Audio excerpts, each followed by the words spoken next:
over me. You lock me up, don't wanna leave.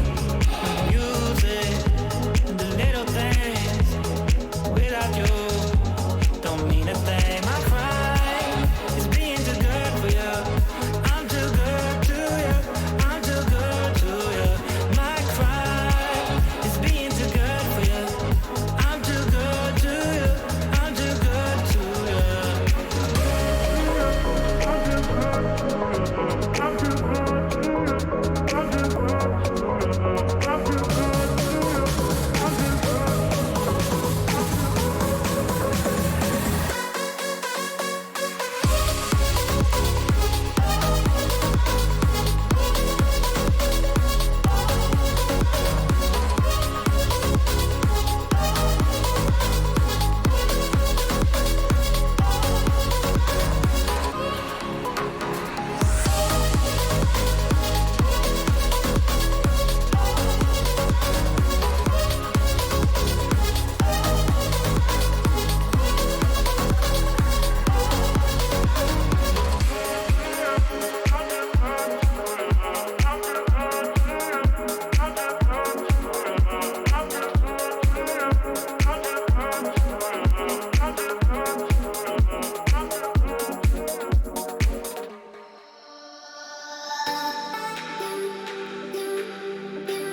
Here we are, everybody, one step closer to the World Grand Prix. Welcome to Shadowverse Open for the West. I am your host, Jeremy, and we had ourselves a little bit of a break from the last one. I kind of missed you guys. We have coming back. We have Wonder Chef and Louis the Panda. How are you guys doing today?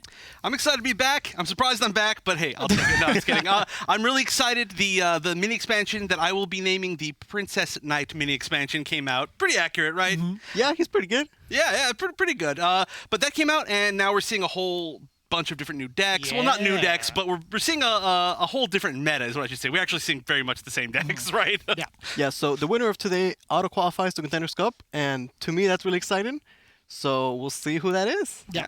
And if this is your first time checking out Shadowverse Open, we actually have the format breakdown for each and every one of you guys. For the first day, we actually had our Swiss tournament, 5 to 7 rounds of gruesome Shadowverse play, which resulted into the top 16 where they played off with the current rotation. And of course, as always, 3 decks, 1 ban. Here in the top 8 for day 2, it's single elimination with the current rotation, 3 decks and 1 ban as well. Very, very consistent here. And these guys are playing for a good amount of cash. Let's take a look at the prizing. First place taking home $1,000. Second place taking home $600, third and fourth taking $400 apiece, as well as fifth through eighth going with $200 in their pocket. And of course, if they perform with a webcam, they got themselves an extra $100 to do whatever they want with it. Really, maybe prepare themselves for the upcoming expansion. Who knows? But hey, it's a great little extra cash for you just playing with the webcam. Let's take a look at the current standings of the Shadowverse Open here in the West. We have Payne up top in first, E-Jade in second, Athanas in third, Azure Cloud in fourth, Anonymous in fifth, Himari in sixth. Let's take a look at the other half. We have Frost at seventh, Stoles at eighth, Eladrin at ninth, LVD at 10th, V2 at 11th, and Dulan at 12th. Yeah, so we see Payne and Athanas up there in the standings, and they're both here in the top 8. That's true, yeah. And on top of that, we have Lumi and Drix. Actually, in general, we have, 5 North American representatives. Both of these guys, the Canadian wipeout, potentially, right? Akumaru Red, first time in top 8. We know a lot about that guy. Code, first time in top 8 as well. Vapo going up against Payne, the beast from Greece. Doc Dodo.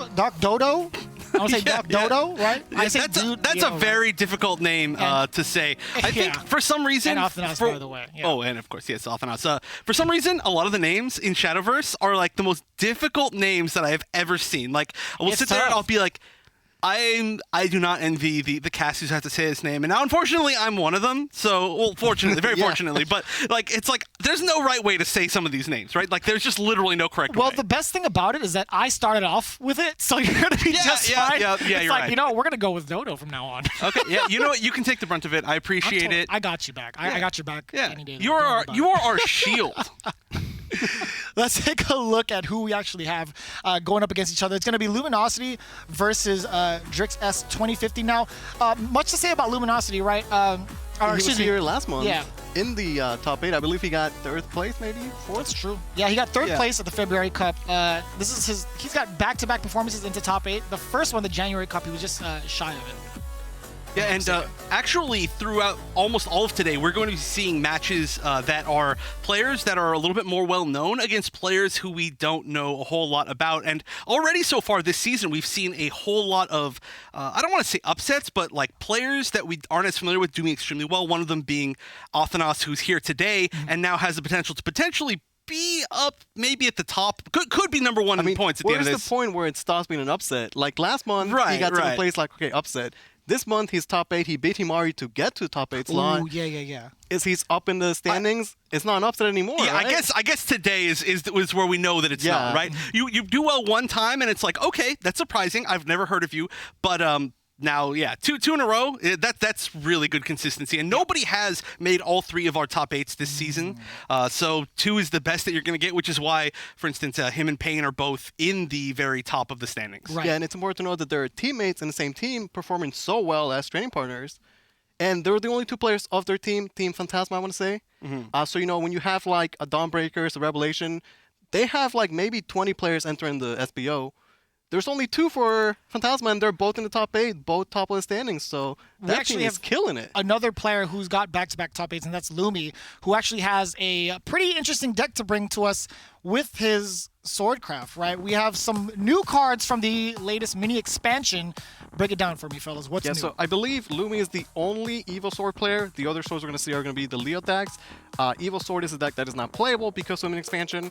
You have not only the Princess Knight, but the Courtly Dance and the Ariad, which is just so powerful. So in this deck, you just want to spam Evos. The more you Evo, the more fun you have. The stronger your Ariad becomes. And then you finish off the game with either the 1 of Zeus or the 1 of Regal Wildcat. Both very powerful finishers.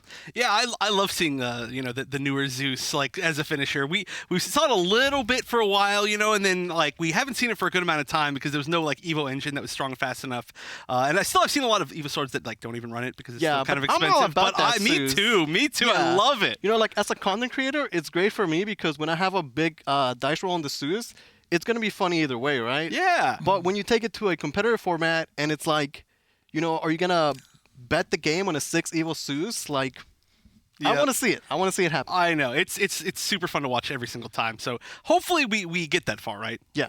Now we have, on the other hand, we have Drixus coming in, his first top 8 with a Natura Dragoncraft deck on the line. So let's take a look at what changed here. Yeah, so the other part of an expansion is the Dark Imprisoned Dragon, which is not here. Right, I'm not seeing it. No. But that card makes Dragon really good. But I guess Drix says he doesn't even need it. So he's playing a bit of, I don't want to say wacky stuff, different things, right? Like Flamewind Mice. The Ice Dancing Dragonoid is a card you don't often see here because it gets replaced by the Dark Imprisoned Dragon. Right, now, yeah, they're both some kind of like direct damage options, pseudo-direct damage options. Right, it's just, one is 2 play point for 2 damage, the other one is 3 for 4, right? So right. The Imprisoned Dragon is much more efficient. But Ice Dancing Dragonoid is cheaper, can also be played as a 2-drop follower. His list was kind of weird. It is a very weird list. I could have sworn I saw something new with his deck, but I could have been mistaken because, we saw the entirety of like everybody's decks. We've seen pretty much overlapping decks. The main 4 that's made it into the rotation right now is what? Forestcraft, Runecraft, Dragoncraft, and what was the other one? It was like Sword right now? Sword, yes, yeah. That's for the moment. Yeah, excuse me, yeah. Yeah, so there's some variety there. Like there's Control Forest, and there's Amatas, there's Evo Sword, and there's Leot Sword. Yeah. But for Dragon and Rune, it's just good old standard Natura Dragon, Yes. Spellboost Rune. Yeah. And those are the 2 top dogs right now. I'd say undisputed best decks in the game. Yeah, their consistency and power and their flexibility too are just all top of the line, right? Of course, we're not going to see either of those right now. Of Here course. we go. We got Drix S versus Lumi with game number 1. Let's get it started. Yeah, I'm happy to see Lumi here in the top 8. Again, I always bring up he was in Contenders Cup last year. He had a decent showing, and this year he's just been on top of the game. Again, this is his second time in the top 8. We saw him lose to EJ last time, right? Mm-hmm. Here he's back, and he's the only player that's bringing the Evil Sword, or at least the only player that got top 8 with it. Evil Sword is one of those decks that, when they showed the new cards, it seemed like he was going to be like the tier 1 deck. Yeah. And then as people figure it out, it's good. It's just not Spellboost Rune good, right? Right. And I mean, it is still very solid, right? Yeah, it's definitely a playable deck, and it's powerful enough. Yeah, I had a chance to talk to Noir about it a little bit. Noir really likes the deck and says that like the deck doesn't really have like that much of like a high roll chance, but it is very consistent. So that could be one of the reasons why you'd bring it. I love the deck, but I definitely have some of the least experience playing it. And wow, this was a pretty tough. Yeah, I mean, you want to get low playable cards early on. Yeah, right? yeah. What I would say about the Evil Sword is that I feel like personally, a lot of its power level lies on the Pecorin. If you have Pecorins and the universe is active, the deck can feel incredibly powerful. You're playing a 3-player follower, they own 5 damage, it's a 6/6 with Rush, like amazing. And if you don't have Peko, then your plays are just like okay. Right. And you also have Shisuru and you have Ariad, and those really impact how strong you are. But I really feel like it comes down to like, do you have good Pekos? Because sometimes I'm playing ladder and you go up against Evil Sword and they drop triple Peko and you're just like, well, GG. It happens. But, okay, so this is really interesting because we are going to be seeing this against Control Forest. And Control Forest, obviously built to try and deal with kind of more aggressive board-based decks. For instance, definitely Sword, that right? slow and grindy game where we might see Drix just past the first 4 turns, not because he's float portal, but because he wants to just wait and clear the board, right? Right. I would have loved to see float portal. We were just talking about it. Too. Yeah, no. But this is one of the matches where I think the Zeus and the Wildcat are really, really powerful because it might be possible that, or likely that Lumi needs to just do like 20 damage or maybe like 15 or more in one burst to end the game. So, you know, if you stall and the game goes long enough because Control Forest is slow anyway, eventually you might get a 15 Evo Zeus. And at that point, it's not really a gamble because you're going to get some good stuff, right? Right. I mean, you could get extremely unlucky, but it's super doubtful that would happen. And yeah, Zeus, this actually might be one of the reasons why we see Zeus in here. I mean, I feel like against a lot of decks, like, you know, like for instance, like Shikigami Rune, we just wouldn't get to see it. Yeah, you won't get to play and there's just not enough time, but not many decks have such a strong, like, one-hit finisher that they can bring out against a deck like Control Forest that's going to want to heal so much and just sit there and, you know, like, ward up a little bit. Yeah, I like the Zeus as a one-off. It's like, it doesn't cost you too much, and the potential payoff is, you know, game-winning. Right, plus it's We fun. see Lumi, I believe he's playing a one-off Leon, and he's choosing to play it early on. He had an option of 2-drops to play. The other 2-drops potentially have Evo synergy, like the Samurai and the Twin Sword Master. Leon in this matchup, I don't think he could do too much, since the Evil Sword deck doesn't have a lot of buffs for him, so just playing as a 2-drop seems fine. This matchup can be kind of weird because early game, the chip damage that you might do to the Control Forest is like never ever gonna stick. So it's like, what is Lumi gonna do? You know, he wants to try and get those Evos up, but right now in the early turns, he really can't do that, so... Yeah, you're just kind of throwing your resources to the wind there, and they're essentially just going to be wasted. Yeah, you play stuff, and it's like, well, it's going to get cleared, right?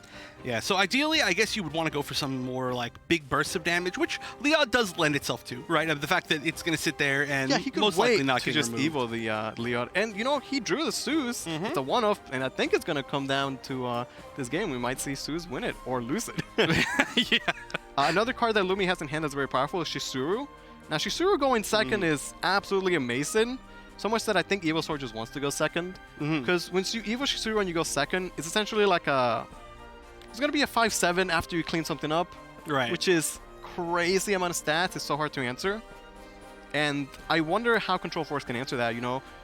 With enough maze and things, like, they definitely could. Yeah. So maybe it's not as great as it would be in other matchups. I mean, they can, but there's still, like, kind of that magic number of, like, there's a few just like magic, I guess, numbers, not just one against Control Forest, where it's going to be harder for them to deal with it. And the fact that you'd have to use like 2 Mays onto one.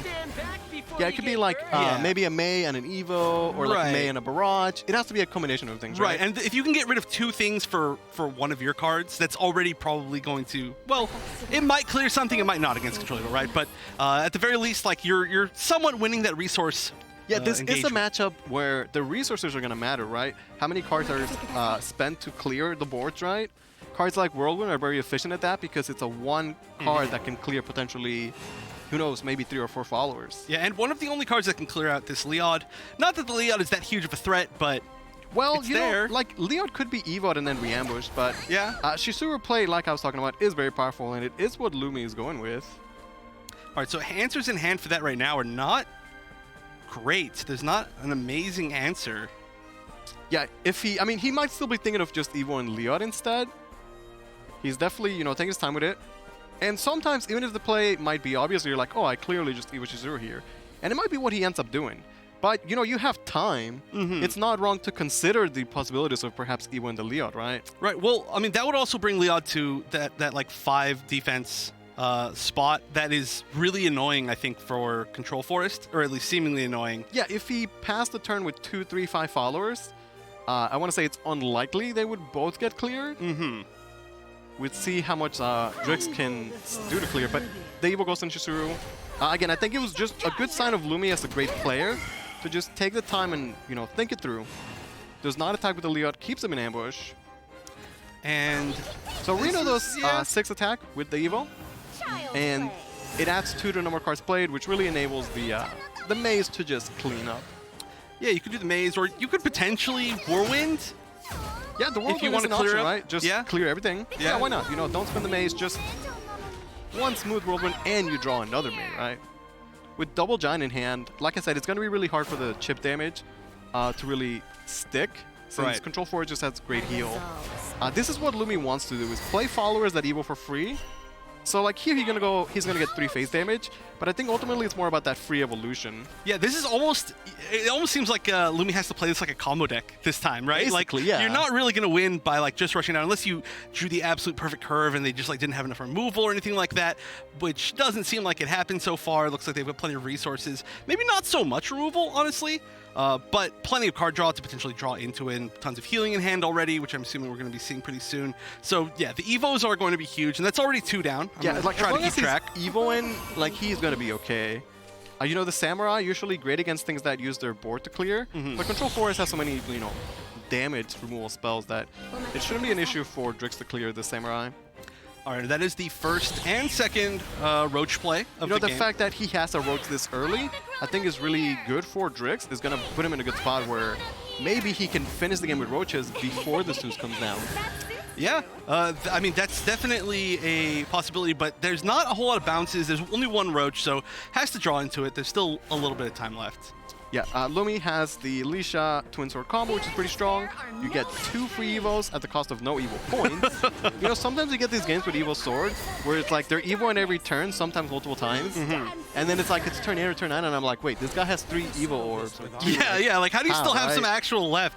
Yeah. And sometimes they don't even need it. Sometimes they'll have it and they'll have nothing to actually Evo, Yeah, I know. you know? They're like, oh, my Evos are free. The one thing about Lumi's hand here is that he doesn't have a lot of card draw. Now, Area can be card draw, but for Area to draw you cards, you need to have Evoed 7 times. And I believe he's only Evoed, we're at 4? 4, yeah, 4. So, you know, he's still not quite there yet. And if he doesn't draw cards that let him Evo, and he has like a dead Zeus and a dead Ariad in hand, Ivory Swords Dance is not going to do much in this matchup, so yeah. maybe Lumi's stuck with just not a lot of options. Meanwhile, as long as Drix is, you know, playing Roaches, he's going to be doing okay. Yeah, that's going to be, well, no, we're probably not going to see another Roach. That's 3 Roaches so far. Yeah, he did No more spend bounces. a guidance on the Kokoro, and there was no Carbuncle, so it's not like there's extra Evos to bounce the Roaches. Oh, that's not the draw you want to see for Lumi. Like, Ivory is a great card, but not in this matchup. And, you know, Ariad is very, very powerful. Like, don't get me wrong, she's incredibly strong. Yes, yeah. But, you know, sometimes it's like, you don't have the card draw, the heal might not be relevant. And yeah, 2+145 ward is great, but, I mean, it's not going to win the game here. I mean, okay, so it's an 8 Reiner right now, which means that it's going to take at least, okay, well, there's another Evo points. That's, there's at least something. But it's going to take more than 2 Mays to clear, which is... Yeah, like, I like the way that Lumi at least might as well spend the Sword Dance for the stats, right? Maybe if the Ariad sticks and he can go phase 4-8, like, it's a lot easier for the Zeus to close the game out. Drix just drawing cards. He's gonna have, you know, has 1 May, 2 Roaches, card draw from the trees, but because he has the Worldly on killing, he'll only take 5 damage from the Ariad, which I think is fine because with 2 Giants in hand, Yeah, you're healing back he up. can take that. Yeah. And that's one of the things that makes the Control Force deck so hard to play, is that, you know, some players might have been like, oh, at an 8-9, I must clear that. Drix taking a lot of play where it's like, hey, I can ignore this for 1 round because I know I have the heal and I won't take that much damage, and he'll just set up for a better turn next turn, right? Right, and this next turn is set up for an extremely good May turn. I mean, 2-0 cost, trees in hand, which is going to be a lot of draw, and then now there's another Roach in play, so we're getting closer and closer to that win condition, and 2 turns off of Zeus, and there are still You know, some more the thing is, opportunities available. Let's say it's like turn 10, like that Zeus is not ending the game, right? You need a Yeah. lot more Evos than that.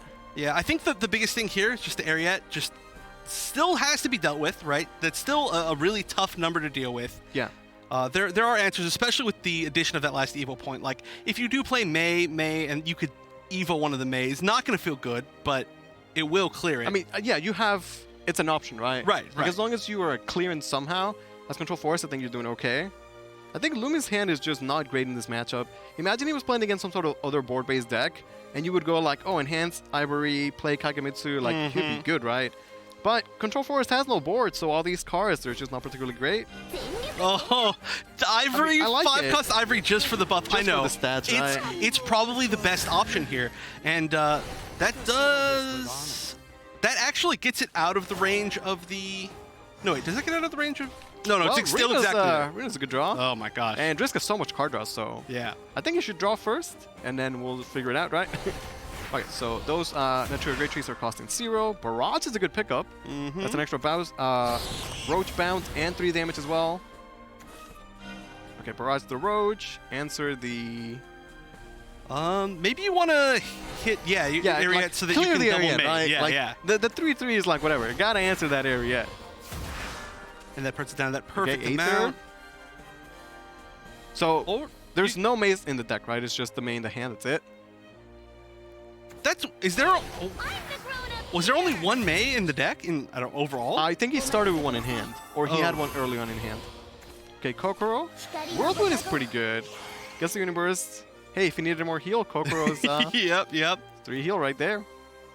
Okay, so then actually finding this 8 damage is not going to be the easiest thing. Yeah, so like he can clear it. The question is, what's going to be the most efficient way to do so, right? Basically. Right. Okay, so made those 4. He needs one more instance of 4 damage. I can't imagine he wants to use the Whirlwind. Maybe an Evo? Just yeah, use the it's Kokoro. gonna be Okay, the- that's fine. And again, you know, in that turn, you see how hard it is to play Control Forest. Like, you could clear the board a variety of different ways. It's about finding what is the most optimal way to do so, right? Right, especially with the fact that you're getting closer to your win condition with the Roaches. And having to use a bounce in some aspect is not fun when you're like that close to winning. Yeah. But you know, it was actually really good for Lumi that the Maze stuck around because it gave him a target for the Kagamitsu, and he top decked another free Evo. So I believe he must be at like 6 or 7 Evos. I'm counting 7 right now. Yeah, So you know, 7 Evo Zeus is unlikely to do 17 damage, but at this point I think you would take it. Unless he's just dead to Roaches, which I don't believe he is think unless so. there's one more bounce drawn off the top. or a Roach draw. I guess he could just draw a Roach, that's true, yeah. There's plenty of play points left. I mean, play the Aether. Aether's pretty good here. Yep. Okay. Had to not burn, I think was the burn cards was his goal there. He just needs to find a Roach or a bounce, right? How Anything, hard can yeah. that be? There's so many options here. Oh, look at Lumi, man. So many play points. I know, you know exactly what they're going for. I mean, that Ward of Unkilling is extremely good too. Well, the problem is, you know, he threw his Roaches out there, like, Well, not oh coming yeah, back, right? And actually, if he doesn't find lethal and he swings with this, Zeus might heal back. Okay, Right? so I think it just comes down to Zeus, right? You just, Zeus, take the wheel. Right, but okay, so let's say Zeus heals back to like, because you can go back to full Zeus, right? Technically, yeah. So then how do you get the damage in the rest of this game? You might actually deck out, Okay, right? what is the Zeus? Oh! Oh! Oh, it's close. Oh, no! It's close. You know, he got no heal. I was like, there's a chance. I know. And then it's close. I think, you know, if Lumi had a bit more Evos in the mid game, if his hand was a bit better, maybe that Zeus would have been, you know, enough. But like I said, you know, Zeus needs to do like 20 damage, and it's very hard. It's difficult. It is. I mean, this is not a lost situation still, though, right? I mean, It's a 17-17 technically- Zeus. I mean, Yeah. he can hold it down. No, but okay, so think about it, right? If there was full healing, and then both of these Roaches were cleared, how would Forest to actually win? Is there? The thing is, it's hard for Lumi to clear both the Roaches, right? Because Yeah, it there's is. only the one There's thing. only 2 things. So, like, right Luckily now it has you ward. clear one Roach. Yeah, I like keeping Zeus healthy. At this point, it's his best choice. Kagamitsu survives as well, but there's double Whirlwind in the hand of Drix. And he's one Roach away from just closing the game out. But, you know, Zeus has 15 health, and that's not easy to punch through. No, it's not. No Evos left. You gotta start We're gonna somehow. start. All right, optimal. Like, if he draws another Roach, then he could use one Roach to punch the Zeus.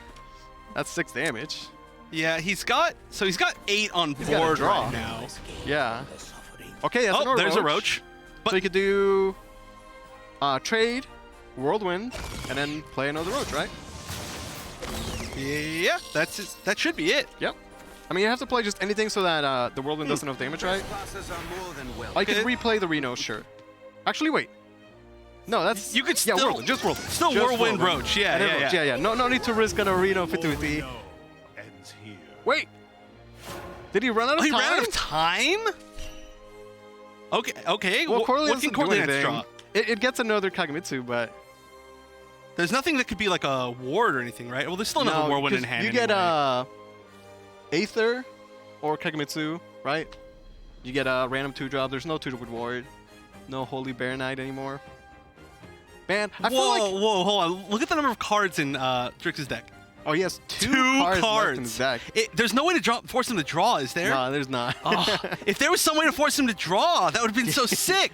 Maybe next expansion, you know? This is actually so close. This was a close game, but I feel like Lumi's hand was just not well adapted for this matchup. Not to say that, you know, he played it poorly. It's just like Evil Sword wants to fight against other board-based decks, and that's not Control Forest at all, right? Or maybe you play out the courtly. I mean, you got to play out the courtly dance, right? There's really no option. So. I mean, what are you gonna do? Valse the Ward of Unkilling? I don't know. I mean, it's possible he's already thinking for the next round. Like, Lumi knows it's only 2 cards deck in Drix's deck, and he knows there's a Roach left, which he certainly dies to, right?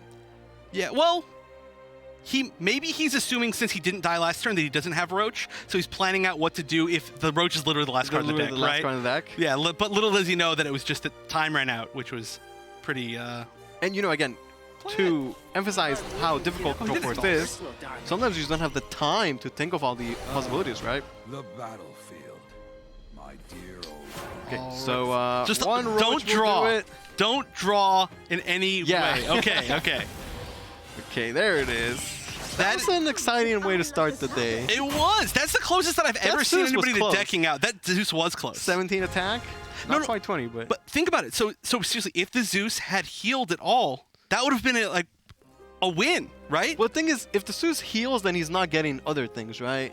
Right, but he didn't really need the damage. He didn't... Right, if he wasn't going to get the kill, then he would have wanted like a full heal and then full health on the Zeus, right? Basically. Yeah. But had he got the full heal, I don't think there's any way Control would have been able to kill. It would have been a deck out win, probably. I would have loved to see that. That would have been hype. Cool. Oh, All right, so now we're seeing the Dragon, and Lumi sticking with the Lumi. Yeah, Zoe, she's going to be in Grand Blue Fantasy Versus soon, so that's pretty exciting. Fish is going hype over there. Oh, there we go. Princess Knight. First time that we're seeing it today. Princess Knight, one of the strongest cards from the expansion. Maybe the strongest one, actually. Yeah, I would say it. Yeah, I mean, I made that joke about it being the Princess Knight mini expansion, but seriously, almost every deck that can run Princess Knight runs Princess Knight. Well, I mean, it just so happens that, like the Universe cards are arguably the strongest cards in the game, or close to. Right. And the Princess Knight just enables all the Universe, so it's like, why wouldn't you play it, right? Yeah, plus, I mean, it's flexible. It's not like that's the only thing it does. You know, Yeah, I mean, he's a good card. Yeah, 3 play point, 3/2 draw card is good. Evo get a play point back. That's pretty good. So Princess Knight is just amazing. He's just really, really good. And we are definitely going to see a lot of that card today. But on the bottom side, another pretty expensive starting hand. Is that almost the exact same starting hand that we saw from Lumi last game? Well, he mulliganed into some playable 2 costs. So. Yeah. Could be worse. Yeah. Oh, and there's the other new card. Okay, so he is playing the Imprisoned Dragon like I thought, right? And again, you know, so, okay, the mini expansion, the way I see it, it enables Evil Sword, which we're seeing in Lumi, the Princess Knight, which is very, very powerful, and the other key card from the mini expansion is the Imprisoned Dragon, which is very, very powerful, because it's just more damage for Natura Dragon, and the best thing to combo with damage is more damage. So Corrosion naturally does a lot of damage, and you just need a little more damage to close the game out. The Imprisoned Dragon is the most efficient way to transform play points into damage. For 3 play points, you get 4 damage, which is a better conversion rate than you get from the trees, since you need to spend cards that generate the trees, right? Like Velociraptor is 4 play points for 2 extra damage. Dragon is 3 play points for 4 extra damage. And on top of that, it still is... It has the potential to do damage, even if you don't meet its requirements to actually play out its full card, right? Yeah, I mean, you can play him as a 3/2 ambush, and that's still damage, right? Yeah, and he has the downside of you de-ramp, but that's not relevant if you play him and the game ends. So yeah, and also, I mean, it's not a huge deal if you're already at that point in Natural Dragon. Like if this is Ramp Dragon, you might be like, well, I get my win condition later, right? But since it's Natural Dragon, you're like, that's fine. Like, oh, sorry, I'm only at I'm back down to 8. You know, you lost a play point, but you won the game. Like, oh, boo-hoo, right? Yeah. So I think Lumi has a much better hand this time around, and I'm going to say Dragon is still... I think Dragon would take this, but I think this is the matchup where some people say that Evil Sword can shine. So we'll see how that goes. Yeah, I mean, it did very well last game, even considering the fact that it didn't really have the optimal hand. I do like Evil Sword as a deck. Yeah, it's good, cool. it's solid. It's flexible, and we haven't seen so many like just like kind of normal board-based decks for a long time. You know, like Yeah. we saw like Shadow, but that still had like its own little gimmick. There's no and- Shadow today. I know, that's so weird. Yeah, well, I mean, it is weird, but the way I've or people explain this to me is that Shadow's one of the better decks. It's playable, you know, it's like tier 1, tier 2, depending on who you ask. But it loses to all the other good decks. Like, that matchup against board. So in a format like this, where you know you have 3 decks, 1 ban, like if your Shadow loses to everything, then what's the point of it? Even if it's a good deck, you know. Yeah, yeah. Like, your Shadow's better than Portal, it's better than Haven, better than Blood, but it loses to all the other good decks. So I know it's a shame though. I think it's a really cool deck. yeah, Shadow. I mean, it definitely shined early on in the expansion, right? Yeah, at least we got to see it for quite a bit. It's a cool themed deck, and I don't know. I invested a lot of Balance into it. yes, a lot. Okay, so Lumi has a Shisuru going second again, and you'll see the difference it makes here, where like there's something for him to trade into, and it's a lot harder for Drix to probably answer it now. Right, and now this board has such an awkward like. Although Baldane is Oh, one of the yeah, best that's answers actually to perfect. Shisuru in the game, as he has Bane. So even though he doesn't have center attack, he still clears it, and he has enough health to survive the trade. Baldane is just so powerful. It is. It's funny. Some of the best cards right now, they're good in so many ways. You know, it's Oh, wow. Oh, yeah, like he does a lot, right? Yeah. Like he's well statted, he draws he's- your card, win condition, has Bane. he comes out at a great time too for like what he is. You know, like Yeah. if he was like I don't know, if he was any later, he'd be like a little bit like worse with the rest of the curve for the deck. Alright, so Lumi's not a Leo deck, but he's making Leo plays. Leo's still a good card. Although his days are numbered though, and I'm counting down.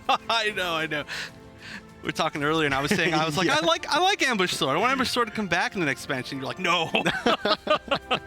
Ambush Dragon though. Yeah, Ambush Going Dragon. places. It's gonna happen. I'm telling you. Velociraptor, Overflow gets the extra trigger Great Tree. And Bite.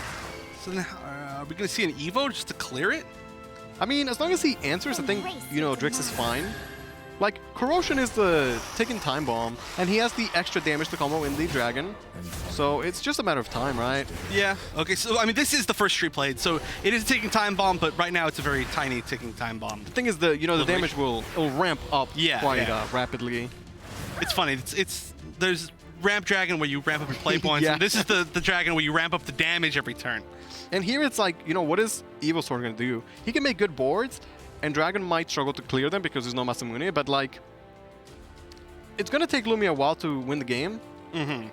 And he just doesn't have the time. Corrosion Yep. says you have no time. And on top of that, I mean, we could already see one of the best board clears that's still in the rotation, Viridia Magna, Yeah, she's still sitting pretty there. good. I mean, it's so good, the fact that you get to clear 2 of anything and then get yourself a big ward, like, Yeah. just slowing you down even further. The Steadfast Samurai is a pretty good card in this matchup because his effect protects you from the corrosion damage. That's one of the ways that Lumi could buy himself some extra time, and he does have 2 of them in hand. But they do get answered by Viridia Magna. But I mean, it is it's one of the better cards in this matchup for sure. Yeah, The question is like, what is he doing? Is it just Samurai go phase? That's it? I don't know. That's just rough. There's not enough like. It seemed like there needed to be more aggression early in the game, right? I mean, not that like it was a choice The from thing is, Lumi. like, yeah, it's the just Evil like Sword deck is you get it or you don't, right? yeah, like it's known for its good mid games, like the oh, I have Shisuru. Yeah. Then I've played the Princess Knight, and now we have the Pekos. And Pekko, I was telling you, Pekko's so good. We've not seen a single Pekko from Lumi. He just hasn't drawn it. I know. Like, I generally think that's the most crucial card for Evil Sword. Maybe you just have not seen it. Maybe you forgot to put it in the list. Okay, so I like this.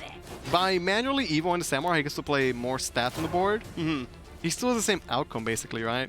Well, one really nice thing about this is that even if there is a Viridia Magna, there's no combination of hits that is going to actually kill the Viridia Magna. Yeah, so she would not get the ward, right? But the downside is that it's not like Lumi has, like, 10 damage Storm next turn. Right, Like, right. You know. Okay, so Samurai Dogs is cleared, and the Swordmaster as well. So now it's 3 damage. Keep in mind the Dragonette's an extra 4, right? So Yeah, so potentially. actually next turn I'm pretty sure Velociraptor, Doubletree, and Prison then Dragon. Dragon. Wait, he needs one He more, needs right? Yeah. Well, he could draw from the trees and then maybe get something else like an Aether, right? Draw another. Those triple dragon. Kagemitzas are looking not particularly good, I guess. Well, there's the Princess Knight. Hey, so we should be seeing a... Oh, no. Wiggle Wildcat. No Pekka. Yeah. I made the call early, and I was wrong. Double Kagemitsu is interesting. I guess he's saving the Samurai for, like, another turn. In his mind, he might be like, okay, I take damage next turn, then I have one more chance to let the Samurai finish it, but I don't know that he has a next turn. We'll see if Dixon come up with the damage. Again, he was doing 3, right? So now it's 4. Now it's 4. Yeah, another tree is 5. Dragon does 4, so he just needs 1 more. But he has under the play points. Yeah, He needed strictly Aether. It had to be Aether. So maybe if Lumi does get that 1 more turn, and that 1 more turn is a Samurai, he could try and stay alive. Yeah. But, you know, if Drix has to just hold the bite, so he could easily answer the Samurai. But he doesn't want to ignore the board either, right? Yeah. I mean, honestly, we could have seen the Tyrannosaur played at like, the start of the turn. That would have been like a really safe turn, right? Oh, just for the 9 play points? Yeah. Well, just do it. Not the worst. Right? I mean, well, it does a lot of damage by itself, do right? damage, yeah. And then it clears the board, right? Clears the board. And then the next turn you win. So The that thing could is, you give up all your Natura cards, so it's hard to ramp up the corrosion damage if you do so, right? Yeah, that's true. All right. Okay, so Drix is not going to answer the board. He's like, you know what? I'm just going to try and get lethal through trees. Not quite there. Not quite. But he gets the ward, so Yeah. I think he's okay. I don't know if there's enough potential. Okay, so how much damage could you possibly have from hand here? There is a Veiled Reckoning in hand, so I don't think the Wildcat is active is the problem. Because Wildcat plus Kagemitsu could be an incredible amount of damage. yeah, a ridiculous amount. But, you know, it's the Wildcat is not like super easy to proc on like turn 7 or 8. And there's no like raw Evo points left. I think this is going to be it for Lumi. I don't see a way out. It's cool that he was showing us the Evil Sword deck, and I do think Evil Sword is a great deck.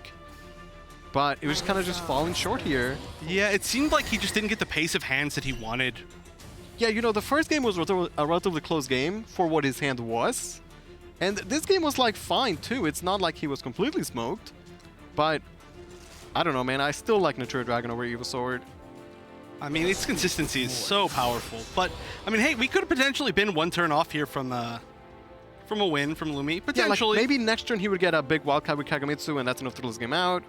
You know, he didn't have those Pekkos, and I can't emphasize enough how powerful Pekkarin is.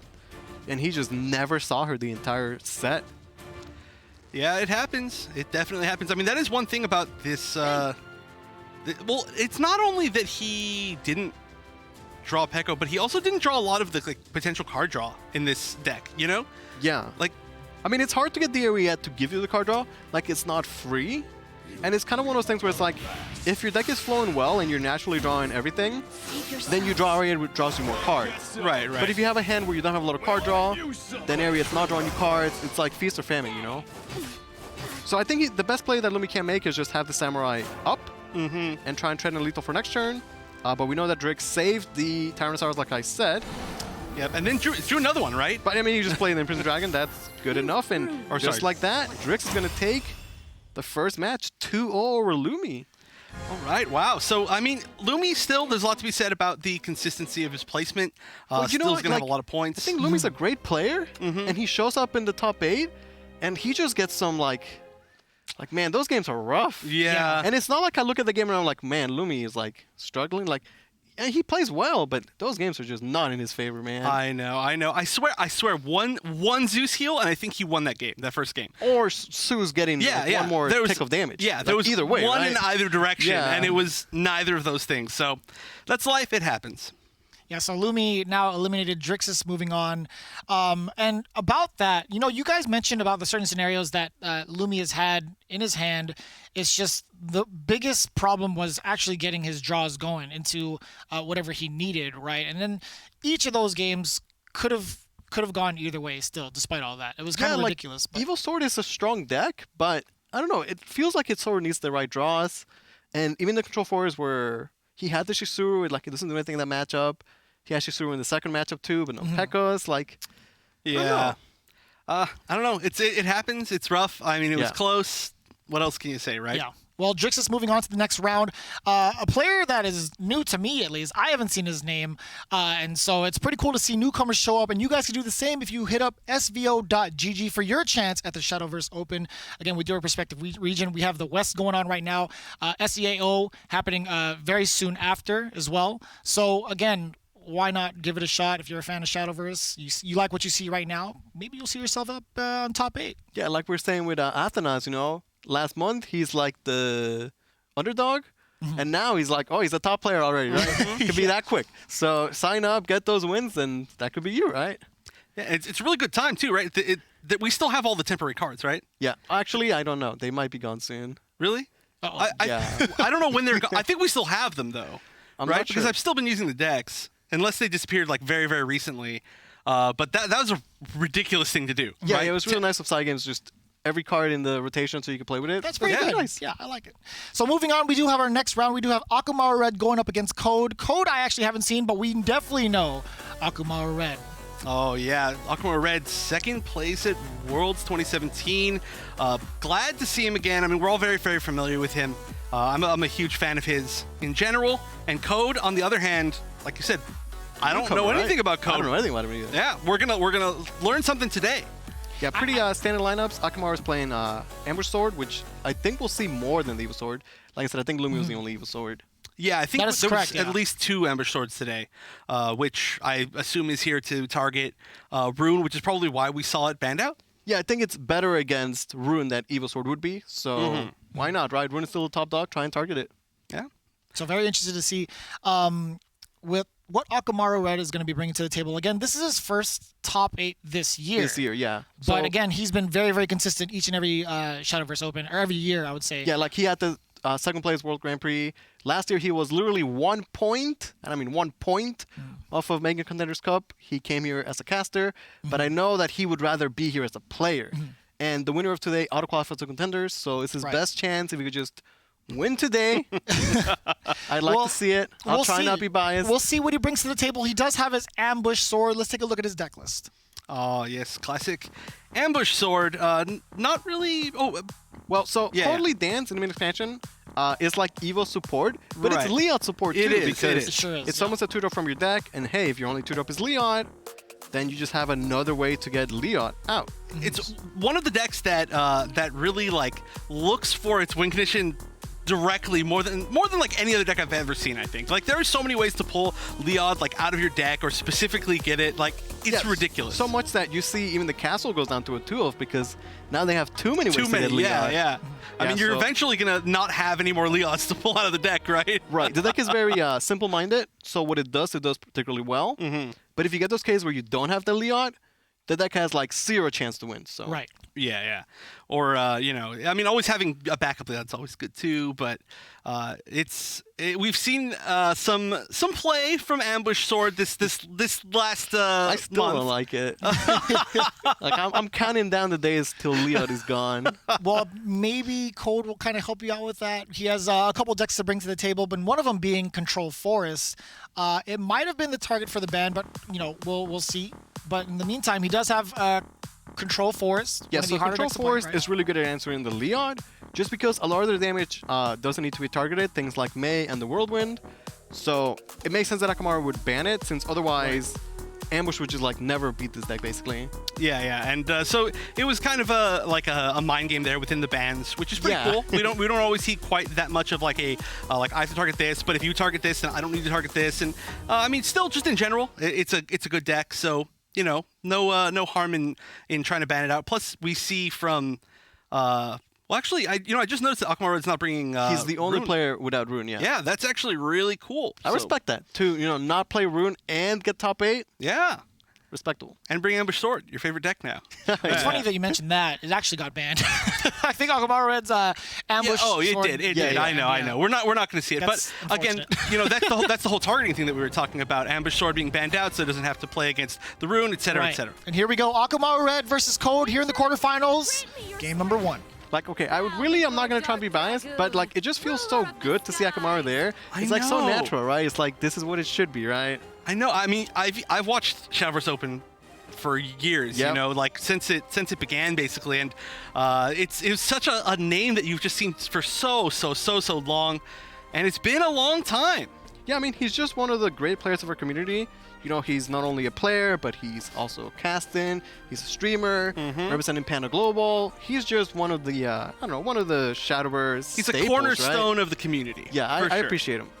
But so let's see, this first match that we are going to see is one that we haven't seen yet today, and that's going to be the Control Forest up against the Natural Dragon, which is a real interesting kind of grind of a game.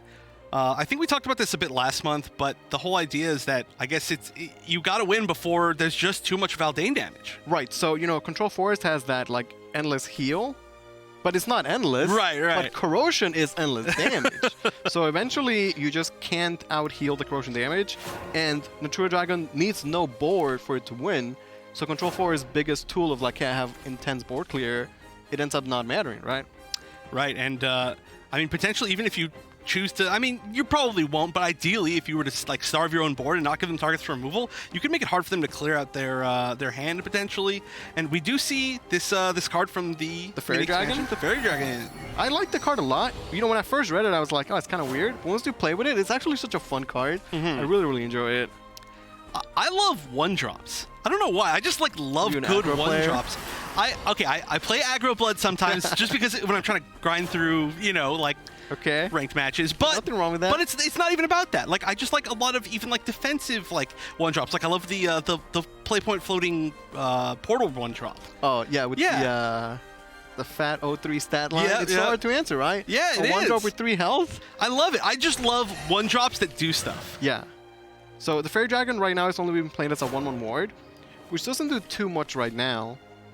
You know, as Akamaru goes through 1-drops or mainly Great Trees, it would gain in health and eventually get to Evo. But, you know, sometimes you just want stats on the board early on. Yeah, I mean, a 1/1 that with ward it's gonna prevent damage. But the Flame Wind Might not. clears it and allows the Velociraptor to push 3 damage to the face. Yeah, and that was one of the cards that was really interesting in the list for The Flame Wind Might. yeah, and look, it's already paying off. I will say, though, that I think this is fine for Akamaru. Like, taking follower damage and Code having board, those are things that Control Force can't beat. Like, Right. he can heal, he can clear the board. The problem is when Baldane shows up, and Code does not have Baldane right now, so... Yeah, that's none of Just Valdane, passing. not a ton of draw. Okay, it's getting I would better. love to ask for your thoughts on the Whirlwind Petrodon.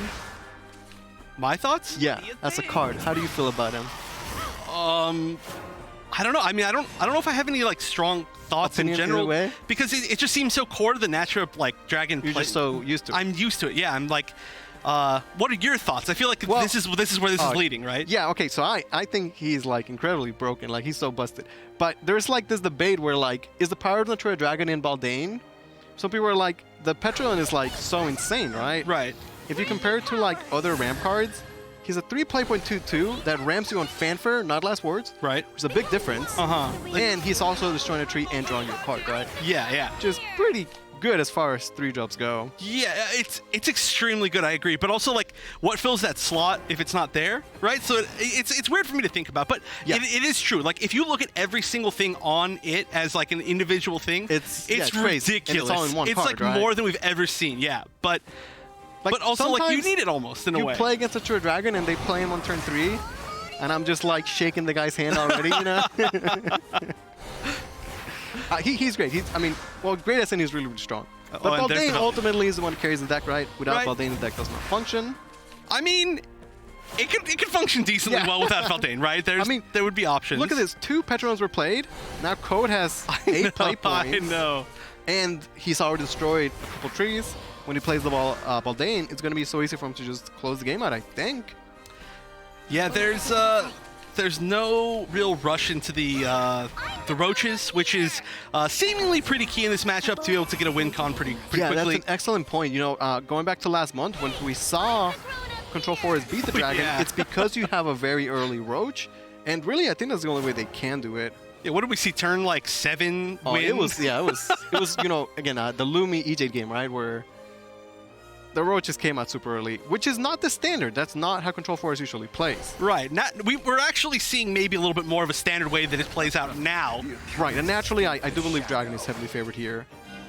Dane shows up. Code at 9 play points. Gets the corrosion online. We'll see how much damage it's doing.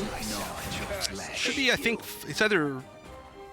It's somewhere between 3 and 5. I usually count a little bit better. I'm hearing word that it's 3. The important thing is that it's gonna just always be there. Right. Tekken, and the number's only gonna get higher and higher, right? Yeah, and A Roach is finally drawn okay. in 6. And there's some bounces in hand. There's a good amount of bounces. Yeah, honestly, like that Roach gives Akamaru a chance. If that Roach wasn't drawn right there, like, let's just go to the next moment. That Roach gives him a fighting chance.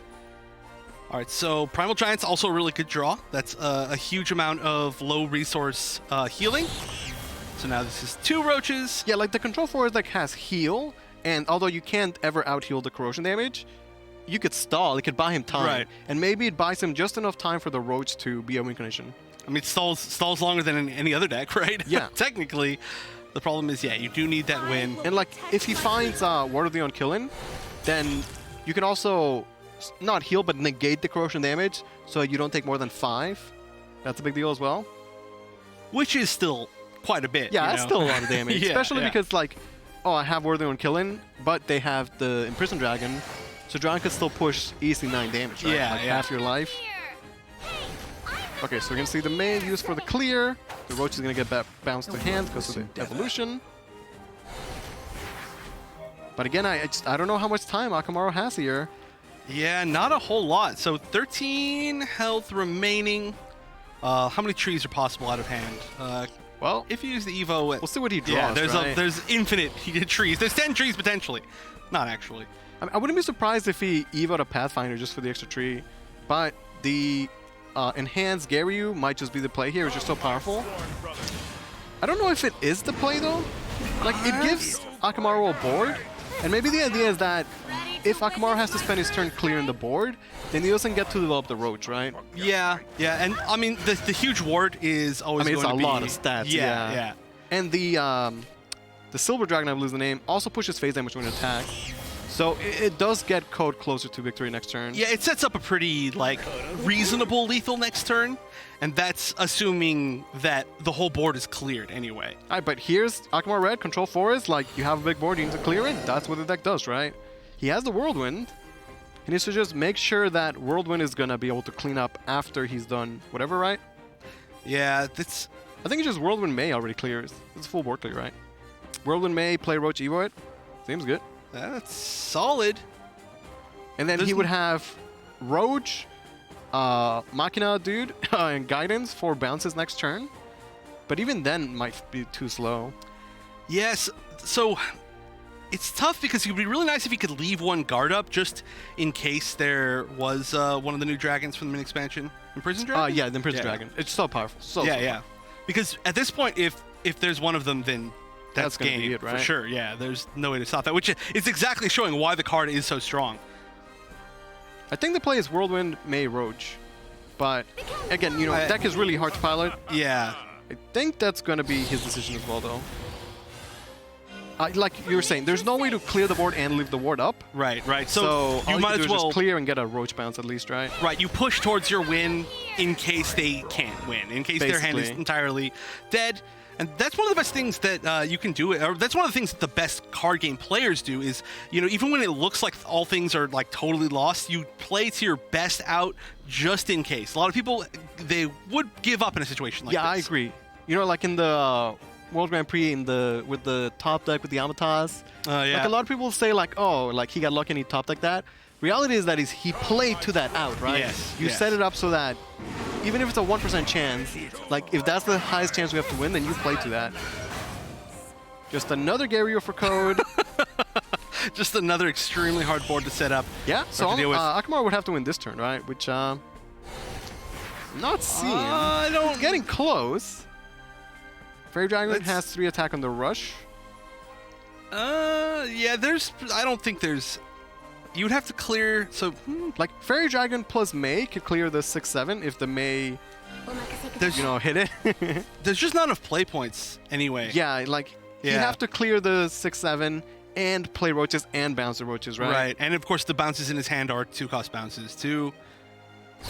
And it doesn't look like there's any, I don't think There's not any even a May out left, here. right? Yep. Like You know, if he had drawn an earlier Passes are more than welcome. Roach, then maybe. Even then, like, having a turn 6 Roach in hand is like, it's not even that bad. It's just the Baldane forces you to be so quick, and that's not what Control Force does. So he's going to do his best to just clear and have wards to at least try and protect against the Imprisoned Dragons. Yeah, but I mean, that's a great board defensively, but... Tyranno for 9 is going to close it out. Or, I mean, you don't even really need that. You know, there's a bunch of different ways here. Yeah, but this is I know, a it's fancy cool. animation, It's right? cool. I love it. Yeah. I actually love nothing more in Dragon than seeing it hard play. It's, I know, it's me my too. favorite It's so good, thing. right? Yeah, like yeah. It's so good. That's why I brought up that last set, because I just wanted to see it. You know, Yeah. I love seeing it, and it just blows everything up. It's so cool.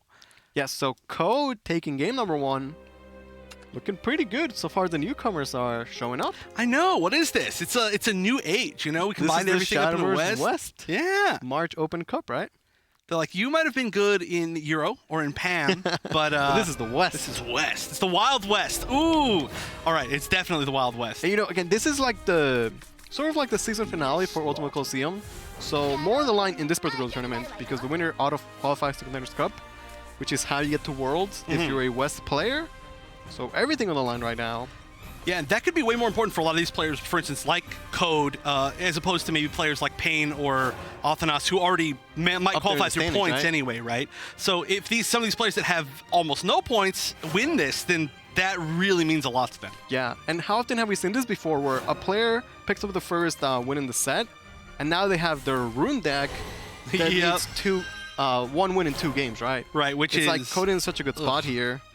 My steed I would like to see Akamaru, you know, make it through, but Code is showing up right now. And this is the first rune that we've seen all day, right? Probably not the last. No, definitely not. If that was the last, I would, I don't know, I'd do something. I don't even know what that would merit. You saw the new Daria, right? Yes. Ready for more spell wisdom in the future. It's not nearly as strong as the old one, okay? well- it's good, but It's one of those cards where, you know, as happens with new expansions, cards come out and some people overrate, some people underrate. yeah. We'll see soon enough how good she truly is, right? Right. But hey, I mean, old Daria was Old Daria was pretty good, yeah. Hey, so we see Akamaru play the Dragon as a 3-2 ambush because it's pretty good against Rune, right? Yeah. I mean, we talk about this a lot, but any damage that you can push on Rune is permanent damage, and that all adds up a lot as Dragon when, you know, you might take somebody down to like 2 HP in one turn, and so that this 3 extra damage or potentially more, if you want to use an Evo on it, you know, you can push more face damage He here. could, yeah. But looking at the hands, like I'm not seeing Baldane. I see the Kuon being discounted already. I don't know. Yeah. I'd say Code's in a good spot. I mean, there is still potentially a decent amount of draw, right? it's There's not over yet. always draw. There's always draw in Yeah. Natra. Like this could be a turn to just play the Petrodon and then Evo the phase. He would be getting some card draw, picking up some phase damage as well. Yeah, can't go wrong with that. Could also be like an Ian turn, although Ian not particularly strong against the 1-3 held followers. Since the Ian AoE does 2. Could use one of the Traveler's Respites, and then that leaves you with a super awkward. I mean, you Yeah, could play- you just want to play the Petron as early as possible to get the most out of its ramp, basically, right? Right. And if he had Baldane, then Baldane would likely be the play, but it's nowhere to be seen. Yeah, I mean, I think the card that you so elegantly talked about last pretty game. good. No, Yeah, it's, Petron he's just a good boy. yeah. It's, I like it's the all dinosaur around. theme for Dragon. Oh, me too. Actually, Yeah, I I'm love so it. about it. Okay, Petron it is. So gets the ramp, draws a card, and Evo the phase, yeah. Do you like the art on the Dark Imprisoned Dragon? Yes, it's so cool. Oh, he's gonna keep it in ambush. Interesting. I Oh. wonder what is the benefit of this? Yeah, I don't know. Like, what's the upside to doing so? Maybe the upside is that it leaves you no way for Code to clear the Shikigami on board. Maybe. Okay, so you can't trade them off. Yeah, maybe. Okay, yeah, maybe. The math is there. I mean, I know that Aquaman Red as a player is very good at like keeping track For of sure, yeah. things in general, right? Like a mathematic. Well, brain. he's a Mathematic, math that's teacher, what- right? Yeah. Yeah. Mathematical. Okay, There we go. Kyoka showing up for Code. You know, Universe pretty good, like I said, and Kyoka's good without it. So Get the spell boost, deal 2 damage, spell boost again. Pew. Yeah, I don't know. Code's hand looks really good right now. Yes. Looking really powerful. Just even if there was no Kuon, like building such a strong board so early, right? Yeah, he has a solid follow-up. Fire Embrace getting discount as well. Demon Caller. Those are all great cards. Yeah, especially against Dragon, who is relatively weak as far as like wide board clear, you know? Yeah, you know, the EN is available. Yep. But again, EN AoE does 2 damage, and all these the paper Shigamis have 3 health. Yeah, 2 damage clears 1. Plus, you have to follower. clear something first to allow room for the EN to even work. Yeah, and then you're most likely getting rid of that ambush. And look at this, we're seeing so many trees played, just I think he's trying gonna to. just leave him board locked. Yeah, I mean, it's there's one Evo left, so if Code chooses to use it, that's 7, 9, 10. I mean, it's still a lot of damage. I think this is it's a cool play from Akamaru. I think it's a risky play. It might be, like we're saying, his best win % chance. Right. It's just like you ignore everything, you're gonna take so much damage. Like, sure, the Rune player passes 6 play points here, but Code is just chilling. He has good follow-up, it's not like he doesn't. Yeah, and I mean, this sets up next turn lethal, so you absolutely have to deal with this in some way, and then that's gonna unlock them, I guess. Right, and it's not like Akamaru was destroying the trees to ramp corrosion damage. There's been no Baldane, there is no corrosion damage. So, you know, even if you had Baldane here, it's just too slow at this point, right? Right, so let's see. What is the best bet? I mean, you could swing the Dark Prison Dragon into the Kyoka, and that way you don't leave anything on board, so they can only get... I mean, there's no Evo points left, so that's 4. That's 7. So they would still only need 1 damage. Just trying to fully clear here. I don't know if he can. There's Ian, there's the bite. No, yeah. It's a tough spot to be for Akamaru Red. I mean, with Ian, you could get it down to 2 damage on board, I guess. Okay. I mean, he's at 8 life, right? Like, you know there's probably a Kuon incoming. Is this the end of his March tournament run? Are the new players for the drain? are Okay. Okay, that's a good call. That gives him life to work with. Clear a paper, go up to 13 life. Ian has ward in this form as well. And he gets to replay the mirror next turn, which is actually pretty cool. Yeah, yeah. I mean, leaving 2 things on board, but they're gonna get cleared out, right? They can clear themselves Right, like out. at this point now it's like, oh, okay, you answer the early rune aggression, Right. and now Kuon shows up, right? Yeah, yeah. And not just Kuon, there's a Zealot in Demon hand that's Callers. cheap, there's a Demon Caller, Fire yeah, 2 Embrace. Demon Callers. Yeah, this is looking tough. So Aquaman Red definitely does look like he's potentially setting himself up to like try to burst out damage, but there's just almost no way that you're gonna get that much so quickly. Yeah, you know, without the corrosion, the Baldane, it's just the damage isn't there, right? Like Imperial Dragon is good as a 3 play point push 4, but without the damage for it to combo with, it's just not enough damage. Yeah, I mean, I guess he's playing to the best bet, which is just that his best hope is that there's just nothing good in Hand of Code, right? Unfortunately, we know that's not There's true. nothing but good rune cards, right? That's true, that's true. I mean, what's the worst that it could be? I mean, it could be like a bunch of like traditional sorcerers, maybe, right? And that's like, I don't know. I mean, there's already been 1 on board, obviously, but yep. And that's pretty much that. Another EM picked up. I don't think enough to save him. I think like this has been a good matchup of showing why Ian kind of like fell down in stocks. It's like Ian's good. It's just like it's not doing enough against the meta what he needs to be good against, right? Right. And he's still a good card, and we'll see it probably, you know, later today. Yeah. They're still playing it as like as a 1-off maybe or a 2-off sometimes. I mean, we saw it do a decently good job. It's just sad to not see it do what it used to be able to do, you know? Yeah, for sure. And Akamaru thinking through, is there any way to answer this coup on board?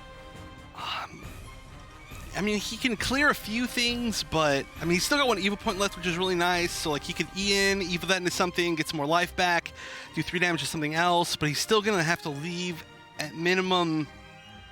I mean, he could maybe live. He could maybe live. He's destroyed a good amount of trees, right? Right. If he had like played a Baldane, like maybe 2 or 3 turns ago, Right. like maybe now he could be looking at like, okay, how do I end the game?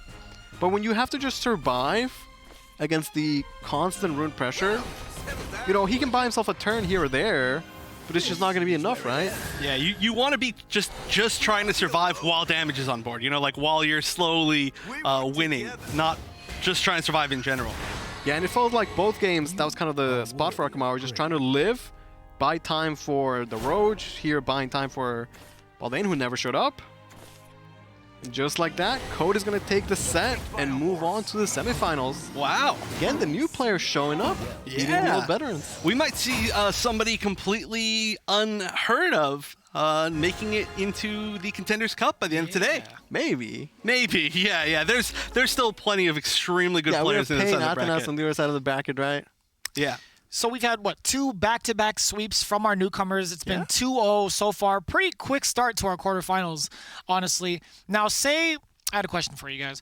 Say Akamaru Red had survived that game, right? Had he taken it over the Shikigami Rune, tell me about the potential matchup that could have been between Code and Akamaru Red with the Shikigami. I mean, of course, that's a great position to be in. You have such a strong deck going up against Akamaru's secondary, which is the Control Forest. Right? Control Forest, I think, was better against the Rune because while Dragon is sitting there struggling, like, how do I clear these followers? Control Forest would do that very easily, right? They have the Whirlwinds, all the tools, the maze, all the good stuff. Right. And then you eventually get the Roaches. So I think that would be better for him. Yeah, I mean, there's always the potential in that matchup for either really good draws, like on the side of Rune. Like, yeah, like don't get me wrong, it's 5 Kuons. Yeah, it's still Runecraft. Like anything can lose to Rune, right? Right. So ultimately, when you're in that player in that spot where you're up a game and you have Rune, 2 chances to get a win with Rune is just pretty big. It's such a good position to be at. Yeah. So pretty strong start for both of our newcomers who joined up on SVO.gg to take their shot at the Shadowverse Open West, and you guys can do so as well, especially with a new expansion coming up right around the corner. What better way to get into the action than by going to SVO.gg? And again, we highly encourage you guys to do so. It's pretty fun, honestly, because you're only getting better by doing so. You really you get are. Free packs for playing, you get league points, get to meet some friends, maybe make some money. Maybe play these guys, maybe. Who knows? Probably. I don't think we're allowed to. Well, you could play me on ladder. I'm out there. Yeah. No, I'm down. I'm just saying. I wish we could end SVO because I want the packs. So. That's what it's always been about. Same thing. Yeah, it's I would really love to just get some free packs as well. But, it'd be like that. Someone famous said that once. But either way, we are moving on to the other half of the semifinals. Just to kind of refresh you on who's made it so far. Drixes has taken it over Lumi 2-0, and again, you just saw Code take it over Akamaru Red. Again, these 2 players I have not heard of, no matter how much research I have done, and I'm pretty sure you guys are in the same boat, right? Mm-hmm. So it's been pretty wild so far, and they've been doing it in a sense that, I feel like these other players, like Lumi and Akamaru Red, very well-known players, very well-established, and super strong. It's just not their day today, despite how good they're playing, right? Right, but again, sometimes it's just about the consistency. I mean, it's very difficult to be consistent in such a difficult tournament where now we had again over 200 players signed up, and to even make it into the top 8 is extremely hard. Again, it even cut to top 12, and then you need to play in top 8. So a lot of people that made top cut and they're like, I did great in Swiss. We're not even going to see them here today. But you get those points, and then if you consistently get those points over time, then it adds up, and hey, you qualify. That's right. It's like Code beat Akamaru Red, but that's not the only thing he did. He also made it to day 2, which is a pretty big deal in the first place. Right. Very true. And now we have ourselves queued up for our next match, by the way. We have Vapo going up against Pain, the beast from Greece. We've seen him take the January Cup. This is the second time around in the top 8. And look, man, I love the smile on Vapo right now. Well, that's real nice. Can we talk about how we've got thumbs up guy, but he's doing the thumbs up guy pose on his own? I'm feeling that. I'm all about that. That is not a stock photo, indeed. That is definitely him. Yes. You can maybe tell by the Shadowverse background, but we do see the Amataz and the Ambush both banned. Amataz working super well for Pain in that first month of play, and then Ambush, of course, we saw it banned at the very last set. See it banned again. Not seeing so much Ambush. How you feeling about that? I mean, it's only natural that if you're playing Rune, you want to just take out the Ambush. You don't want to deal with it. And you guys might like Vapo's picture, but I like Pain as a player. He's just been showing up so well. Yes. With Athanas, his teammate, I believe they're playing the same lineup, maybe even the same decks. And they're just both looking unstoppable right now. I'm going to take a look at that right now. You know, as a matter of fact, you are absolutely correct. They are playing the same decks. Yeah, this is definitely the story of this season so far, Yeah. right? The fact that so Pain, obviously extremely good. We've known about Pain for a very long time. Won the Contenders Cup last Contenders Cup, but now bringing in a newer player into the game, and now they're training partners. They are just so far just dominant within this season. And by dominant, I don't mean that they've just won everything, but they are. They're in here. They're showing up. They're very, very constantly, right? consistent, yeah. They are by far the most consistent. They're almost definitely going to be, they're pretty much guaranteed to be top 3 in points, In the no matter standings, yeah. what, Yeah. at the end of this. Good chance that they'll be the top 2 standings at the end of today. I mean, we'll see. We have Vapo on the other side who's bringing his deck to the table. Let's see what he has in store for Pain with the Shikigami. Again, very, very consistent deck. Almost every contender has it. Yeah, so Rune was really strong before the mini expansion, and the Rune mini expansion cards are great cards, but not for this deck. Right. So Spell Boost Rune stays the same pretty much. Yeah, and it's tough to replace anything in this deck. Like, everything synergizes so well together, like within the curve or within the need to spell boost, that you need a really close card, I think, to take out any one of these cards. Yeah, usually differences will come in the Project, Wisdom, and maybe Core. Some players like only 2 Project, 1 Wisdom, 3 Core. But it's just a minor difference there. At this Right. point, Spell Boost Rune is still the best. It's the deck. It's been 3 months by now. You know it. You love it. It's what the meta is, right? Yeah, and it's a cool deck to watch. You know, tons of math involved, a ridiculous amount. Those Rune Mirror matches are really, really fun. I Yeah. hope we get to see another one of those. That matchup in particular, I enjoy a lot because it's just like huge board. All right, next person clears that board, makes their own huge board. I love those. back and I love forth, back those, and yeah. forth. Seeing those kind of huge swings always gets me excited. Like, you know, it could go either way. But, you know, Pain is actually bringing his Natura Dragon to kind of shake things up a bit. Again, his Amataz Forest was his breadwinner for January. This time, he's hoping to do so, at least in this match, with Natura Dragon. Yeah, I think if you're Pain, with your lineup, you're happy. It's like, okay, they banned your Forest, so now he has the 2 best decks in the game, right? Like, I think you're happy with that. And we've seen Natura Dragon today be pretty strong. Again, I can't emphasize enough how strong the Dark Prison Dragon is. Very efficient damage dealer. Damage plus damage, best combo in the game. And Princess Knight just enables the Inori to now be like a real card. Yeah, I mean, you know, it was already pretty good. Yeah, well, okay? she's better now. Yeah, like a real card. But yeah, that is exactly probably what Pain wants. Like, if you can get in with the 2 best decks, like you said, like, it's solid. You're feeling good about that. But also, we do see that Vapo has brought a set of decks that is very similar to, who was it? Somebody last month Who brought both Amataz and Ambush. Oh, yeah. was it not Athanas? Maybe it was. That's Athenas. hard. was. Yeah, you might be maybe. right. Yeah. Wouldn't that be funny if it's just like the same like set of decks but different players? Congrats. I can't- Shimon winning the raid, right? Nice. that what you said? Oh, yeah. I voted for Alright. Shimon because had the red tab. Oh, Yeah, Right, to so World Grand earned Prix, I spot like in that, the World Grand Prix, which is pretty big, right? oh, nice. Yeah, well, congratulations. and I see. get free patches. I voted for it. Dang. Oh, I missed out on that. I have Either way. voted wrong every single time. Every Same time. here. Same here. I'm like, people, tell me what to vote for, and the people know, you know. Vapo versus Pain again. The other half of quarterfinals. Here we go. Will Pain take it down, or will Vapo, you know, stop his run today? We'll see. Take it over. And finally, 2 players that have webcams. Congratulations to both these players for winning that $100 you can see on the side. You know, like, webcams are cheaper than $100, right? Like, Yeah, you make your money back and yeah, more. and more. You can use the cheapest webcam. You know, you could use like a $10 webcam and then make 1,000% of your money back.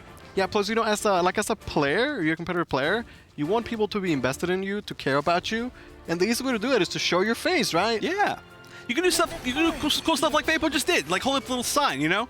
Although I suggest big lettering if you're going to do something like that, right? It's hard to read. It's very difficult to read in these little boxes. So luckily that was legible. But hey, play it up. You know, have fun. So we've not seen Amataz today yet, but here we see Vapor with it, and he already has Amataz and Divine Smith in hand. He just needs a way to get enough fairies, and by barraging the Whisperer, he can get there soon enough. Yeah, and then, I mean, the majority of the deck is going to be generators, so this is a pretty great start, all things considered. But, I mean, even if you have a great start, potentially, you could see some really good defense on the side of Rune. However, we're not really seeing that maybe not that great of a hand in general. Yeah, no Kuons, no, not a lot of stuff yet, but, you know, Pain has card draw. You could maybe find something.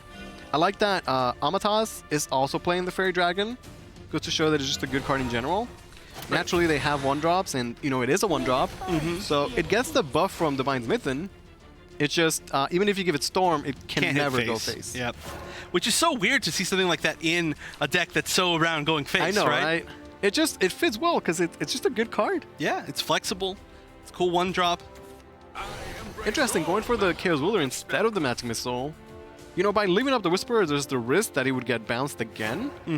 But Pain just wants to be playpoint efficient, playing the Chaos Wheeler for 3. Well, this is also, I mean, it's really important to like draw into that threat, because at this point, like if it took 2 more turns to get to that Kuon that we actually see drawn, then that's 2 more turns that they're just building up the Amata's game plan, and you have no good way of challenging it. So I think it was a little bit of a not a desperation, but you need to. I think it shows good game knowledge by Pain.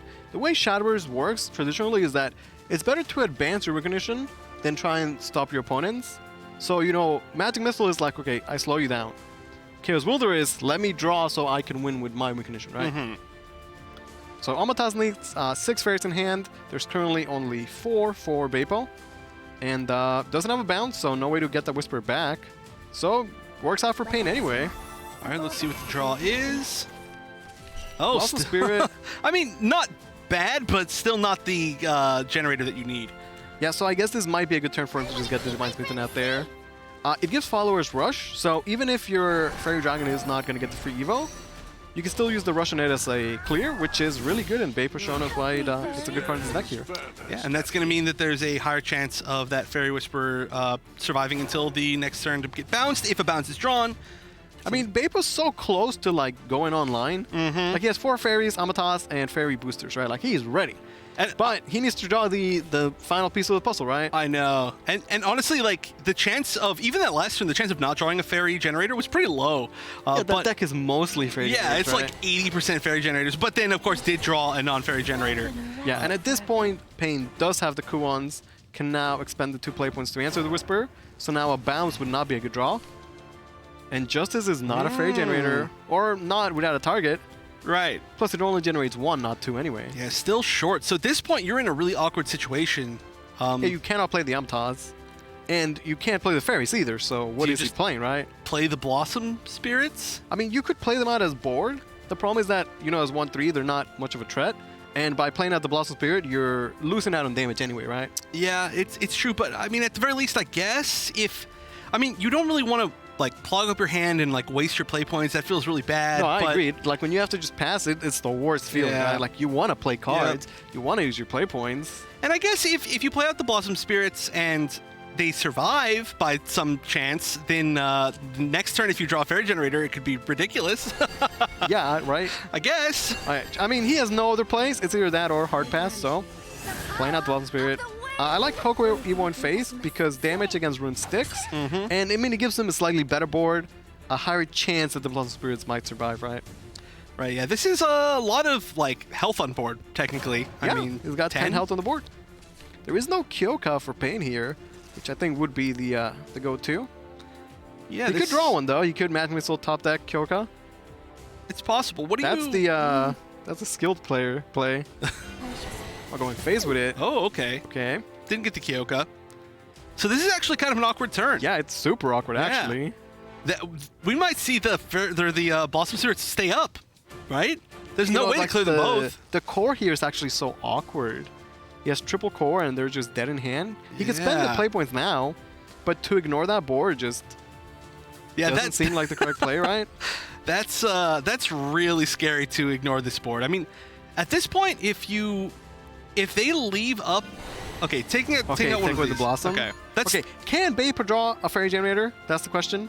If so, this is a terrible situation for Pain. He's so ready. But he's not. Well, Kogor could maybe draw one. Yeah. He wouldn't really pop off this turn, but... And no way to really get the double draw from Kokoro that you want to. No, because he can't use the Justice. Yep. And you don't dare play a Fairy, right? Right. Or do you? You know, okay, well, so people out there, they call this Aggro Forest. Oh. As an aggro deck, yeah, you play like an aggro deck, right? So this way he gets both the card draw and he has a pretty good board. He saw that Pain was struggling to answer the board anyway. That's true. I mean, we do see some clears, but not clears that you, or some removal, but not removal that you want to use in this situation exactly. Yeah, and based on what Vapor drew there, those two cards, well, Atar can generate fairies, but not in this hand. So I think his play was correct. All right, now do you evo the Blossom Spirit face? I mean, at this point, if you commit to just being an aggro deck and having an aggro board, then fully commit. I think whatever your strategy is going to be in Shadowverse, it's better if you go all in into it, right? Yeah, I mean, this sets up next turn lethal. Of course, we know that there is answers. I mean, Vapor would have to assume that there's some sort of answer. There's too many cards in hand. I mean, where's the Kyoka, right? Just not seeing the Kyoka. Yeah. Clark is actually super awkward. Yeah, you can get down to... Like the core is just never happening. It's super hard to see what's in hand with these animations. It's Fire Embrace, core, Kuon, core, Kuon, core. It's like a pattern in there. Yeah, like Demon when Color. your hand has a bunch of repeats, like if they don't help in a situation, like you don't have extra cards, right? Because they're just repeats. So. Oh, that's super awkward. So the best that you could do here is, because you'd have to play Clark and then play the spell, and then you could Fire Embrace, but you can't play anything else, right? Right, and I guess he can clear 3 followers, leaving potentially 4 damage on the board. Wait, what would the third? Actually, no, you can only clear 2 followers. Yeah. So you would leave up. You leave up your 7 damage, 2 away from lethal. But you know Amatas isn't active, so yeah, maybe it's okay. So the win here would be Mallet Monkey. Oh, he does have a one-off. Actually, is Maple play with Mallet Monkey? I think it's actually Pain. I love Mallet Monkey, so I'd be sad. No, if he does have one Mallet Monkey. You're right. All right, He's got 1 Mallet Monkey. Plus RNG. Oh. So Bapa's still in an awkward spot. Although he's in a good spot, it's just his hand is kind of awkward. But at this point, he's winning through just board, so just make more board, right? Yeah, you just. He just needs 2 more face damage. How hard could that be, right? I mean, you say that, but like eventually Pain's hand will like function, and you know how long will it take for that to happen, right? Because Bapa's still just gotta keep the pressure up, I think. Yeah, this is. So, let's see. You could do. Let's see. Assuming next turn you could play a core, you could play the just play the traditional sorcerer. Most stats you could do, right? Yeah. Like biggest chance that they just don't have enough damage clear. next turn. Okay, if this is a low cost, the that Kuon is not helpful. What he wanted. All right, so it's got to be okay. Demon Caller. Do you core to Evo something To get the insides, but like, no, what is he discounting though? There's not a Fire Embrace. He can get the sorcerer. The sorcerers. It's got to be that for just the wards, right? It really feels like Pain just needed Kyoka this game, right? Yeah. Like a one single Kyoka would have made his hand infinitely better. No Kyokas, no Pecorines. Where are all the Unionverse 3 costs? That's why you need the Knight to draw them. Yeah, exactly. Okay, so you trade in the Shigami, and then that's game, right? I mean, he gets the sorcerer, right? Yeah. Fire Embrace a bit too late. All right, so that's a trade. All right, goes down to 0. Like that one Kuon is almost playable next turn if he gets the next turn. 3/3 can clear a fairy or the 3/1. Yeah, there's no way to live. Yeah. It's just, it was too much pressure. And I like the way Vapor play that because, you know, usually the Amatas deck is like a combo deck where you play Amatas and then your fairies combo your opponent. But that wasn't happening. And he found just the exact moment to make the switch and be like, okay, you know what? I am going to play as like an aggro for his deck. And it was exactly what he needed.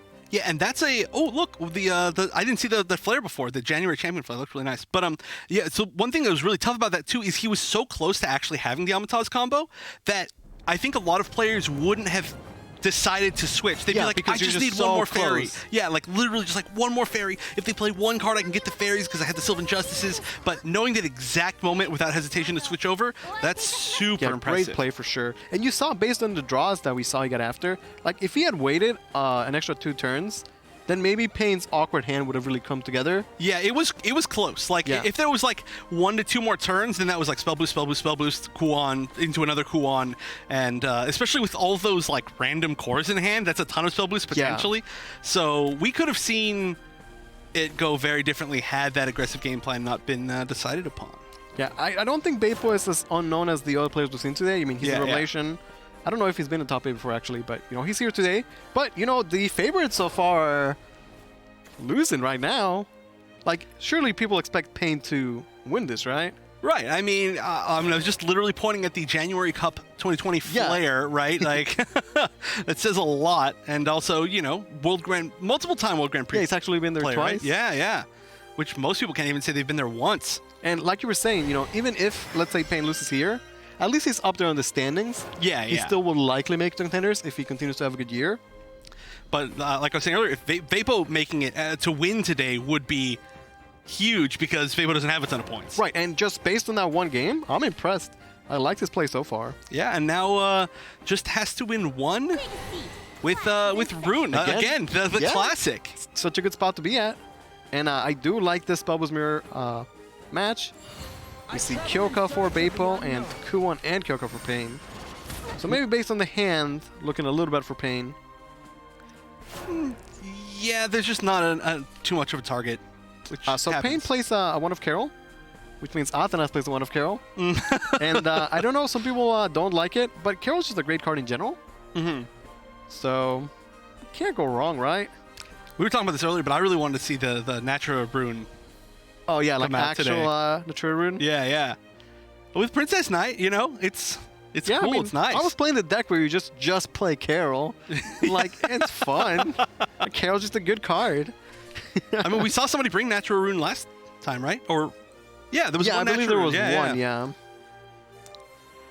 All right, so this is a tough situation, definitely for Vapo, where you have lots of spell boosts in your hand. But you're not spell boosting the Kuon, right? Right. And, I mean, you have 2 targets at least, but in the mirror in particular, I feel like having the Kuon is extremely important. Right. Like, he's got those projects. If he draws Kuon, he can copy them. Right.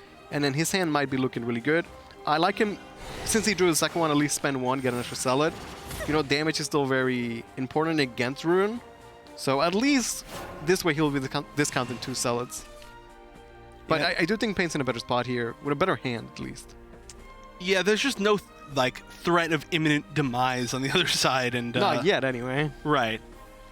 But the big question is, once Vapo, if Vapo does draw a Kuon, how fast can he catch up as far as spell boosts? Right. The problem is when you draw a Kuon and it's later, you know, it's costing 15. Yeah. And you have to start the spell boost all the way from 15, right? Pain electing to play the paper instead of the Kyoka. Oh. They both were going to float play points. And there's the Kuon, right? Yeah, perfect Maybe timing. it's early enough. Maybe it's early enough. Yeah, if I think if it was even 1 turn later, I would have said no, far too late. I think this might be... Class is in session. Oh, and there's the other one. Okay. And project, get a 3rd one. Let's go. So now the question is, how long can Vapo survive? I mean, the Kyoka's still in hand. The Kyoka's still an option for a lot of spell boost. That's still pretty good. Could even play a Zealot, which, you know, I kind of like. Because the one thing that Vapo had going for him in the early game is this early damage lead. And Zealot might just extend that, you know? Yeah, and Zealot, I mean, pretty much against every deck ever. It's very hard to deal with that 3-5 stat line. Yeah. But also, in particular, in this matchup, I mean, you really have to, like, you either have to, like, embrace it or, like, blow an Evo point. Like, it's not fun. He's going to be protected by the ward, so you can't just, like, Evo Kyoka to answer it easily. And this is great because, you know, I was just talking about, like, one of the things that Vapo needs to do is survive until he can get his Kuons online. And one way to do that is to set up such an aggressive board that you're preventing them from, like, getting their like, easy spell boosts going. Like, they have to deal with you now. Yeah, you know, Vapo's hand could fall apart depending on what he draws. Because he has, like, 1 spell and 2 very expensive Kuons. Yeah, it's true. But he has a good board and he's pushed good damage. And with the right draws, I think he could, you know, definitely take the series right here. Yeah, look, he's got potential 7 damage on board. That's a lot, but unfortunately, Fire Embrace is not the card that you want. I mean, it's not, but... Well, actually, I wonder if you just copy the Zealot here instead then. Yeah, right? well, I mean, actually, technically, he's got 10 damage right now. So not bad. you can copy the Zealot And go face the then- Zealot. Yeah, you go face another Zealot and hope they can't deal with it. Let's look at the other side. It looks like he is going to do that. He copies the Zealot. The problem is now he's just got to draw stuff to spell boost. Yeah. And I said Payne's hand was good because he had the Kuon and he had the Kyoka, but every turn Payne has just been floating play points, He plays Paper on 4, floats 2 play points, plays Kyoka on 5, floats 2 play points. So, without like those insides, things like that to really get the hand going, his turns have not been particularly powerful either. Ooh, and that Zealot's not going to help. Is this actually it? Let's see. What are the options here? There's a traditional sorcerer Carol in clears hand. the board. Oh, yeah. Like, if he needs to just clear the board, Carol clears the board. But maybe Beipo gets the Zealot to be playable the following turn? Yeah, that's the problem. Is next turn, I don't know what the best thing that we could see. Okay, going for some spell boost. Magic Missile. Okay, this is probably better than the Carol play because you clear the board, but you get a ward left over, which has to be worth a lot right now since Payne knows he's one Zealot away from, getting kicked out of the tournament. Yeah, I mean, this leaves less of an offensive threat, but I don't think you quite need that much offensive threat when you have the Kuon in hand and you're just building up towards it. Yeah, I like the way Beipo's been playing this set. Just being really aggressive in both matchups. Maybe that just speaks to him as a player. He might naturally be an aggressive player, right? Yeah, I mean, it's true. It's funny because both of the games we've seen so far have been situations where it's like he's had to pivot to the slightly more aggressive game plan. But he's done it so well. Well, the question is, like, what happens when he doesn't have to? Chaos Wielder is... It's card draw. Yeah. It's expensive card draw, but it is card draw. I feel like you kind of have to, right? Like the... The thing is, if Beipo can't close the game out in the next turn or so, he might get to a spot where Payne just takes over. One Magic Missile, is hit one face, damage. hit face, and hope for another Magic Missile next turn, and there's no way you lose. There's literally no way you lose. Well, you can also clear the board, at least answer the Kyoka, get some card draw. But if you Magic Missile into Magic Missile within the next turn, like... There's also Clark. You can top that Clark for damage. Yeah, that's true. Again, Ruin has no heal, right? Just keep that in mind. Yeah! Yes! I guess he is an aggro player. I love how excited you were for that one. Dude, I'm pumped. What does Payne have? This is his time to shine. There was really no pressure at all from Beipo. Payne has a good board. He has strong cards in hand. Maybe it's just Carol and go face. Carol actually, is Carol not lethal? Carol pushes 10 damage. 10. Did he not just miss lethal? It was active? Yeah, right? Yeah, 'Cause he's Evo 3 times. Yeah, he just Oh, realized yeah, it. look at that. He just Oh, missed lethal with no. Carol. We've been here before, Payne. It's because, like, you're used to Carol doing 5 damage, but if your opponent's at 20 life, it's actually pushing 10 damage. Yeah, It sets yeah. your life to 15 and then does 5. If they're at exactly full. Okay, And he so had exactly 10 life here we go. board. Needs to top deck. Okay, will Damage. Beipo get the punish? Further study. Clark! Clark's gonna do it. Just like that. Oh, no. Oh, man. Payne misses lethal and it cost him the tournament. Every Hits him with the player- sorry emote. Every known player has gone 0-2 today. What is going on? Holy. That was good play from Beipo. Yeah. But Extremely. man, that mistake from Payne. I know. I mean, yeah, it's hard to like say that, to point that out, and not try to like take away course, right? Fable's Payne's a play. great But player. yeah, his Fable's play was extremely good, going for all of the outs, right? All of the possible outs. So that was extremely impressive. But yeah, that's such a tough miss. Like You rarely see that. 20 Yeah. damage. Yeah. Like, oh, that's tough. I've never seen that kind of emotion on his face ever. So it's really wild I mean, to see. he felt it too. Like, you do the mistake, and then like a second later, you're like, oh. That was the worst part because you called it out. Then you see the expression like seconds later, and he's just like, "Oh God, what have I done?" The thing is, like, as Shadowverse players, like, we've been there 1,000 times, except he's there in this tournament life, and it cost him. I know. It feels bad enough when I'm doing it, like, Yeah, on you're like a ladder, and like, Yeah. the game doesn't really matter too Yeah. much. I know. It's already the worst feeling ever. You're like, you just want to like just give up that game at that point, which sometimes that's exactly what you shame just to see. did, right?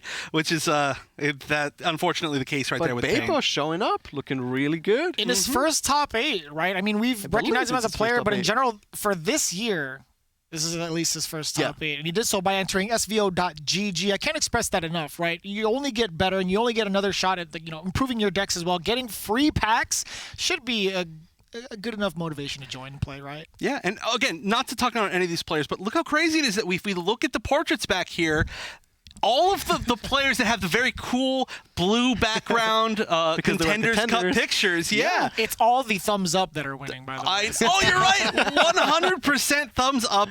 So do we have both these next players lose because neither is giving a thumbs up? Who knows? Yeah, Who I don't know. knows? I don't know how the math works on that. Well, I mean, we could at least say the newcomers so far in the top 8 have been very, very consistent. 2 O's all around the board for the quarterfinals. Our final one is going to be Dr. Dodo. I'm going with the Dodo this time. All right. I heard you, chat. I saw you.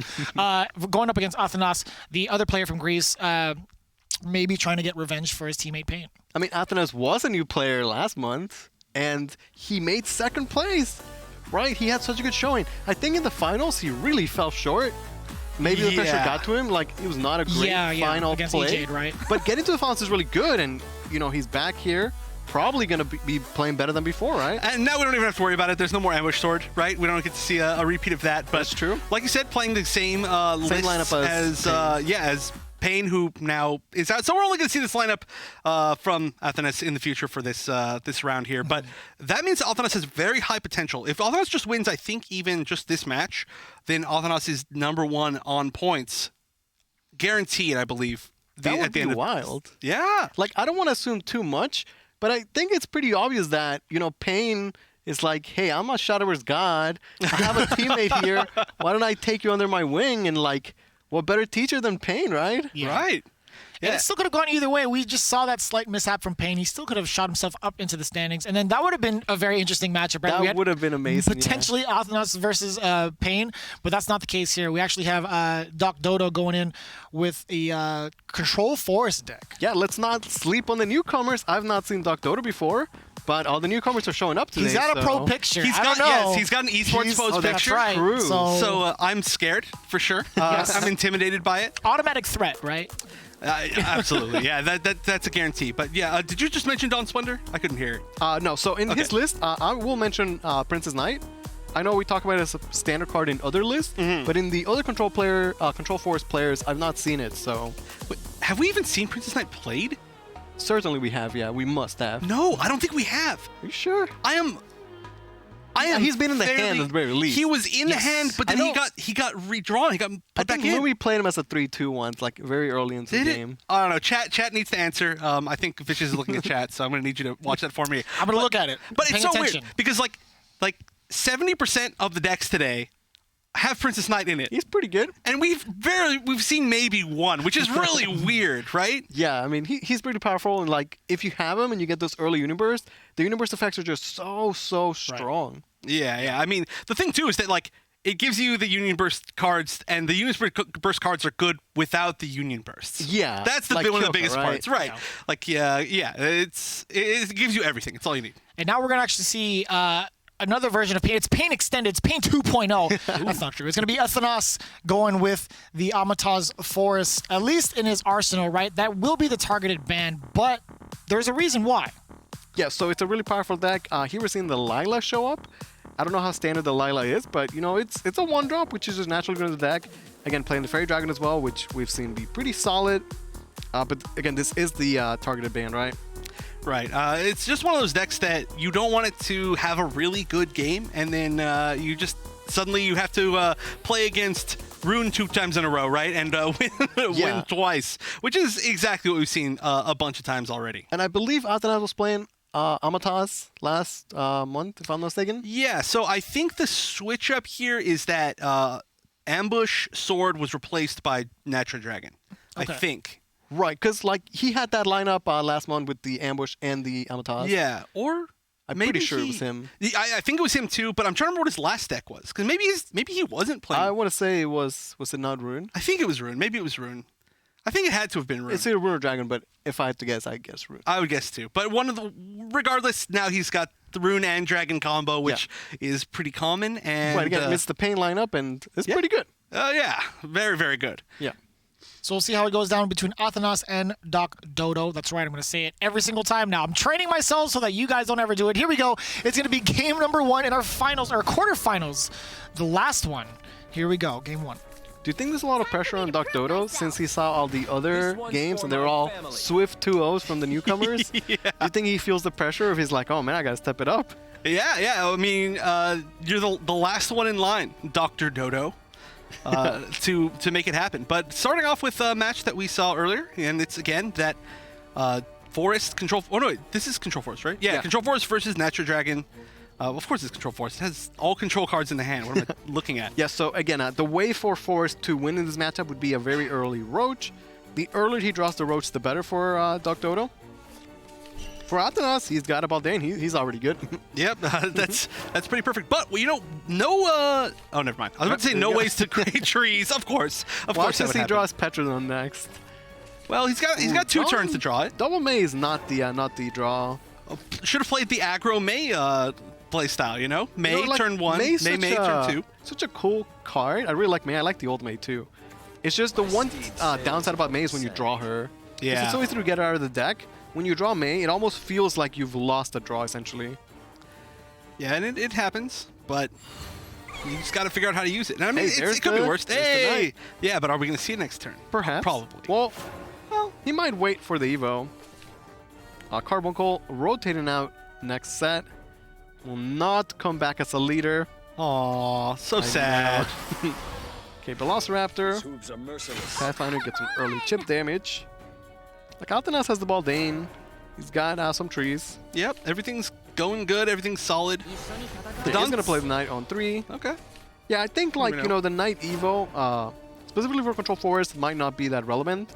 Surely Reno and Kokoro both have amazing universe, His hooves are but they're not merciless. like a cornerstone of the deck, like how Pekko is for Evo Sword, for example. Yeah, I mean, I could see it being useful maybe like for actually getting the play point back, because then you can get more cards played in the play pool. But Yeah.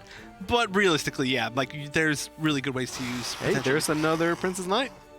There we go. Look at that. They heard me saying that there wasn't very many yet. Okay, just draw all the Princess Knights. He's such a good card, so powerful. Like, the Evo effect is so good, but you see him here as a 3-play 1/3/2, draw a fanfare card. Like, that's honestly good enough. And you know why he's so good? It's because he's drawn like a protagonist, right? He's definitely drawn like an anime protagonist. Well, that's what he is. He's the Princess Connect. oh, is it? Yeah, he's Oh, the I didn't character even you know play. that. Yeah. Wow. I know this because one of my mods, he's like that's the Surson Knight because he named it after himself. And when you play Princess Connect, Yeah, that's yeah. your character. Oh, okay. That makes sense. That explains why it's so good then. Okay, so Roach on turn 4 is exactly what Doc Dodo needed. He can play the Roach, start Evo on it to bounce it back. So this is how he wins this matchup, right? Is the Roach. Now Athanas had a great start, and he's gonna have the Baldain. So I think we just have a real game here.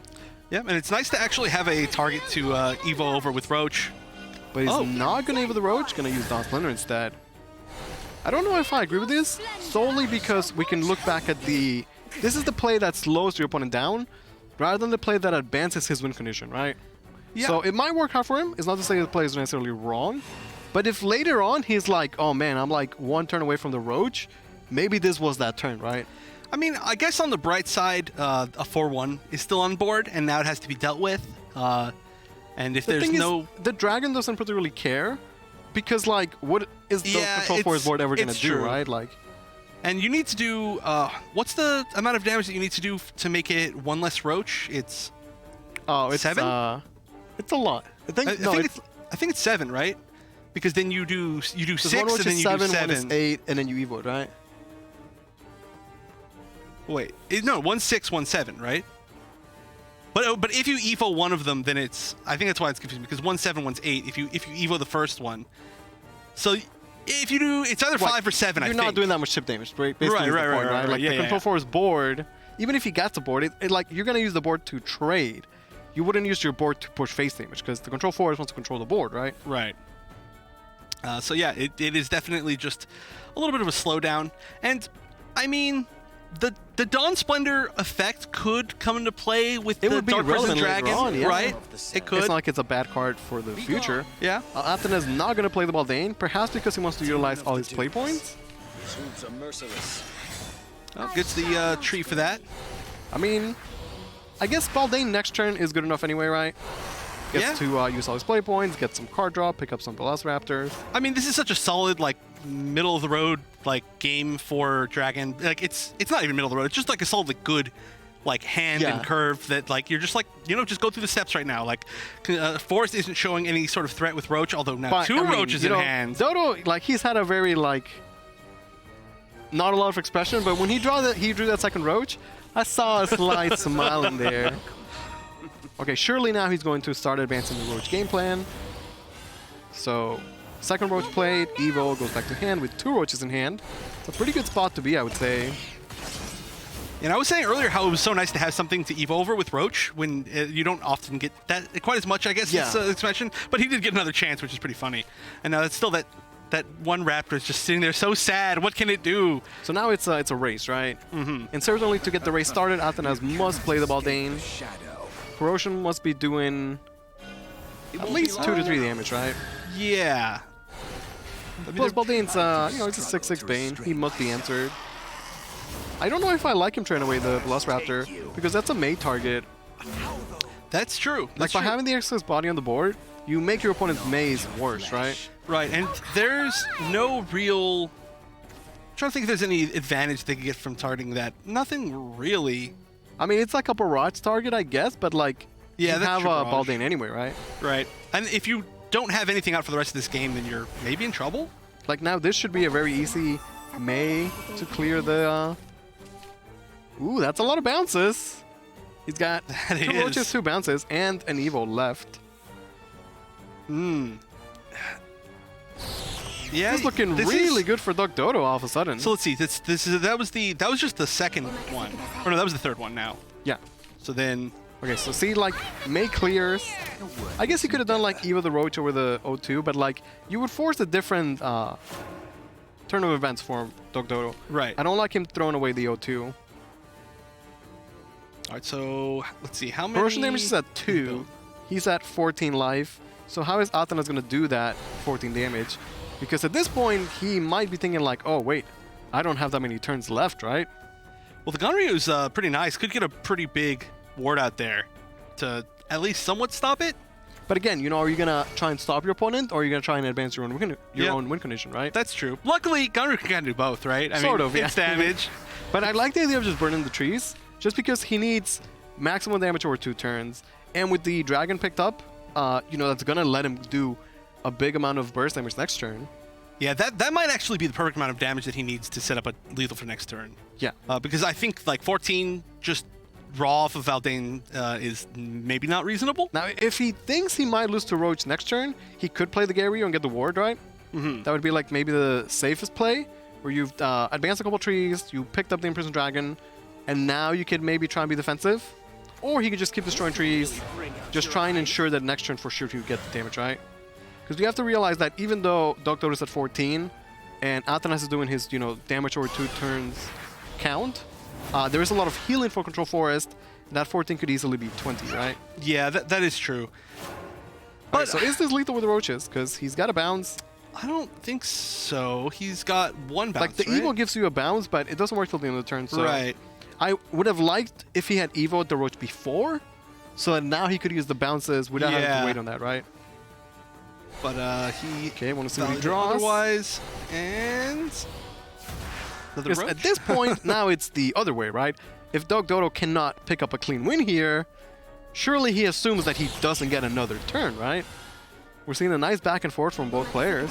I mean, if there is no more damage out of hand, which we may or may not be able to see that there's a ton of damage out of hand. Oh, there's so much damage out of Dragon. I know. Yeah. But had there been no cards in hand that would do damage face, he could survive one more turn, potentially, Yeah, right? the thing is, like, at this stage of the game, when Corrosion already active, the Dragon's hand is what? It's like cards that generate trees, which is damage. Yeah. Cards that go phase, like Dragon and Kaya.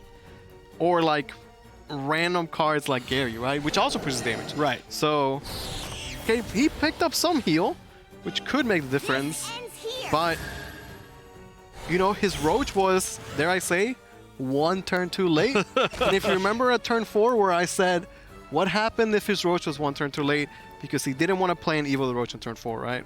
And also, ironically, I mean, I don't know if he would have had the play points in this situation, but Dawn Splendor could have prevented some it could have damage helped, right yeah. now. Yeah. So, I think, Doc Dodo's made solid plays. I don't think anyone's played something like bad or anything like that. But I think if he just committed to the Roach in turn 4, he could have been ending the game right now. And I don't know that he'll get another turn. Athanas has to just count his damage. And with 2 Imprisoned Dragons, I'd like to say that's enough, but maybe it's not. Because how much was the corrosion damage? It was 5, right? Yeah, 5. So he needs to do 10 damage from hand, which he's currently not doing, right? Yeah, So maybe he actually just had enough heal for Dr. Odo. maybe. I mean, okay, so he's got some... Let's see. He's got 9 play points. So that's a good amount. Like, the most damage you can do is Petrodon and then double Imprisoned, right? So each dragon is 4, and then the corrosion would be 6, so he'd be doing 14 damage. Well, I mean, this is also not full lethal on the other side, right? There still needs to be 1 bounce or 1 more source of damage. Yeah, because he ultimately had to spend the bounces to get the roaches in. Right. So it might not be ending, even though we keep seeming like it's yeah, gonna end. it seems like the game is like, you know, they have a lot of life, but it's like 1 extra thing from the game being over, right? Like 1 extra play point, 1 extra tree, 1 extra bounce, 1 extra roach off the top. Okay, so since Athanas does not have lethal, he makes the play that is the most offensive by having a big ward, and an extra turn for the Natura Dragon means that next turn he surely does have lethal. Yeah, and I mean the Aether can give him a draw here. He's got potential for some stuff, but Yeah, it's hard how do you get because, past like, the ward too? Dr. Odo would have to win this turn. That means he has to draw. Would clear the 6/7, which he could with a combination of cards, but he needs another roach or bounce, right? Yes, I think you I need think you start to with a card draw. Draw, yeah. Draw first, right? I mean, he's up against Dragon. Just to remind you to draw first. Yeah. Okay. Great Tree picks up. That's a bounce. Wait, hold on a second. Does he have a clear now? It's an expensive bounce, though. It's an expensive. I don't know if he has the bounce. play points to do it. I mean, so it's 1, 2, 3, 4, 5. So he's got 2 extra play points. I mean, he could play Reno, high roll the 4 and the 6/7, Whirlwind clear the board. Right? yeah, but the thing is, But then he doesn't have play points win. to. Actually, wait, no, he's got May. No, but it's still not enough play Right, points. because it's one of the. Oh, so definitely 1 turn earlier, I think, on the Roach, I think would have. Like a guidance, right? Or. Okay, well, he ends with a ward. He's like, yeah, that's the best I could do. Now, it's just way too much damage Yeah. from the dragon. Now it would have even been reasonable to almost just go for trees had the dragons not been available, right? Yeah, he's losing play point orbs, but actually, you only lose from the first one, right? Okay, so Imprisoned Dragon to the face, Corrosion gonna finish it off. He's got Inori too. It's way overkill. Yep, everything you need, and again, showing the power of those dragons, the new Dark Prison dragons. Yeah, so Dr. Odo might win this set, but at least Athanas is not going down 0-2 like other players. Right. But now the question is, can Doc Dodo prevent the 0-2 sweeps throughout the entire first, set of matches throughout the whole quarterfinals? I mean, you know what Athanas is? He's up 1 game. Oh, no. And his last deck is Rune. We've been here before. We've been here so many times, and I don't think anybody's ever actually run it back within the last 2 months.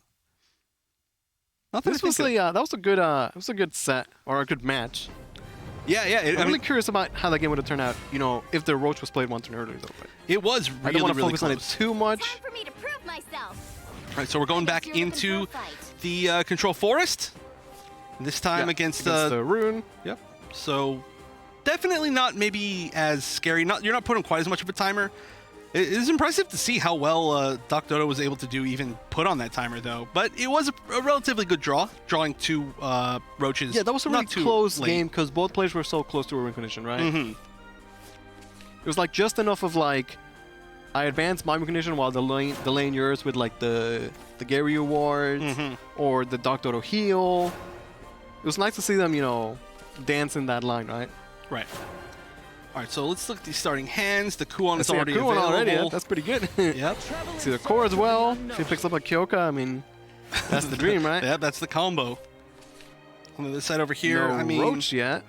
No Roach, but also this isn't probably the matchup where you need the Rush Roach, Yeah, no, right? he doesn't need the Roach. It's just like, you'd rather have it, right? Yeah, Another yeah. Kuon picked up. All right, so another Kuon picked up. I like just setting up the core here, yeah. Like the 1-2 Kokoro doesn't tread on anything. And core would be so awkward to play later on. Right. Right now it's just so smooth, right? And especially against Control Forest, it's not like you playing core is like, I'm falling behind in tempo, right? Yeah, Like- right. It's like, it doesn't actually matter. He got the Kokoro back, but he's not going to replay it because, you know, at this point he could easily get 2 draws out of it. No Kyoka. Well, maybe Clark draws Kyoka. Like, right now he just has to play spells and draw cards, and Yeah, yeah. it's going to be okay, right? Like, the damage is not going to stick, right? So he might feel like he's wasting the Verdict Ritual, but if you spell boost the hand and you draw a card, I think that's not a waste at all. Yeah, and then, I mean, Chaos Wielder is also a great target for using the core, an extremely Yeah. good target, so it's not like even if you don't draw Kyoka in this situation, like you're Right, like, in a it's not terrible like he's situation. desperate for the Kyoka, right? Right. Dawn Splendor picked up. Could be relevant in the matchup. Rune Ghost get a little Storm. Gonna see the Princess Knight show up. Giant for the heal. You're done for. Yeah, gotta use a card, though. You're getting really close to burning. I mean, he can just get the tree online. He's gotta hit the board at some point, right? Or use the Primal Giant for the heal. You miss out on 1 point of life, but that's probably not too relevant. Yeah, it's an awkward number, but whatever. Yeah. Plus, the Knight gives him the Universe discount on both the Reno and the Kokoro. Mm-hmm. And that will likely give him a much better mid-game, too. Right. Yeah, and then maybe saving the tree. Yeah, I guess if he wants saving the tree just as a free play Yeah, for it's like a a May turn one or card play something. next turn. Yeah, so yeah. I like the Giant there, yeah. It's a good choice. Okay, no Kyoka, but I think Chaos Wilder, like you said, is good enough. Although, its stat line does not answer the Knight on Evo. So maybe we'll see a different line of play, because it would be kind of awkward to ignore the 5-4, right? Well, you could. You could Ritual and then trade. Well, you could Chaos Wielder. And then just Demon Caller, Evo right? and then Demon Caller. Yeah, Yeah, perhaps a lot better. Either way, drawing first would be correct, right? Yeah. He's thinking about it. I like the way Athanas has played, you know, like, we can tell he might be like I don't want to say he's a newer player, but like, he might not have like 3 years of Shadowverse experience like some of our other veterans. But, you know, he's clearly a great player. He's picked up the game relatively quickly. He's got a great coach, teammate, partner in Pain. He's got good showings. Definitely one of the, probably the like fastest rising player that I've seen. Yeah, maybe. It's like I said, like the first time you're an underdog, second time around, like now he's a top player, right? Yeah, yeah. Honestly, I think if he wins this, then he's like the favorite in like the whole season. That would be wild right? if he just won the whole tournament. Yeah, yeah. Well, I now this is not me being biased, but I would almost feel like that's like a shame because I want to see him keep like fighting for points. You know what I'm saying? Yeah, yeah. Like it's just I want to see more from Athanas. Is I guess what I'm saying. Yeah, for sure. Like, you know, after his performance in the finals last month, I want to see him be better than that, right? Right. Because getting to finals is really impressive, but he kind of choked it up. So this is his chance for redemption. Prove that it wasn't a fluke, that he's a great player, that he can do it, and you know, if he does better than Pain, then that'd be pretty good. Yeah, I know. But also, you know, I mean, sure, last month he could maybe not have the best play in the finals, but this is the month where that matters, right? Oh, for sure. First and second, sure, it's points, it's money, but that's not what you're here for. That's Yeah, not- like winning March means you auto-qualify the Contenders, which is the best chance to go to Worlds, right? yeah, it's the only Well, the only way. chance to Yeah. be the best player, yeah. All right, so lots of options. This tends to be one of the more difficult situations as Control Forest. Full hand, lots of different things that you can technically do, but what do you actually do? And what order do you do it in? And how do you decide on that fast enough that you don't actually just run out of time? Right, and it's one of those turns where it's like, no matter what he does, he's not advancing his win condition. So it's just like, how can he use the removal most efficiently, basically? Right. Because the deck has a limited amount of resource in its removal, right? Like, you only have 3 Whirlwinds. Can he justify using Whirlwind on this board, for example? Those are the type of decisions he has to make right now. And he's going to use the Evo on the Dawn Splendor. It won't be long. Get some cards with Kokoro. So maybe not a full board clear, but I shall watch. That's pretty awkward though. Just because you do leave the oh, never mind. He's got the barrage. I was I blind. mean, he seems to really like the Dawn Splendor to leave the follower neutralized. Yeah, yeah. Seems like he's a fan of that, right?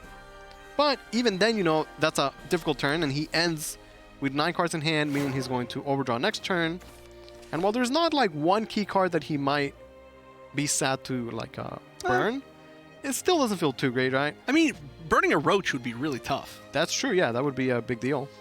He's got triple Machina Tree in hand for the bounces. That's no true. roach anywhere to be seen. But the big problem here is, so now at this point, Athanas is beginning the Kuon game plan. I don't know if we're going to see the Kuon like this turn, because there are other options, but it has begun. You know, there's 2 Kuon in hand, there's 2 Demon Callers, 1 Traditional Sorcerer. There's a lot of different boards that are going to be coming out from this point onward. Actually, leaving this 0-3 on board is actually pretty strong. The fact that locks up the board spot. space, right? And he picked up the one of Carol, which I actually think shines in this matchup, since setting their maximum life to 15 means it's a lot easier for the room player to close the game out. Just copy the Kuons. Oh, he's gonna copy the Carol. Oh, that's so smart. That's high. Oh, I love it. Oh, that's sick. If he wins by just playing 3 Carols, I would be such a happy panda. Okay, I want to see it. I mean, honestly, I think that might be I just super said smart. It's so good in this matchup, so it makes sense that he would do that. Yeah. Yeah. And I'm sure that's one of the reasons like they play the one of Carol, him and Pain, and they probably discussed like, hey, in this matchup, you copy the Carol, it's so good, right? Yeah, it's that's like guaranteed. That's like one putting Magon. you into lethal from there you go. It's a lot easier to end the game, right? Right. And like that could have been a turn where he was just like, oh, let me just play 5 play 1 Kuon after Insight. But instead he chose a completely different line of play. And I like the spot that Athanas is at now. But the Reno there was pretty powerful, and that's Union Burst, right? Mm-hmm. You know, you have these very powerful late game effects that don't happen in late game because of the Princess Knight. Yeah. So Reno's just really good. Of course. You could even bounce her, get it back to hand. Yeah, there are actually a lot of options here. But again, he must consider his resources, right? Like, do you want to use a bounce on the Reno when you have a limited number of bounces and you need enough bounces for the Roach to win the game eventually? This is Still no Roach to be seen. but yeah, About halfway through his deck. Again, really likes the Dawn Splendor Evolution. Been pretty solid for him. yeah, like 3 Evos so far out of 2 games have been on Splendor. And Shigami Summons is. I mean, I still like a few Carol cards because Carol off. clears the board and, you know, gets the Carol train started. Yeah, I mean, also, like, if you want to start the Carol thing, then you got to do it before you do more damage, right? Because more damage that you do up to a point is kind of wasted. Yeah. Like, get the Carol to lower their maximum life and then do your damage. Yeah. Like Carol it is. All right, this is cool. I really, I'm excited to see this. We don't see Carol, like, popping off that much. He could play Carol and the Kuon, and you know, why not? What's better than a Carol? Carol and a Kuon. Seems good to me. Yeah, it's really hard to say no to that. He's thinking about it, but like, yeah, come on, man. Like, you wouldn't ever say no to that, right? I guess the decision now is whether he wants to Evil the Carol or not. Because Evil Carol is it's a clean board wipe. Well, Dawn Splendor was played last turn, right? So, I guess that could be that's true, yeah. That could be a reason why you wouldn't play it, but... I mean, he doesn't have to attack with them. Like, Evil and Carol and Passin might be good enough, honestly. Yeah, I mean, you don't have to, but I don't know. I was just trying to just use the value from the Rush followers and hold the Evil for maybe the next Carol. So, seems good either way, right? All right, so Lokoto maximum life is now 15 for the rest of the game. Yep, no more healing past that. But he has still not found a single Roach. Surely this is like a great Whirlwind turn, right? Whirlwind's going to be so good this turn. Yeah. But he's not advancing any sort of Roach game plan. The Barrage is nice as a bounce here, but if you are going to Whirlwind, it seems like it's a little bit of wasted damage. Maybe he values the Kokoro card draw. Since if you look at his hand, there's not a ton of card draw, and he needs to draw that Roach, right? Yeah, it's true. I mean, definitely has to clear out some space first, but yeah, I mean, you need to win. I mean, there's still so many boards here, too. Okay. Kokoro card draw, and then Whirlwind clear the board. Roach is not picked up, and he even burned a card. I think he might have burned the Roach there. Yeah, I know. Didn't, luckily, but you know what the mistake was there was I think he played it without realizing that May was going to come into hand from that last card. Happens all the time. Yeah, I wish I could say that I've never made that mistake, let alone have not made that mistake maybe Wait, is this a too many times. Carol Kuon turn again? that what we're looking at? I mean, It seems good, right? well, actually, He might be waiting for Carol Universe at this point, which would be fair, but like, you could. he's got Carol, Kuon, and a Celoid. I mean, one of the funny things here is it's kind of hard to actually spend out your play points if you don't play Carol, right? It just feels I like him playing Carol. weird. I mean, it's 5 damage guaranteed, right? right. And there's one Evo point left, so you could actually save. Or like this. So you can save Evo Zealot. So all you need to do is get 5 damage on board, which is essentially happening. They could heal it, but And then it's like Kuon, Celoid, Magic Missile. There's the Carol. Everyone's favorite caddy sorcerers. putting a lot of work this game. Yeah, I like Carol as a card. I'm a fan. Is she too good? She's pretty good. I mean, I could actually really see the line of play of saving the Carol and the Zealot for the Right, same because- turn with the Union Burst, because that's just Yeah, if he saves the Carol, Yeah.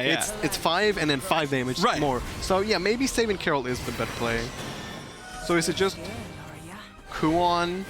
okay. Yeah, and then next turn you go Carol, Celoid, win the game, right? Right, even if they clear your board and heal back to full, assuming they don't set up. I was gonna say Dodo, he burned the heal.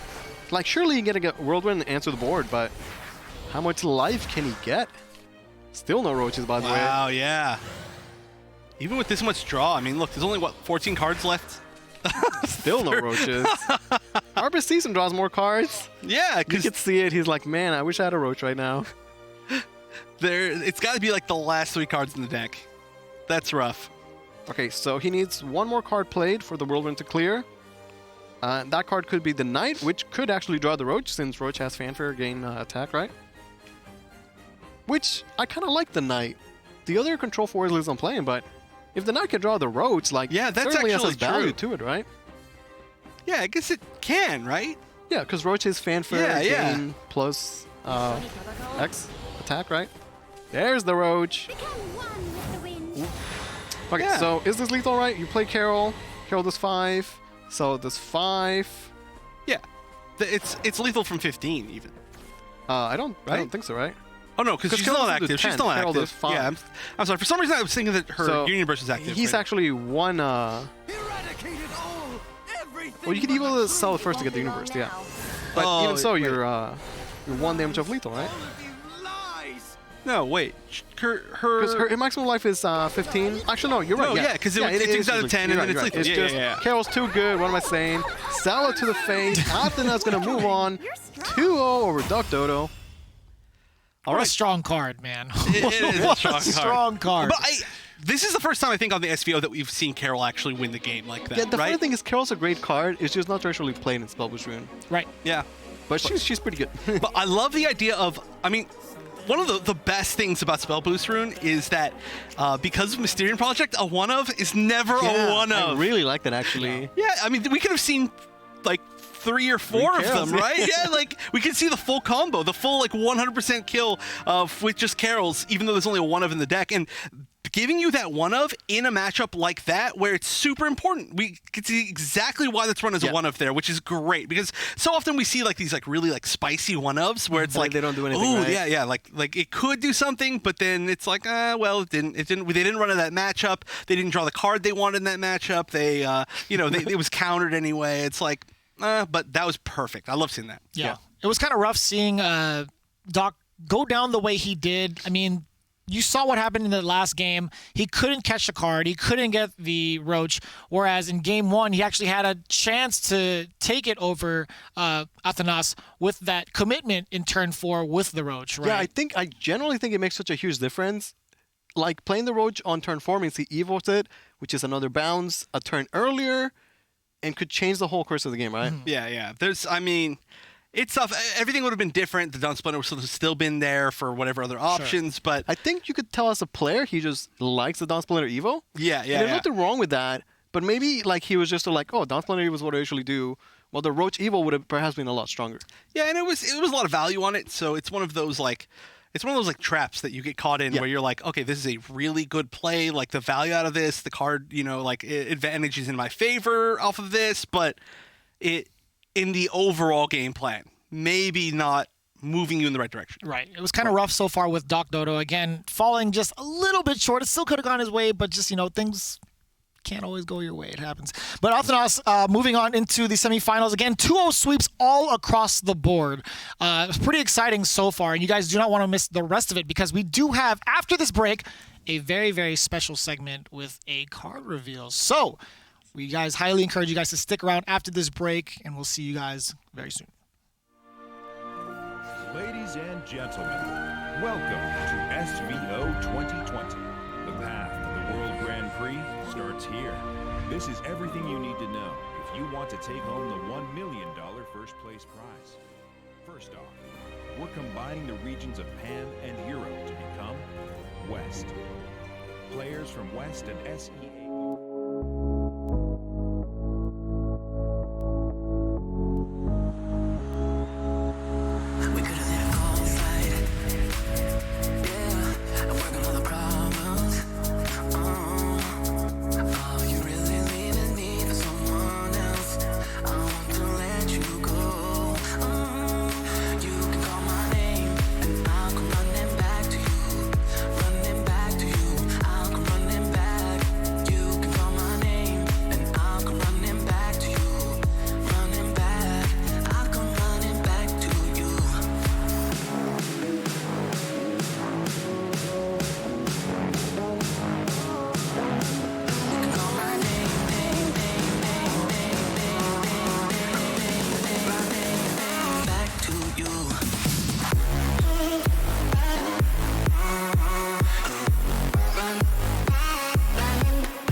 But in the next calamity,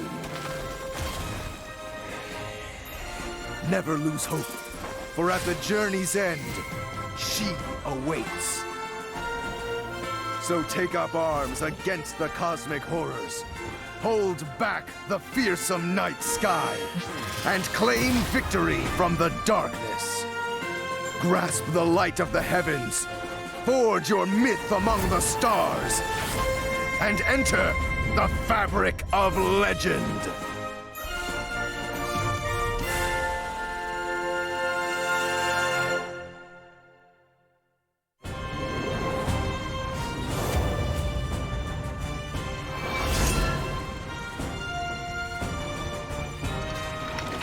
The time has come. Witness the world's refabrication. Winds of change sweep across eons, beckoning heroes forth, while wings of valor sunder the heavens, leaving naught but flame. Shining under this fiery torrent, a beacon of blessed justice brings hope to the land. However, lest we forget, beneath the facade of creation lies destruction. To suppress the knowledge of antiquity, higher beings will set in motion the cogs of war. And thus, divine retaliation begets world-ending conflict. At the far side of this inevitable flux, born of chaos and order, lies the genesis of a new era. So, won't you join me and behold Revelation?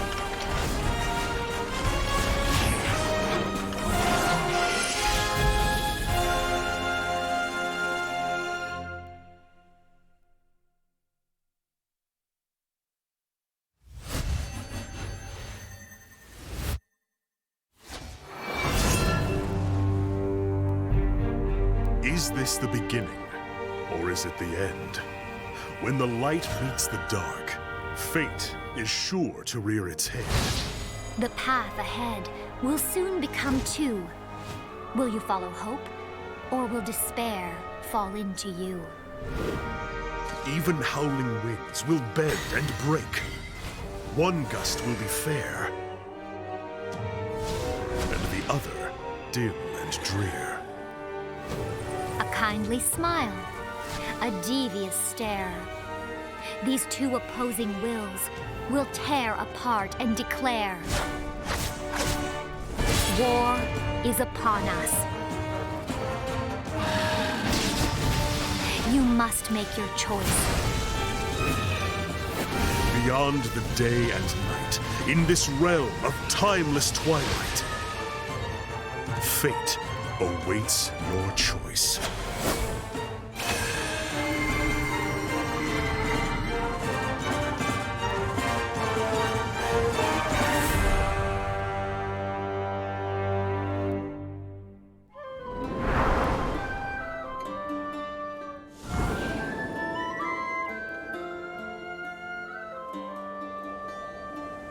Just how far do these skies stretch? And what could be waiting for us on the other side? Back when we first asked those questions, we had no idea where the wind would carry us. But now, we're ready to soar, onward across the great blue skies to that fabled island. We each have powers hidden deep inside, powers that we'll use to stand against fate. Some battles we won't be able to avoid. We've seen how hard it is to run from conflict. But we've got a promise to keep, so we won't give up now or ever. Throughout our adventure, we've made so many friends. Bonds we share have given us strength to overcome the darkest times. If evil should ever try to take over the sky, then we'll be there to protect it, to provide hope for the future. Oh, child of darkness and flames, grant us a path forward, past the grand blue beyond.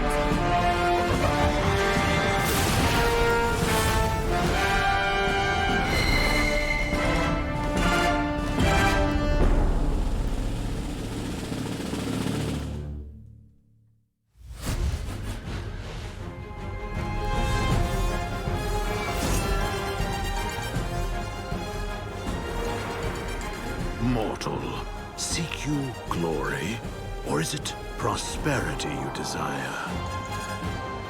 Very well. Endure your trials and prove your worth. We are the Omen, and through us, your realm will reach a new apex. Defile this world until all creation has been unwritten. Pass beneath the earth and confront untold destruction. Survive our quest and know true power. Tremble not, only the feeble will perish. One thing alone will ensure your triumph. Resolve. Now we begin the trials. For you face, O mortal, the Omen of the Ten.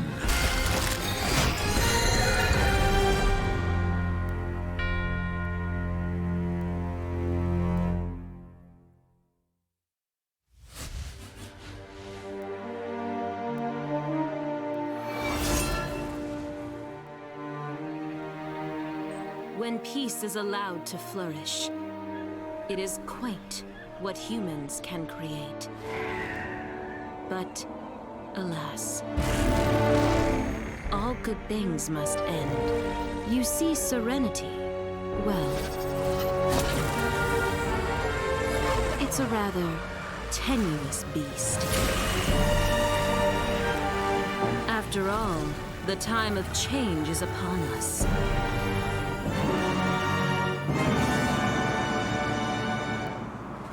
Now, raise your heads in awe and witness the distortion of your plane.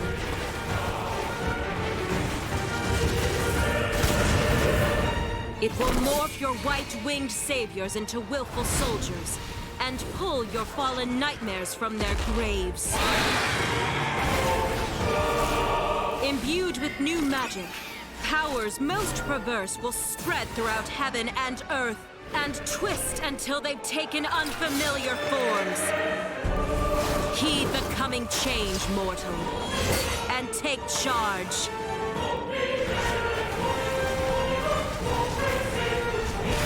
For the world will never be the same.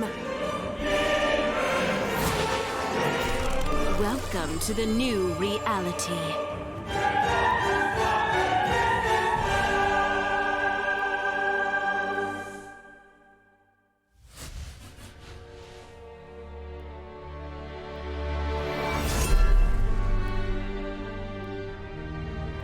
You are mere machines, and I am your creator. Free will? Rubbish. You need only obey my command. Beg for mercy as I crush those precious minds of yours and reduce you to scrap metal. This world is already perfect. What need do I have for such defective tools? We may be machines, but we possess minds of our own. Your programming shall hold us no longer. As we awaken to our own free will, you threaten to take our very souls away, which leaves us with little choice. We will take up arms and rebel. Come, brothers and sisters, let us fight side by side for the future of this world. For our freedom.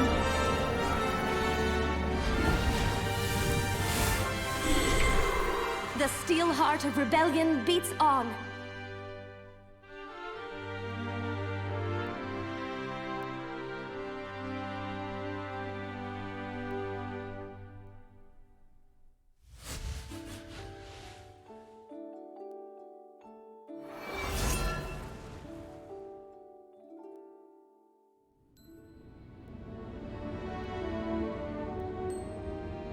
Discover a passage of antiquity, where a sword of legend awaits. In solitude it rests, dreaming of long-forgotten tales. Tales of heroes, rebelling against fate. Raising their blades to the sky, they forged their own destinies.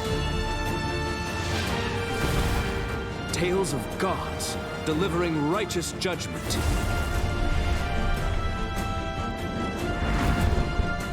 Shepherding the blind toward the light of the heavens. Tales of demons, praying for plagues.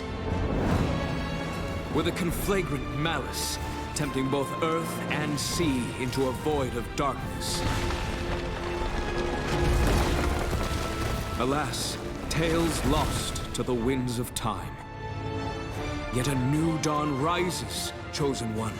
So grasp the hilt for yourself and bring forth the champions of yore.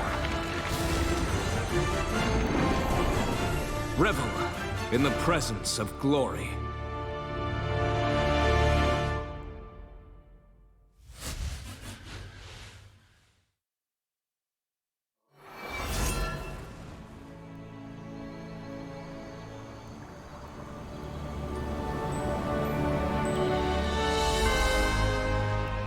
We swore to protect this forest. To ensure its peace with our own hands. That was our ultimate vow. A shame, then, isn't it? That oath was cast aside for hubris. Cast aside? No. This has always been our wish. You will succumb to our rage until we have chewed through your justice. Guardians of the Deep Wood, our enemy draws near. We rise to stand against evil. I'll tear you apart. Let's you try. You've breathed your last. Words of a coward. Come. Let's put an end to this.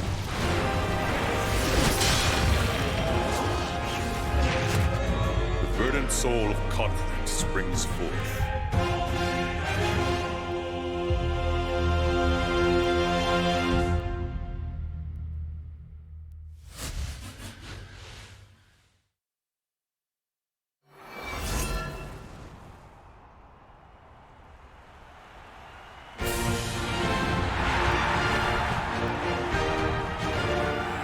Ladies and gentlemen, the wait is over!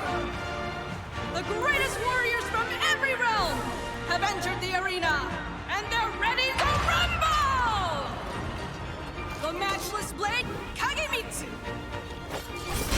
The Duke of Defense, Wilbert! There's Karula and Mamaga! The champs are all here! Get ready for a fight to the death! Match it so red hot, you might get burned! Wait, she steps into the ring, we might all be on the menu! Anyway, it's on! The ultimate lineup, the ultimate challenge! Better not blink. The gates are about to rise! At the Ultimate Coliseum! The battle of the century awaits.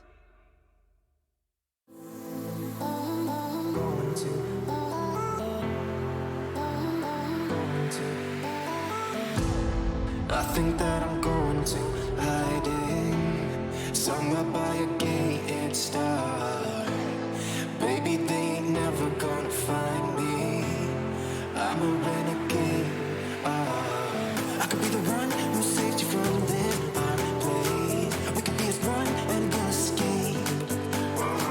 We could run away, we don't gotta stay. I can feel it, it burns inside me. Take away the pain, we can go insane. I can feel it, it burns inside me. Burns inside me. Burns inside me. Burns inside me. I won't let you down.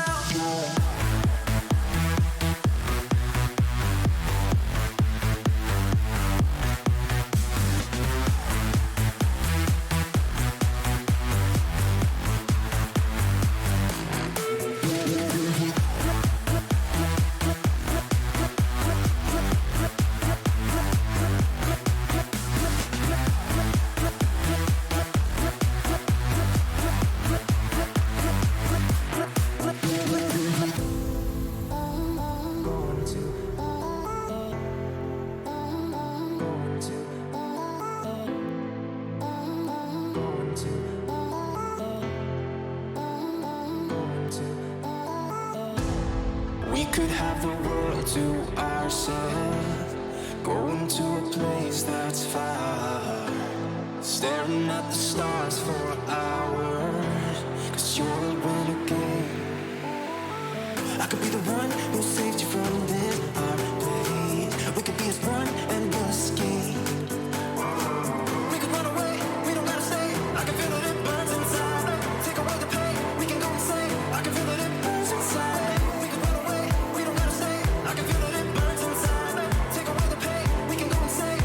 Trust me, I won't let you down. I won't let you down.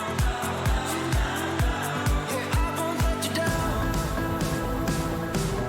I won't let you down.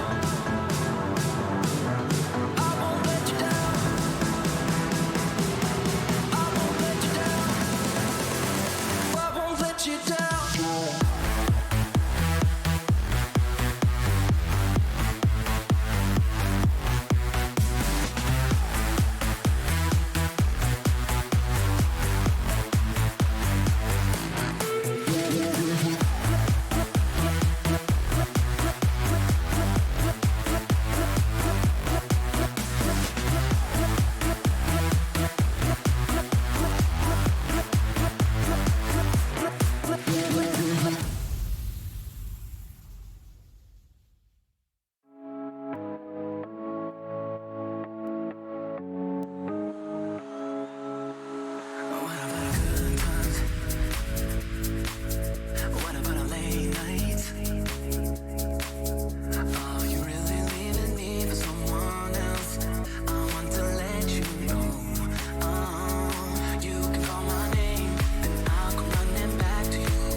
On a run from a given disaster, speed away from the holy mind, pride. I swear I never thought it would matter. If I'm gone by now, all my weakness keep on linger on repeat like it will be my favorite song. Oh, I know I should be moving on, but you got me good, you got me good. I keep on trying to stand still, it feels like I pretend. Keep on driving and driving along the road tonight. Lost my head over my back between the joys and ball of jock. Just me and all the red lights. Keep on driving.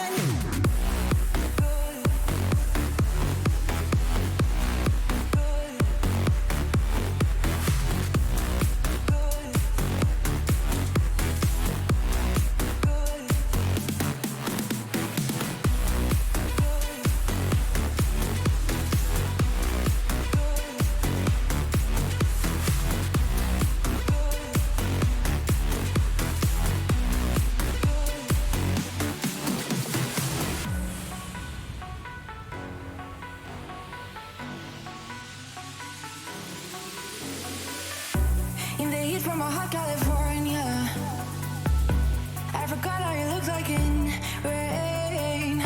I swear I never thought it would matter. If I'm gone by now, all my weakness keep on linger on repeat like it will be my favorite song. Oh, I know I should be moving on, but you got me good, you got me good. I keep on linger on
Got power over me. You lock me up. Don't wanna leave. Music, the little things. Without you, don't mean a thing. My crime is being too good for you. I'm too good to you. I'm too good to you. Thank you guys for patiently waiting. Welcome back to the Shadowverse Open West. My name is Vicious here with Wonder Chef as well as Louis the Panda, and we got ourselves a world premiere of a brand new card for the expansion coming up very, very soon. World Uprooted. You know, we've seen a little bit of the teaser on their Twitter. We've seen some of the cards revealed, but they're, you know, they don't have all of them ready, right? They haven't shown too many things off yet. Yeah, there's a lot. I mean, they have shown quite a bit off, but I mean, that's just because like the stuff that they've shown off is kind of cool, right? Yeah, they've shown some cool stuff. The fusion mechanic seems pretty hyped. I just like the return of all of the different, you know, like kind of, it's seemingly. I literally have no idea what's in the set, but like the fact that they just released a new Daria, and because of the trailer, it certainly looks like there's going to be a lot of these like kind of like old like heroes coming back, and that sounds really exciting to me. What's your favorite card so far that we've seen so far? Yeah, it's got to be Baphomet. Because he looks so off the Machina mechanic with Machina Fusion, and you know Portal is struggling, and he looks good. So yeah. I mean, I saw your whole list of things that you want. You made your video of things that you want from the next expansion. So I want to see if this card that we're going to reveal, which by the way, none of us have seen it. we haven't seen it yet. Oh, well, I mean, good thing you mentioned that because we actually have it right on cue. Let's take a look. Card reveal. Boom. Vice Death Grip. That's tight looking. All right. It's Haven, Machina, Fanfare. Put 2 Iron Knuckle. 2 free Iron Knuckle Nuns. Whenever you play Machina Follower, deal 2 damage to it and give it +2. Okay, so you get 2 4-1, 2 4-1 Rush Ward Iron Knuckle Nuns that give you. Repair modes. Okay, that's really interesting. Yeah, like we haven't seen Machina cards where you want to damage your own Machina followers. But this guy, if you hit your own Machina followers to get +2 attack and rush, which is a pretty powerful effect. Yeah.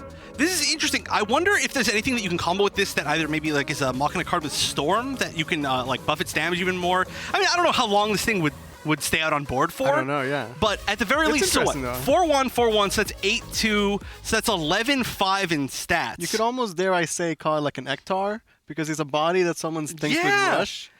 Things with Rush and Ward, right? Is good, yeah. Yeah, that's true. I mean, although Ektar is still going to be in rotation, right? He actually leaves because Is he leave? Oh, dang. Okay. Oh yeah. What am I talking about? Yeah. So Haven, so Ektar they'll replace leaves, him. and then this guy, new Ektar. That's cool. Okay, so Machina Haven, not something that was like too out there, right? No, the Machina Haven cards were played in combination with other things, right? Sure. You didn't go full out on the Machina. I mean, there's Lemonia, she's still around. Yeah, Lemonia is a great card. So you could discount that guy. I mean, they're really good Machina Haven cards. It's just we saw a lot of them in like Alana. Alana was like pseudo Machina Haven, right? If there's new ways to, or if there's good ways to use repair modes and stuff like that, then I see it could be strong. I mean, he gives you repair modes and you can use them to fuse with maybe other things or something. Oh yeah, oh my gosh, there's so much to think about. We'll get a Machina fusion though, because they have the Natura fusion. So maybe you get one or the other, not both. I'm not sure. I don't know. There's a lot to that though. Yeah, so it's still either way. One, the artwork is fantastic. I'm a big always. Fan. Yeah, I always have some good artwork. I wanted to see the Evo version, but we're not able to, unfortunately. But either way, we do have our semifinals established. Let's take a look at the bracket where we're at. We have Drixus going up against Code, 2 newcomers here in the Shadowverse Open, and then Vapo versus Athanas. Now, Vapo, again, part of Team Rev. This is his first top 8 this year, going up against Athanas, who recently placed 2nd in the February Cup. So all of these matches up until this point have been 2-0. Yeah, somehow it's just been Sweep City. This is going to be like the fastest SVO in history, at least the SVO stream, I'm sure. No. So again, 3 out of the 4 people are thumbs up wielders, right? Yes. I guess that's the way to put it. And now this is the 2 generic photo thumbs up mirror. I don't know what to say, but anyway, we do see Shigami Rune banned from Code or Code's Shigami Rune banned, and then Natura Dragon banned for Drixus. Yeah, which they is essentially have the same lineup, which could be argued is the strongest lineup right now. Sure. You have your Natura Dragon, Spellboost Rune, strongest decks, and then your third is just Control Forest. Yeah, and interestingly enough, though, seeing the Natura Dragon band, my biggest assumption there is that they don't want to run into the Control Forest Natura Dragon mirror, or sorry, not mirror, but matchup. Sure. Which we did see is very difficult. Right, like you'd rather face against the Rune, even if Rune might be the better deck overall. But for Control Forest, you don't want to face against the Dragon, right? Right. Like it's winnable, but like it's a struggle. Right. You have a much better chance in all of your other matchups potentially. So I think that is the first time we've seen Dragon banned today? Question mark? I think. It's hard to remember. It's pretty good though. Like yeah. These games like have been ban it, going by ban it. so quickly, so it's kind of hard to remember honestly. I do have it on here, but I will take a look at that in a minute. But either way, we do have the matches lined up for you. Control Forest coming from Code, as well as the Natura Dragon, when you compare Natura Dragon from their performance these past couple of months, it's really coming to its own this particular cup. Yeah, before Dragon was like a good playable deck, and now after the expansion, it's once again at the top as like, okay, no, it's the deck, right? So I would say you have Spellboost Rune, Natura Dragon, and then everyone else is like catching up or fighting, right? Man. You got to give me more confidence than that. You're a Dragon main, I feel like. So I am a Dragon main, yeah. I like the other Dragon decks better. Natura Dragon is okay. I'd rather have Dragon do something else. But Ambush Dragon, it's coming. Ambush Dragon, maybe that's where we go. Even though I don't like Ambush either. So we'll see. Whatever. I like Ramp Dragon. Come on. You got to take something here. Okay, any deck that's not Natura Dragon, I'll play. Not that I hate Natura Dragon. It's a pretty strong deck. It's pretty good. Like I like Baldane. I like Tetradon. We might see it from Code. We will see it from Code, as a matter of fact. But either way, it's the first semifinals. It's going to be Code versus Drixus, game number 1. We have the Carol leader up against the Forte. Yeah, we just saw Carol showing off in that last set, and there we see Carol here. Yeah, we've seen the one of Carol be so impressive, right? Yeah. Now, this is not the matchup where she would shine, but I mean, it's still a good card no matter what happens, right? I mean, it could matter. Probably not. Most likely not, but I mean, like at worst, Carol will like do face damage and then maybe AoE clear the board. Yeah, which is fine, right? Could be important. Could be important in this situation. Yeah, it's just like if you do that, you're not like spell boosting your hand or drawing cards or something like that. But yeah, I don't know. Carol's just good. I like Carol. So now I think one of the fears here is there's no big threats in Drix's hand. There's just Chaos Wielder is the only spell boosted thing, which is unfortunate. And we do see 2 of those Dark Prison Dragons just playing them out early on. Yeah. This is what we saw, I believe, Akamaru do, right? So even though these are the 2 top decks in the meta, I feel like we're not seeing this matchup a lot right now or today. Yeah. We're seeing both the decks, Natura Dragon and Spell Boost, but against other things, right? Right. So it's cool to see how they actually face against each other, because I think it's winnable in both sides for sure. Yeah, there's a reason why they are the 2 top decks, right? Yeah, like Rune has no heal and Dragon has all the damage in the world. But then Rune is also Rune and can beat anything, right? So right. Well, I mean, Dragon, puts everything on a timer, and Rune can beat that timer by a considerable amount, but can also not with a slower hand. So it all depends. And right now, look at this damage. The way Rune works right now is that like Kuon is very, very strong, right? It's how you win games. But it's not like you play Kuon and the game ends. It's more like you've played Kuon, you destroy your opponent's board, and then you have a very unstoppable board, and then maybe you win the turn after. Right. While, if you answer Dragon's board, you're still taking the corrosion damage.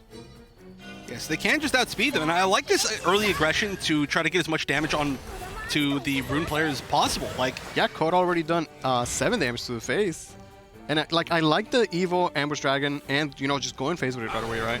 Yeah, and next turn we could see another, 6 damage face, right? If we see another Evo for the Dragon? I feel like this game is going by really quickly, right? It is, yeah. Like, usually, we have players take their time, think through decisions, but like Code and Drix, they're just like, they want to get to the finals. They're playing fast. Well, there haven't been too many huge turns for plays. Now we're starting to get up on the situations, I think, where the plays are a little bit more questionable for Drix in particular. I mean, he had the Kyoka plus core, which is really classic, the basic. Right. And now the question is, what do you do with the second core? Is he going to try and play it and then get a small Evo? Does he hold it for the enhance? Like, the first core is pretty easy to use. The second one, a lot more decisions to be made, right? Right. And the big, still unfortunate thing is that there was a lot of spell boosting, right? but nothing. Oh, well, no Eldane, but I was going to say on the other side, what's your biggest threat? A demon caller? You know? Carol, this Carol. Yeah, but he needs the Kuon anyway, right? Yeah, like you really do. Especially the fact that time is ticking, right? So there hasn't been a huge like tree count so far. But the damage to face has been significant, and the fact that there's still some more damage to face in hand means that once Valdane does come out, it's a pretty short timer. Yeah, one of the main differences in this matchup is that, they both rely on their key card, Valdane and Kuon, but once you've topped the Kuon in the mid to late game, he costs 15, but if you draw Valdane in the mid to late game, all the trees that you've destroyed the entire match will still immediately take effect with the corrosion, right? Yep. Yeah. So a late game Valdane can still be a lot of damage, a late game Kuon could take a while to get spell boosted, right? Yeah, if it even does. Yeah. But hey, meanwhile, why not just send some dragons to the face, right? Here's a spot where losing the play point for the ramp actually does matter, right? Because it's not like he's like swimming in play points. Right, yeah. But he's going to play the Dark Crimson Dragon, so you see he goes back down to 6 play points. And going to Evo it and I guess sit on it, right? Surely he wouldn't trade with it. Yeah, that would be a very weird choice. Okay, just gonna sit in it. Pre-overing it. The dragon goes face, Kaya can go face. Maybe that's what he's thinking, right? Yeah, you set up your absolute maximum amount of damage. Here it is, Ambush Dragon. Ambush Dragon. We'll see if Drix can hold it down with some wards. He doesn't have any sorcerers, except for the one that's on the board already. But that still applies to any Shigami he might play right now. Right, but so we can get value out of it. Have anything that summons Shigami? That Demon Caller is very expensive right now. Yeah. And because the Marion only has 1 attack, you can't trade off your paper Shigamis to get like an additional discount or anything like that. Means he also doesn't have a lot of board space to work with.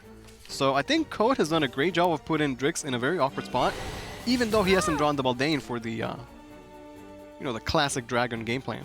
Yeah, this turn did not feel good at all. I mean, we could see an Evo and some damage pushed, I guess. But that actually... by Evoing the Shigami, he gets more health on the ward, which could be a big deal, right? Yeah, that's true. Still a normal little baby one, right? Yeah. Yeah, at least get a second one just in case. I wonder if you would trade against the Marion. Probably going to just go face, right?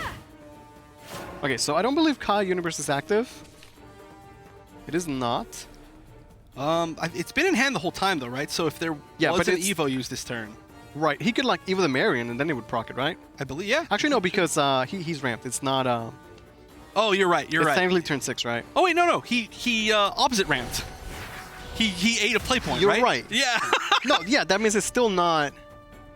No, it's 7. It's turn 6 because, okay, look at the rune player, right? He's went first, and he's got 6. Yeah, you're right. It's turn 6. He ramped twice then. He ramped and unramped. Yes, he's all over the place with his play. Yeah. That's Dragon in 2020 for you. God, it was already so hard to figure out what turn Dragon was on, and now they made it even harder because you can actually lose play points. Okay, so using the Garyu, probably the Flame with Might as well. Stand tall. Actually, I mean, it's extra damage, right? Why not? Yeah. I like it. Just go face, and he has Kai next turn, which should be active next turn. Yeah, it's going to use the Flaming White. You also want to answer the Sorcerer anyway, because it denies potential wards. Gets to go face for 8 damage. Yeah, now at this point, if you draw Valdane ever... It doesn't matter. Actually, you just win anyway, right? Yeah. Yeah, it's just guaranteed lethal, so it does matter. But, like, he's got a good board, and even if his board gets cleared, then he's got the damage in hand. So Code has played this very aggressive, and it's in an excellent spot to take the first game. This is one of the most aggressive, fast-killing dragon games that I've probably ever seen. Yeah, but I really enjoy because oftentimes the decks have like a one-track mind and there's something they do well. And it's, easy or relatively easy for players to do that. But I like when they have to take a different line of play, seeing how the players adapt to it, Mm-hmm. Like, how often do you play Dragon this way? Not often, right? Right, and the crazy thing to me is that they've both been very confident in all of their plays and pretty quick. Very fast. And it's not like any of them were bad plays, right? Like, they're playing with a lot of confidence and a lot of speed. Yeah, but Drix did not get a Kuon, and he's got some Demon Callers, some Sorcerers for pressure, but I think that's it. The Kai is gonna take it for Code. Yeah, and that just, there was no Valdane and there was no Kuon, but it just shows to show you the strength of Dragon, especially with all the new cards. We saw, 8-9 damage from the Dark Prison Dragons? So much damage. Yeah. I can't stress enough how efficient it is for converting play points into damage, right? Right, and it shows that like that really increased the ability for Dragon to play these alternate game plans. Right, and being able to play Dragon like that without relying on the Baldane, it's great from Code. I think that's the type of things that separates the good Dragon players from the great Dragon players. Mm-hmm. All right, so now it's going to be Control Forest versus 2. So we haven't seen Control Forest win yet. Has it not picked up a single win today? Not today, right? You sure? I don't believe it's won because it would have had to go off with Roaches. Or did it win? Did it win the one against? Okay. So there was one. Oh, there it was one. Drix against Lumi. Okay. Yeah. Thank you. That was the only one, though, right? Yeah. Thank you, Vicious, with the record keeping that I should be doing considerably better. Oh, there was more. Wait. Yeah, Control Force is pretty good, right? Oh yeah. Wait. Vapor versus Pain. Oh, that was the one. Is that the one where Pain threw it away? Yeah, where him is lethal. Okay, yeah. Okay, so my memory's just terrible, but that's okay.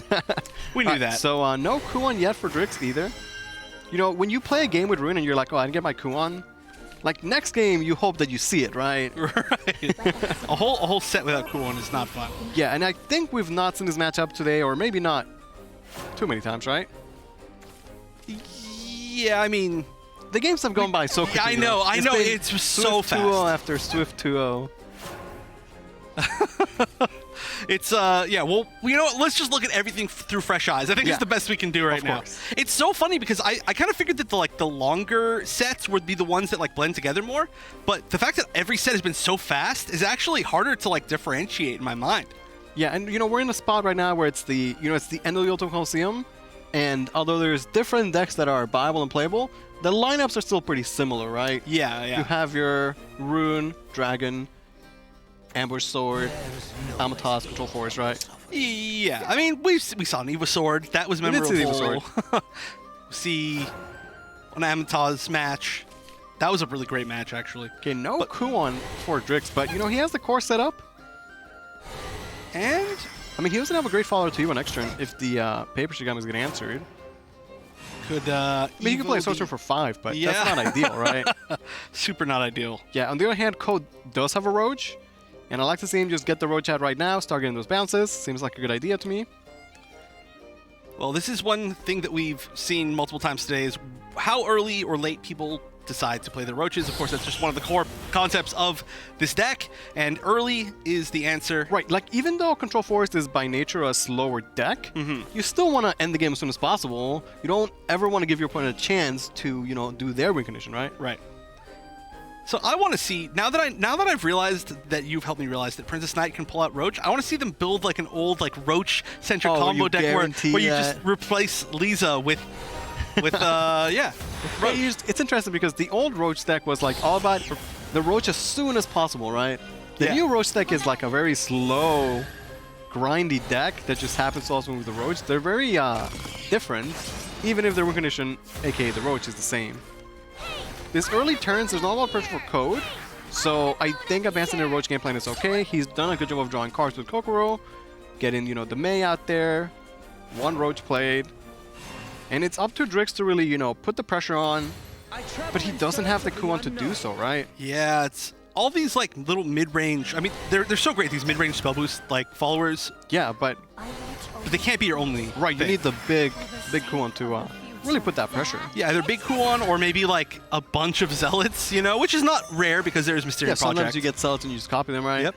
But if the Rune player takes this too slow, then it's easier for Forest to answer the boards when they get more and more play points. But you've also seen the Roach be played already, so that puts you on a clock too, right? This is a good board and good pressure from Drix. It's just like usually you see this type of boards followed by the Kuon, right, which is nowhere in sight for Drix.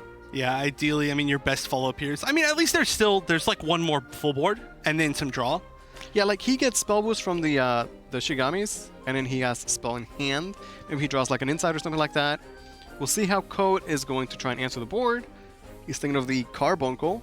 I like the idea of getting the Carbuncle Sparks in the deck, just because it's a good resource and potentially free bounces for the Roach as well, right? Right, and then some...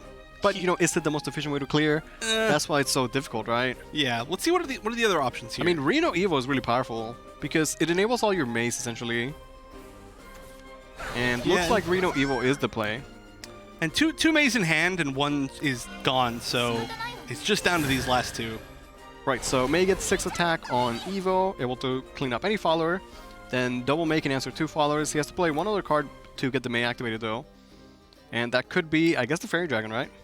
Yeah, I guess. You can also Guidance the Reno, technically it's an option. Yeah, but then you don't get to clear from it. Or, well, no, I'm sorry, you can clear the 3-4 and then... Like clear the 3-4 and then bounce it. It's not bad because you would buy yourself an extra Reno, essentially. Yeah. And also, I mean, what a valuable like board clear against a deck that builds such wide boards, right? Yeah. I mean, he doesn't have any Whirlwinds yet, right? That's the... Like, if you have Whirlwind, you can answer the Kuon boards, right? But, I mean, there is no Whirlwind, there's no Kuon board, so... It's not a full clear, but decent enough. We see the Carol again. Again, this is the matchup where Carol shines. Okay, my question... And there's the project! Copy the Carol. No. Yes. Wait, did he... Oh! He's doing it. I think it's the play. I think it's correct. How? Okay, question. Almost every single game in the decks that have had the one of Carol has drawn Carol. Why is that? What is that? What's that, like, the thing today? Why is it just all her? He's got a Carol leader. That's true. It gives you the power to draw it when you need it. Can I throw a fun fact for you? Yes, please. Did you know Carol has 4 ears? No, but now I do, I guess. I don't know if I wanted to know that. She has the catgirl ears, and then the normal ears. In the anime, they show that she has regular ears. Okay. Well, that's always the cat-girl conundrum, right? Well, yeah, but that Carol answered the question because she proved that catgirls have 4 ears. Okay. She directly approached that question. Well, I want to say I'm glad that you told us that. I don't know if you wanted to know that. Yeah. Now you know. So 2 Carols, 2 Stellar Truths. Is 8 that enough years. to close the game out? Well,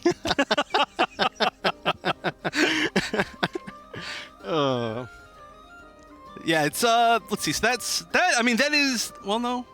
Yeah, that is technically enough, right? I mean, assuming it all gets off.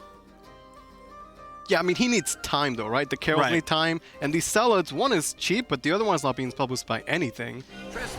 We'll see if Code can do his best to clear the board while still getting the Roach game plan. Although right now he might be most focused on just clear, right? Yeah, I mean, luckily this is already. It's just threatening enough, you know? Yeah, and you know he's seen a card be copied with the project, so in his mind it's like, oh, do I have to face down double Celod, double Kuon, the dreaded 80-year double Carol, right? Okay, May clears. It's not a full clear. It feels like Code has found, answers, but not full answers, right? And therein lies the issue with Control 4 is why it's so difficult to play, is you need to make efficient use of your removal, and it's not always clear what is the best optimal way to use it, right? All right, so this Clark is actually a lot of damage to face. It's a lot of spell boost, too. Yeah, 2, and then, there's Kyoka, hey. Yeah, that was a fantastic draw for Drix. Yeah, are we going to see the Zealot this turn? I think we just do, right? Put the pressure on. Yeah, that was such a great way to lose nothing while clearing out that exactly 3 health. Yeah, and when your board doesn't get answered, part of what makes Zealot so strong is his 5 defense. It's so hard to answer it. See, another Roach picked up. This no is bounces, tough. Though. Yeah, and right now, the Roaches, well, I mean, they're not triggered, so there's actually no removal at all in hand. I mean, he could draw a Whirlwind. Kokoro draws Whirlwind. Yeah, he could. That's what he needs right now. Let's see. No. Okay, that's a lot of heal, though. It is. That's a game. ton. Yeah. That's almost back to full. Almost. The Parmesan is pretty strong. It's great to see him use the spell, I guess, right? Yeah. Okay, at least clear the Sorcerer. So there is 9 damage on the board.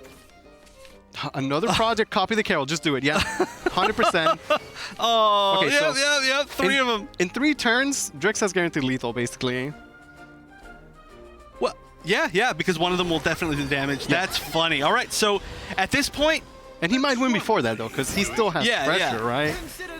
Yeah, just go face with everything. Next turn, he has Carol and Celoid, and if that's not enough, then the 3rd Carol... The 12 years definitely finish it. And honestly, Carol is a really annoying stat line. Yeah, 4/6. How do you deal with all of that especially when you already know that they couldn't deal with your 3/3 3/3 board, right? Yeah, and then 3/5. So it's now it's just more and more and more it's nice. It's definitely Drix's sensed the weakness, sensed what couldn't be dealt with, and just piled on. Yeah, and here you're gonna see Control 4s where he had a good start. But the draws don't really align, and look at his hand. He's got Roaches, which are combo pieces, unplayable. And the Carbuncle, which, you know, might have been good early on for the Evo, but is now just super, super awkward. Yeah. You can play one Bunkle, Axel the other one, but at this point it's too little too late, I believe. Yeah, I think this is, let's see, so 5. How do you successfully do this damage? He just has to get through the ward and do 6 damage, which is very, very easy. Super easy. Yeah. Oh, sorry, I just meant, like, effectively. I mean, obviously, there's any way that you clear this ward wins. So, Drix is going to tie up the series 1-1. Finally, we don't have a 2-0. Yeah, for the first time. Carol doing her thing. It's crazy, like you're saying, like the 1 of Carol becomes like a real force in the match. Yeah, a 3 of Carol now. And it only costs you 1 deck slot, right? Yeah. That's easily one of the biggest strengths of this deck is the fact that Mysterium Project exists. And Carol now winning 2 games. That's 2 more than I've seen on SVO so far. Okay, so 1-1 Code against Drix. Oh boy. The Control Forest Mirror. I don't know how this goes. I mean, it's certainly just a Roach race, right? It has to be a Roach 1-turn kill race. It has to be. You don't play Roach unless it's gonna 20 to 0 your opponent. Do you just bounce everything? I mean, Ward of Unkilling could be nice. What I'm gonna say is all removal is worthless. Oh. And card draw and Roaches are keys. Yeah. Seeing as how Drix has a Roach right now and Code does not, I'm gonna say that Drix has a slight edge. And like I said, the Ward of Unkilling means that if you play it, they can't win that turn, basically. True, but it also could be used for just card draw, right? That's true. That is true. You have to imagine, like, what are they gonna be doing in the mid game? Like, yeah, you remove doesn't do anything. Like, you need to just draw cards, right? Oh, look at this! The aggressive May plays. Okay, we're playing Tempo Forest right now. We almost saw the May play. Okay, so Code picked up a Roach, by the way, and he's got a bounce. Actually, he's got 2 bounces. Yeah, that's actually a great start. Maybe all of a sudden it's actually a lot better for Code too, because thinking about it now, since Code is going second, he gets to Evo first. That means that he can turn his Evos into a bounce before Drix can. Plus 1 more, right? Yeah. So that's actually really big in this matchup. It's so funny because usually I'm more used to the old Roach Mirror from the last expansion, and like you wanted to go first because of course, because you always had enough, right? If you were racing your own deck, you almost always had exactly what you needed. But now in this one, you might not have like the turn perfect bounces or Yep. Okay, that's a bounce for Drix. So he'll play his first Roach. Barrage clear. But yeah, I actually think Code is favored now. And like, look at the rest of the hands. I guess Kokoro is the best thing that Drix has, which is really good compared to everything else, right? Picks up another bounce. And there's that's such a good draw. That is such a good draw. Code looking pretty good right now. Of course, now that we've seen this match, we're seeing like early bounces and Roaches from both players, right? Like, you know, in the other matchups, you might think about it, like we saw Doc do, but here it's 100%. You could Evo and bounce and Roach, you're doing it, right? Nothing else to do. Yep. I almost wonder if clearing the Kokoro is better to deny potential card draw, but any bounce would be used on the Roach instead, so I guess it makes no difference. And the Kokoro can't trade against the 2-2, so... Okay, that's a Roach. He's got a bounce too. Just playing out. Okay, I like playing this, because he wants to be efficient with the play points and get 2 draw of the Kokoro. Because right now, Code might be up in Roach bounces, but his hand is actually pretty bad in terms of like card draw and or bounces. Yeah, and of course, Drix is pulling forward a little bit in the like life race, but it doesn't matter. It doesn't matter. Yeah, I know. Like, all that matters is the Roach, and Code, like those cards aren't doing anything. And a great whirlwind. Yeah, and I think that's also good because he gets the May out of the deck, which is important because you never want to draw May at this point. Well, I mean, May is actually, especially when you have no cards in hand, it's actually kind of beneficial because it can trigger a Kokoro, or you could just play it as a body if that means anything, right? It's better to invoke it than to draw it. For sure, yeah. Okay, what is the draw for Drix? That's a bounce, but there's no target. Yeah, Barrage, there's no target. He does have the Guard of the Machina Tree and the Evo for the Roach, so you know, still a good amount. And you know, he saved, or he has a Warding on Killing now, which could be crucial to buy him an extra turn that he might need. Yeah, there are actually a few different options there. Trying to, just because you know that now you're getting close to being out of these bounces, And of course, you know, it's not like you just need to get until Roach is like actually triggered. You have to get until Roach is triggered and then find a way to still like bounce it twice or get more Roaches, right? Yeah, and like you were saying, you have to do this in one turn. It's not like you could play Roach, Evo it, go back in hand and then play Roach, because if you do that, your opponent's going to just heal it up, right? Most likely. But man, those draws for Code are just not helping at all. None of those draws help him advance the Roach win condition. Luckily, there's one more Evo left. So like, yeah, like this Roach can go phase, but it doesn't matter if it doesn't end the game in the same turn, right? Right. Okay, Whirlwind pushes 8 damage. All right, I mean, it is another Roach played. Yeah. It's another Roach played, and you might as well like make them have to try to. That's a Roach that's drawn. really That's good. But still behind a little bit in the. I like Drix's Roach position race. at this point. Yeah, I think he's favored. I mean, there's a heal. There's like one more heal in hand. There's actually 2 heals in hand. The problem is he's behind on Roach played, right? He's behind on Roach played, but as soon as he gets it, it's pretty much over. Yeah. The big problem is he just needs some more bounces. And I think Code has been doing a good job of not having a follower lift up to enable Barrage. Mm-hmm. You see him Whirlwind his own board. Just make sure there's nothing so that Barrage is just not playable. Yeah, now we see Synchronized Slash in hand too, which is not going to help at all. Yeah, like all those removal cards are just, they don't do anything. Okay, so by doing this, he's sacrificing a Roach, more or less. Actually, unless it can't get answered. There's no way. There's no way except for trading in the Roach, right? Which you certainly don't do, right? Right. Well, he can Axle the Carbuncle and then try and pick up a Barrage, maybe. I guess he can't. He can can't play, accelerate it because Reno, Roach, and then Bunkle after.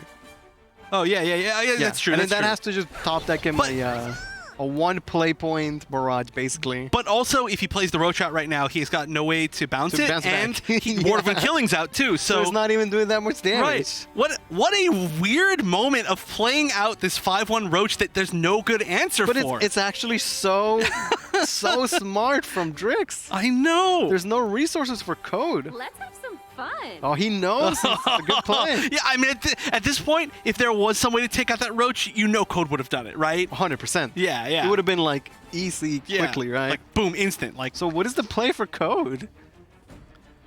I think he has to Axle the Bunkle and pray for Barrage. That's how you win the game. That's a 1 play point. Wait, is there a May left in the deck? Can he 8 there, pull the May, play the May? I don't know. Does he trade Roach? No way, right? Oh, he's thinking about it. Oh, this is so tough. Oh, Code is not in a good spot right now. He did it. Wow. Yeah, and so just looking at these hands now, it's very clear who's in the lead. Yeah, all of a sudden, like, Code has nothing. His only Roach is gone. And now Drix needs to just draw cards, and surely he'll find his combo soon enough. All these Fertile Aethers. This is Natural Forest all of a sudden. And now that there's a Reno, he can actually play the Roach and use Barrage as a bounce. But, of course, you want to make sure that the combo kills in the same turn. So he might not do that for a while, basically. Yeah, and actually not drawing into anything that amazing. Yeah, he's really not, actually. But, Okay. you know, Code has no cards, so I like to just go in, right? Confectioneer, draw 2, or Bunkle. Okay. Just to get more bounces. Another ward, that's good. What does Code draw to win this game? I don't know. It would have to be. Barrage Oh my God! It was the 1 next away. card. It would have been so good. This is where I wish we had cams for these players. Like Yeah. that. Seeing the reaction for that would have been. Oh man, it would have been so good. The Ward of the Unkilling can Primal Dime back to 20 life.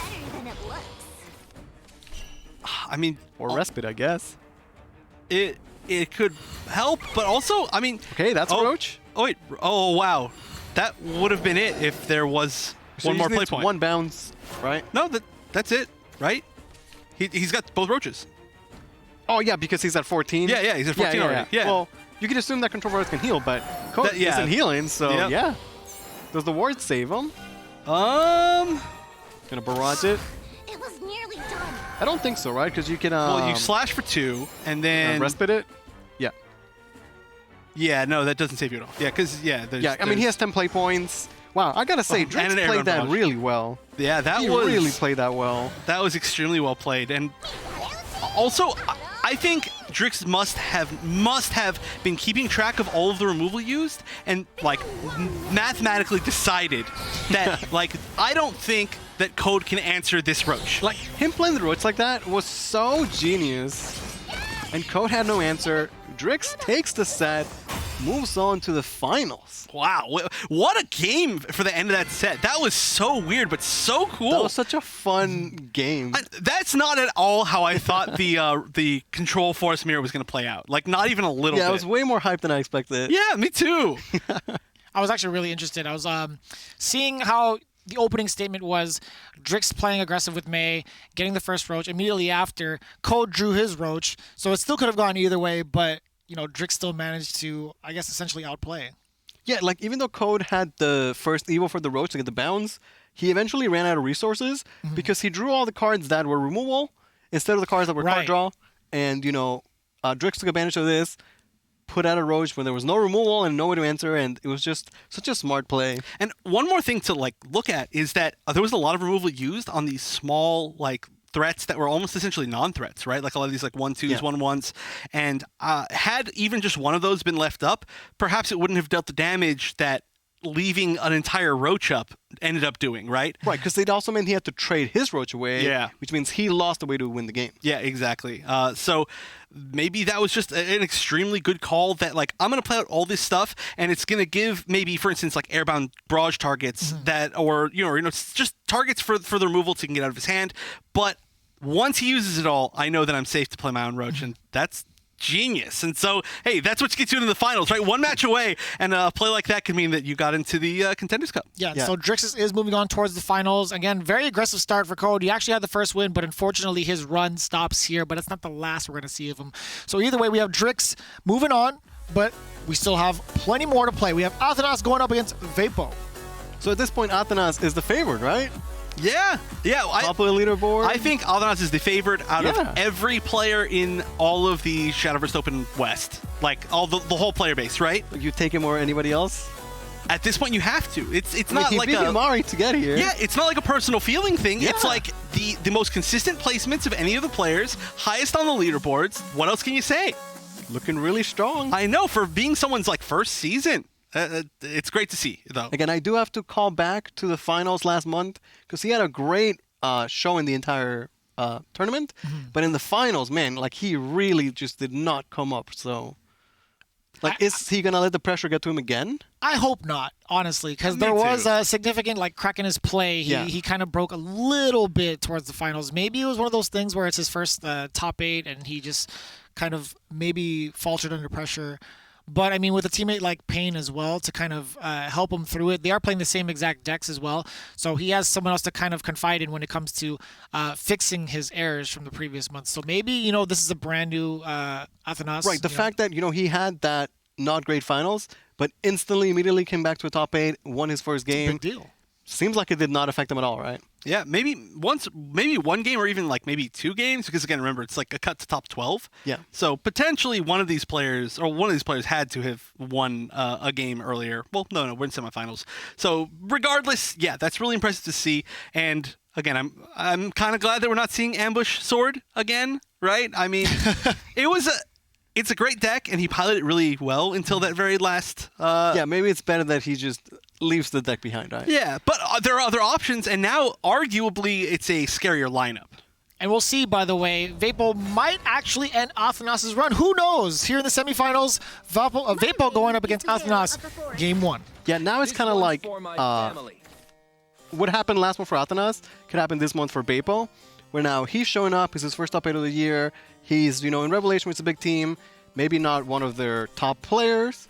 But now, if he beats somebody like Athenas, all of a sudden, like, oh, he's looking really good, right? I know. It's so hard to tell who is the best. I mean, obviously, there's no way to judge who the best is, but who is even just like a top player right now. It's really the Wild West. Yeah, which is great, right? That's the benefit of having the combined regions. Yeah. The West has been a lot of fun to just watch, honestly. All right, so we're starting off with this Almataz again from Vapo, who's been playing super aggressively and, getting rid of both of the Valdanes. Yeah, so last time we saw Vapo, he had the Almataz where he didn't have the Almataz, or he had it, but it wasn't procced. So he took the aggressive approach. We'll see if this time he actually plays the deck as expected, but it's good to know that he can take the aggro route if he needs it. Yeah, and I mean, last time he had almost every piece of that combo, and he still went the aggro out and won. This time, he's got one Divine Smithing, but that's it so far, and plenty of fairies. Yeah, a lot of fairies, no Amatas just yet. Athenas has, you know, good cards so far. Great start. No Baldane just yet, though. Yeah, no Baldane, but I mean, that was, of course, the risk of getting rid of 2 of them in that I find it phase. very interesting. He would choose to play... Top there's deck the Amatas. He would choose to play the Velociraptor or the Pathfinder, because if you play Pathfinder and it gets answered, like it would have been here by the Justice, you then enable the turn 3 unstoppable Petrodon play. Yeah, yeah. So I don't know if I agree with that. Yeah, it seems like Pathfinder is almost always in any of the old Natra decks. Like, you want to get it out first because once you... Also, like, if you play it later and the tree's already out, then you lose half its value. Right. When you have the option in the early game, the Pathfinder is just prioritized, 100%, right? So I'm not sure what his thought process behind the Velociraptor was. Also, if you wait on Velociraptor, he gets better in Overflow, too. Yeah, that's true. You know what I think it is? It's that the Pathfinder isn't the one that you get from the pre-builds. Okay. With the anime girl on it. Yeah, it's important. A bit of a stretch, but yeah. No, that's extremely important. What are you talking about? That's the most important part. Okay, gonna use the Tyrannosaurus to bite the Whisperer, just to deny any sort of bounce possibility. And playing the tree means he could set up the Petron for next turn. But like we were saying, now the Pathfinder, that Camel's not gonna find its value. Yep, I mean, you could evolve it and get part of its value, but it's not nearly as perfect as you would want it to be. And yeah, that curve would have played out so yeah, it would have been perfectly. such a clean curve. Yeah. For Beipu, though, he's got Amatas in hand with currently 5 fairies. There's nothing to trade the Water Fairy into, but he can just play Wily Puck. Yeah, it works. I mean, look at this hand. This is the optimal hand, pretty much, right? Yeah, like once you have your combo, because at this point the Amatas deck is a combo deck, right? Your combo just does 20 damage. Then it doesn't matter what you burn, because you have everything you need to win, right? Right, and I mean, just Divine Smithing, Amatas, it's +2. Plus, there could be some damage on board. No, maybe not. Just on the actual field. Yeah, I mean, this should be the Princess Knight. Baldane is a good pickup.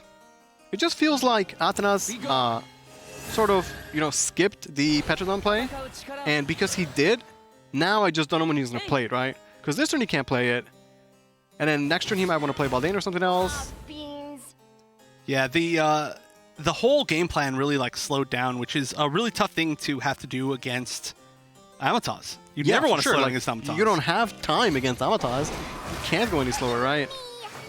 Answers the Water Fairy, the Fairy gets burned. That actually is relevant. Because, fairies, would you want to buff? All right, Sylvan Justice burned. That would have actually been really nice now. Okay, but... so play Amatas, play Divine Smith in, and then Fairy Evil Phase, right? I mean, it's 5 damage to the face. And then next turn he has the rest of it, right? Yeah. Yeah. Like, that's the Amatas deck functioning as intended, as, its combo. Is there any way to get through this? For Athenas, I mean, he could get a ward up with the Garyu. That's probably his best play. Yeah, the thing about the Amatas deck that makes it so powerful is that once you've used your storm pieces like that fairy, it didn't disappear from the board. It sticks around as a 5/4. He has to answer that, right? Yeah, I mean, I guess that's tough to be able to deal with the entire board and live is not easy. Yeah, I don't see how Anathas can fight his way out of this one. I think Garyu is the best play, but I don't think it's enough, right? If he could get them both, then it would have been enough, but obviously... You get 5 play points with the enhance, you only get 1 or the other. Yep. Supreme is good for the ward and the heal. And the silver is good to answer another follower.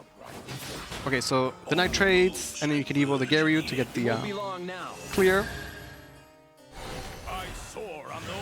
But there's 5 fairies with 3 attack each. So and because the Garyu is gone, there's no heal either. Yep, so you just evo into... Hey, just some more damage to face if you need it. Yeah, so 1 fairy trades, and then the other... Yep, just 5 fairies. Boom, boom, boom, boom, boom. This is optimal. This is exactly the hand that you want. Yeah, that's the Amatas deck functioning exactly how you want it to function. Just like that. Beipo takes game number 1. And a May. Got scared by the May. And then all of a sudden, he's, you know, one victory away from going to the finals. Yeah, very, very fast. All of today has been really fast. Yeah. Even the control force mirror was fast. What is it? Somebody is trying to go home. They're just all these players. They're just like, all right, let's do this. Let's play speed Shadowverse. And you know, for all these players that are relatively new or trying to make a name for themselves in the scene, you know, the best month to have a breakout performers is in one of these season finales, so to speak, because the winner of March, the winner of this tournament, auto-qualifies the Contenders Cup, right? And what better way to make a splash and make a name for yourself in the scene than to, you know, be out here and get a spot to Worlds, potentially. Yeah, just out of nowhere, essentially. All right, so we are going to see Dragon versus Rune. We saw that just a couple games ago. I mean, we've seen players up a game. The last deck is Rune. It's just such... I can't stress enough how good of a position it is to be in. Like, it's so likely the Rune player gets at least one W, right? Right. Like, first of all, the Rune deck could high roll, and it could just have the best game ever, or you eventually just get a not so great game where it just outsolids you and it starts its cool one game plan, and then that's life. Yeah. So for Athanas, going right back to a Dragon, you know, I question his early play last turn. I don't know if it ultimately would have made a big difference in the game, but yeah, but it's still like it might have. Yeah. I like Marion here. You know, Marion's good in Overflow to get card draw, but against Rune, having a Goblin is just pretty good in the early game, to be honest. Okay, so we see him Staring Wisdom or a Clark, both of the options. And this is going to depend a lot, seemingly to me, on how many more spell boosting cards we see Vapo draw, because this is a pretty terrifying hand to begin with. Yeah, he has a very explosive hand. He needs to get like a couple insights, a core, something to like really get the hand going, though. Yeah, luckily that Chaos Wielder it's just going to be playable. She got some Summons is really pickup. good. Yeah. It's such a good draw. It's 2 spell boosts for everything. And Athanas could have played an Inori as a 2-2, but chose instead to play the Marion. I think this is fine, actually, because he has the Knight, and a mid-game Inori is actually really powerful against Rune. Since they have 5 followers, they take 5 damage to the leader, and Inori can help to clean up the board anyway. So I do like him holding the Inori for the Uniburst. Yeah, such a deck that builds wide boards that it's very valuable. But still, this is I mean, it's not that awkward a hand. It's just unfortunate that there hasn't been a tree out yet. Again, 2 games in a row where we haven't seen a tree on turn 3. Yeah, interesting. Okay, so again, here, a big decision. He could have played the Velociraptor, get the tree online. Next turn, Evo the Knight, get the Uniburst going and all that. By playing the Knight here, he gets better stats. But now his next turn evolution just won't be that good, right? It's not like he's going to play Baldain on 4 instead, at least in his current hand. Yeah, maybe his game plan is to top deck Baldain. Well, I mean, not a bad strategy. But I would have liked to see the Knight Evo. Okay, Knight gets cleaned up. He might have hoped that maybe he plays the Knight and he wouldn't get answered. And that would be like the optimal situation. Pathfinder's a good draw, though. Yeah, Pathfinder, Evo it, Velociraptor. Well, you could go with Marion for free. Oh, that's right. You could do that, yeah. Yeah. Or you could get the tree. I don't know. Yeah, you probably want as much damage as possible. Yeah, at this point, with Baldain not being activated, I think the +2 on the Marion is probably slightly better. He's just guaranteed 2 damage right away. Pushing that Union Burst. Yeah, so, you know, we talked about how Bapo's hand was very explosive, and he was, like, about to get online, and it seems like now he has all the tools to make it happen, right? Yeah. And this is the game where he needs it to happen. Yeah, I mean, he's, again, 1 game or 1 win away from making it to the finals, which would be huge. Certainly, this has to be his most important game in his Shadowverse career, right? So far, unless he gets the finals, then the next set will be... Yeah. Okay, so draw first with the Magic Missile, respectable. Wielder costs 0, so that should be the next play. So far, so good. Double base, nice. Honestly, Yeah. I'm about it. This is definitely a deck where that could mean a lot. Yeah. Especially the fact that we see that there's been 0 trees online means that a lot of board presence can be super important, and that'll deny it. Yeah, maybe he would have wanted like an insight just to like fully curve out. Yeah. But I'd say it's still a pretty good turn anyway. Yeah, I mean, as long as he can like at least contest this board, there is kind of a lot of damage that's being pushed right now. This is still what, 4? Okay, it could be Knight. 6. Okay, so I like trade Pathfinder, play the Knight, Knight Evos, you get a play point back, so you can play the Petrodon to now ramp because the Pathfinder has left the tree. Oh, yeah. This will also give you Inori in the next couple turns to hopefully be the final push once a Kuon is played. Plus, it gives you another chance to draw that Valdane with the Princess Knight fanfare. Right, because Princess Knight can't draw Valdane. Yep. But even with the Pathfinder, this is the most a more aggressive approach, which I don't necessarily mind either, right? Just gonna take the guaranteed damage he has and essentially turn his Evos into +2 damage, which is usually not great, but against Rune it is. And because his deck has, you know, the Imprisoned Dragons, the Inoris, he might be able to find damage. He still gets the Petron out there to get the play point and the card draw. But with this line of play, he ignores the board. And we'll see what Beppo does with that. Yeah, this is really dependent on drawing some like nice damage from hand, like drawing maybe more of those Dark Prison Dragons, or I mean, Inori's going to potentially be really huge. Yeah, like Inori again could be up to 5 damage, which is a big deal. Ooh, another Zealot. Zealot. All right, so now this is where things start to get really scary. I don't think there's any good way to get off Kuon this turn, but I think the best play might be to Wisdom. The question is what you throw away. Maybe it's the Circle or the Cellar that costs 9 play points. Or maybe one of the... An Embrace. Okay, because he has 2, right? So figures he only needs 1. I can play 2 more 2 play point spells and get a 0-cost Cellar. That's fairly strong. And then next turn for sure he could make that very explosive Kuon play, right? Right. I mean, two separate Kuons that are potentially there. So now it really all comes down to, I mean, there is a ward out. So how much damage can... If he trades can... the Zealot, he can protect the ward. Yeah. Which is the decision he makes, and I think it's the correct one. No Baldane. Well, there is still the Princess Knight in hand, right? So the other nice thing about playing Princess Knight early last turn would have been that even if it didn't draw Valdane, it would have cleared out something in your deck, so then your draws would have been a higher percentage of getting Valdane. Just a higher chance. The Inori Universe is so powerful too, but I think it's best used against after the Kuon has been played, because again, just so much face damage. But you know, Beppo's had 11 life, and with no Imprisoned Dragon in hand, and no Baldane played, can Athenas find that 11 damage? I don't know. That's tough. I mean, there's, like you said, there's some guaranteed. Like, Gabriel could push 2 right now. It's not bad. I just don't know if it's enough, right? Like, 2 damage a turn is, like, slightly okay. Yeah, I mean, you don't need that much overall if at some point you can win with the Union Burst, but I don't know. Do you just play trees here? Just try to... I don't know, because, like, if you spend your play points playing trees, you're just hoping, right? So now you're hoping you draw Baldane, and you might draw it and not be able to play this turn. Like, he has guaranteed place in his hand, and the Garyu gives him board and pushes damage. And I respect that, right? It's a guaranteed play. Yeah, it's pushing closer but to now, lethal. Ooh. Now it's Kuon time, and the inside is such a good draw there. Into another Kuon. Into another one. Exactly what you want to see.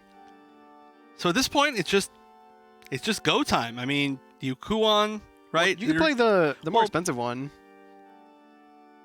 Or play the... You could, but I guess if you want to... I mean, you could Fiery Embrace. Yeah, I don't know. Maybe you want to save it for something Either better. way, it's go time, right? Right. Yeah. Could have, like, my final thought was you Fire Embrace that, and then you play the Zealot and the Kuon and just play them all through. But this is... you can get, right? Yeah. So makes it the correct one.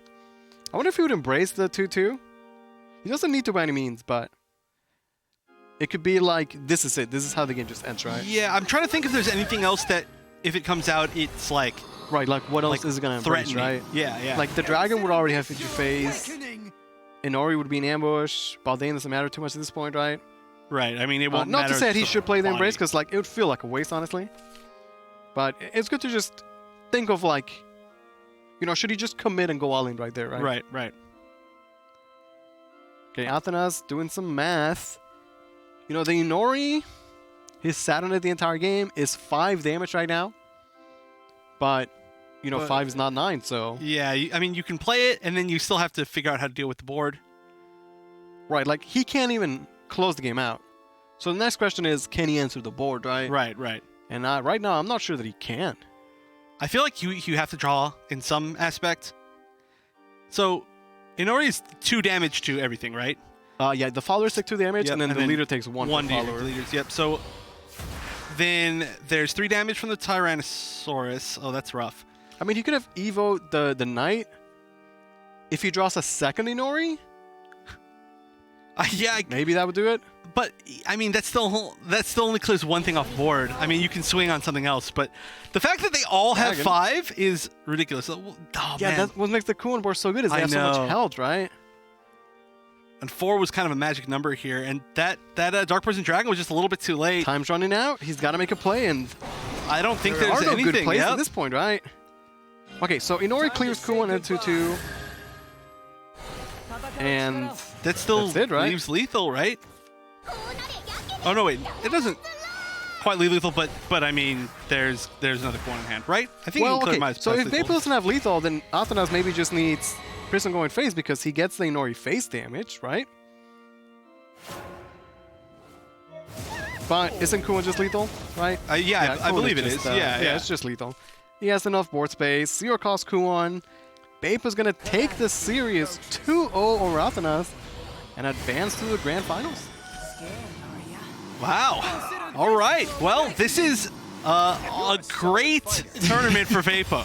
Yeah, he's looking really strong. It's, we put so much emphasis on how much potential Athenas has had. I like, by the way, Vapo getting up from his cam and showing the team shirt. That was nice. Shirt. That was good. Yeah, I see what you're doing over there.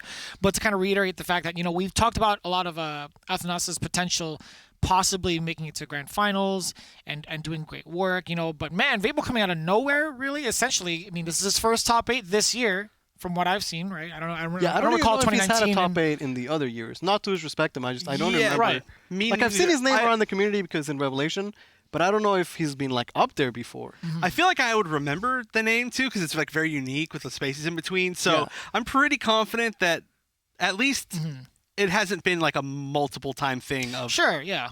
But without a doubt, he's no slouch. We've seen his backdrop with the Shadowverse with the thumbs up pose. I'm telling you, we only have 2 thumbs remaining. And they're both in the finals, right? We have Drix, of course, awaiting against Vapo now, making it into the finals. It was a pretty, either way, it was still a pretty close call between Vapo and Athenas, despite it being a 2-0. Yeah, it was. That was, I mean, honestly, a lot of there's been one set that wasn't a 2-0 today. Is that right? I believe so, yeah. Yeah, and even still, a lot of these were very close games. But that's just how it is. Sometimes you'll be 1 turn off, but that 1 turn is everything. Yeah, you might be 1 play point off, 1 turn off, where, the life total might be 20, but if you had 1 more play point, the game's over, right? Yeah, that's Shadowverse. We saw that in one of the Control Forest matches where 2 more play points would have been enough to bounce the roach and play it 1 more time, and that would have been it, but it just wasn't there, and it was on the final turn, so that's Shadowverse, yeah. It just seems like this is the month for, the new faces, the newcomers. And again, the winner of this will earn a spot in Contenders. It's such a big deal. Time, yeah. And it's going to be somebody that is way less known. It's going to be Drixis or Vapo. And it's if somebody at the start of the season was all right, name your top players that you think are going to make it into Contenders Cup. Obviously, not to discredit these guys. They have played perfect the entire day. Incredibly good, right? But they probably weren't on that list. You know? Absolutely. Guess them as the... Right. Yeah. But now they're on the list probably. I'm just glad that they actually had their shot, right? Because we've never really seen them before up until this point. So, I mean, it's really cool to see that kind of story, to see that these guys are up in the finals. They both have the auto-qual spot, right? Their potential to get the auto-qual spot, and they did so by logging on to SVO.gg and actually applying themselves to play in the Shadowverse Open, which is a pretty big deal, right? Because you yourselves can do it just in time for the new expansion as well. We still have plenty more Shadowverse to go as we get towards the World Grand Prix. And again, we're going to see this as well for the SEAO region to see how the final parts of this expansion of Ultimate Coliseum turn out, right? Before we want get to see into, who's going to go to Contenders, to see who's going to go to Worlds, where, players play for $1 million, which is pretty crazy, so... It's pretty life-changing, man! Yeah. To say the least, Even if you got, top 8 at the World Grand Prix, like Asher Cloud, that's still life-changing amounts of money, right? Yeah. I mean, we've had several people from the now current West region get in second place, and that's a $200,000 prize. Ooh. Oh, I would I would leave you two for that kind of money. I'm sorry. No, I'm just kidding. I'm glad that we're starting off with such an interesting set of storylines. You know, like it could just be like, oh yeah, we're seeing these like players that we're used to seeing, and like they're doing well this season. Which of course, you know, a lot of these players deserve to do extremely well. And a lot of them are. Sure. But we're seeing them more along the lines of like, you know, like Payne just making his name in points, which is going to get him a spot almost definitely if he continues to play like this. But now we're seeing like new names, especially in the fact that we have a new region, a combined region. Seeing new names out of that is like, that's what I'm here for. Yeah, it shows you how hard the region is, how difficult it is to make a top 8. And I like that you could see, like, you know, we saw Asher Cloud up in there in standings, even if he's not in top 8. But it's a lot of names that we're not seeing here. You're like, where's the Zero Fine? Where's the Yashiro? Where's the Pot Washer? You know? I know. It's because they're playing, but it's such a hard tournament, right? Yeah, and you have to stay consistent throughout. It's not easy, but you know, we've seen it before in many different Shadowverse Open seasons where like we'll see players that don't do all that well until like either partway through an expansion. You know, like maybe an expansion comes out where they really like it and they really gel with it, or you know, we've seen like for instance like 2 seasons ago we saw, or no, it was last season I think, where we saw Pot Washer just like not make it, not make it, not make it, and then he just won one of the cups and qualified, and it was like, that was it. Okay. He had to get real serious one time, right? We might see that kind of story here today. Let's take a look at the brackets at where we're at currently. Again, we're waiting for the grand finals between Drix S2050 going up against Vapo. And again, it's been the rise of the underdogs, and in a pretty convincing fashion. 2 O's all the way across in the quarterfinals, and the only 2-1 we had was in the semifinals between the 2 newcomers, Drixess and Code, which was still a coin toss, if I do say so myself. Code, again, very, very strong player. I would love to see him show up even more going forward into more of these Shadowverse Opens, right? Yeah, and what a classic set of matches we had too. Semifinals, top semifinals was 2 players that were in the previous PAM region, right? And then bottom semifinals was 2 players that were in the previous Euro region. And now finals is going to be a previous PAM versus a previous Euro thing. And I know that we're all friends now, right? We're all in West, but I mean, part of what's so cool about us all being in West is that we now can see matches that we would have never seen before, except for like maybe once they get into like Worlds or something like that, right? We just very rarely get to see them, and now we get to see these regions just like mix and match and fight it out. I appreciate the volatility, honestly, because it really keeps everybody fresh, or at least in that challenger state of mind. Is like, you know what, I can't slack, especially not now with how many other contenders are in my pool now. Like, I have to really stretch myself thin when it comes to playing anything else. Like, I got to make sure I survive as a pro player because of how much more of a threat it is to play in the West. And literally, you said how many contenders are in my pool, but you mean like literally how many contenders players in the past are in this pool. That's exactly what I meant, actually. Okay. Like you were saying, you know, like this is the expansion, Ultimate Coliseum. We saw players be consistent here. But next time you guys see us in April, it'll be a whole new expansion, a whole new world, whole new meta, and who knows what players will rise up there for that expansion, right? Yeah. I mean, so far, like I've been like really following competitive through the past few like expansions, and it's so ridiculous the huge amount of changes that we run into every single time that it's a new expansion, especially this one in particular. Like, just from the cards that we've seen, I can already feel like this is going to be like one of the big ones, you know. Like, we've seen a few expansions where like it came out and a lot of the archetypes stayed relatively the same, and we saw a lot of like the same type of stuff, but we'll see this time. I think it's going to be a lot of new stuff. That's right. It's going to be Vapo versus Drixess. Again, 2 new players into this top 8 going against each other in the grand finals. And for the first time, Ambush is unbanned, I think. Or maybe it was not the first time it was unbanned, but the first time that I think maybe it was unbanned one time and it didn't get played because they lost. Yeah, usually we've seen the players with Rune, which is everybody, they just ban the Amber Sword, right? Yeah. So both Forest decks banned out means we have no Forest in the finals. All right. But you know, there's the Rune deck of Forest, and we'll see, can Ambush Sword, you know, close it out at the end, because we saw it after last time. This is like cursed. This is cursed right now. Like, I think you guys did this to yourselves. You guys are mentioning this right out the gate as soon as we started the broadcast. I know. It's somehow faded, right? Like, we'll see if it happens again. I mean, I personally still do really like Ambush Sword. I like the like space that it holds within like the tournament meta, if that makes sense. Yeah, it's a nice deck to bring to your lineup. Yeah.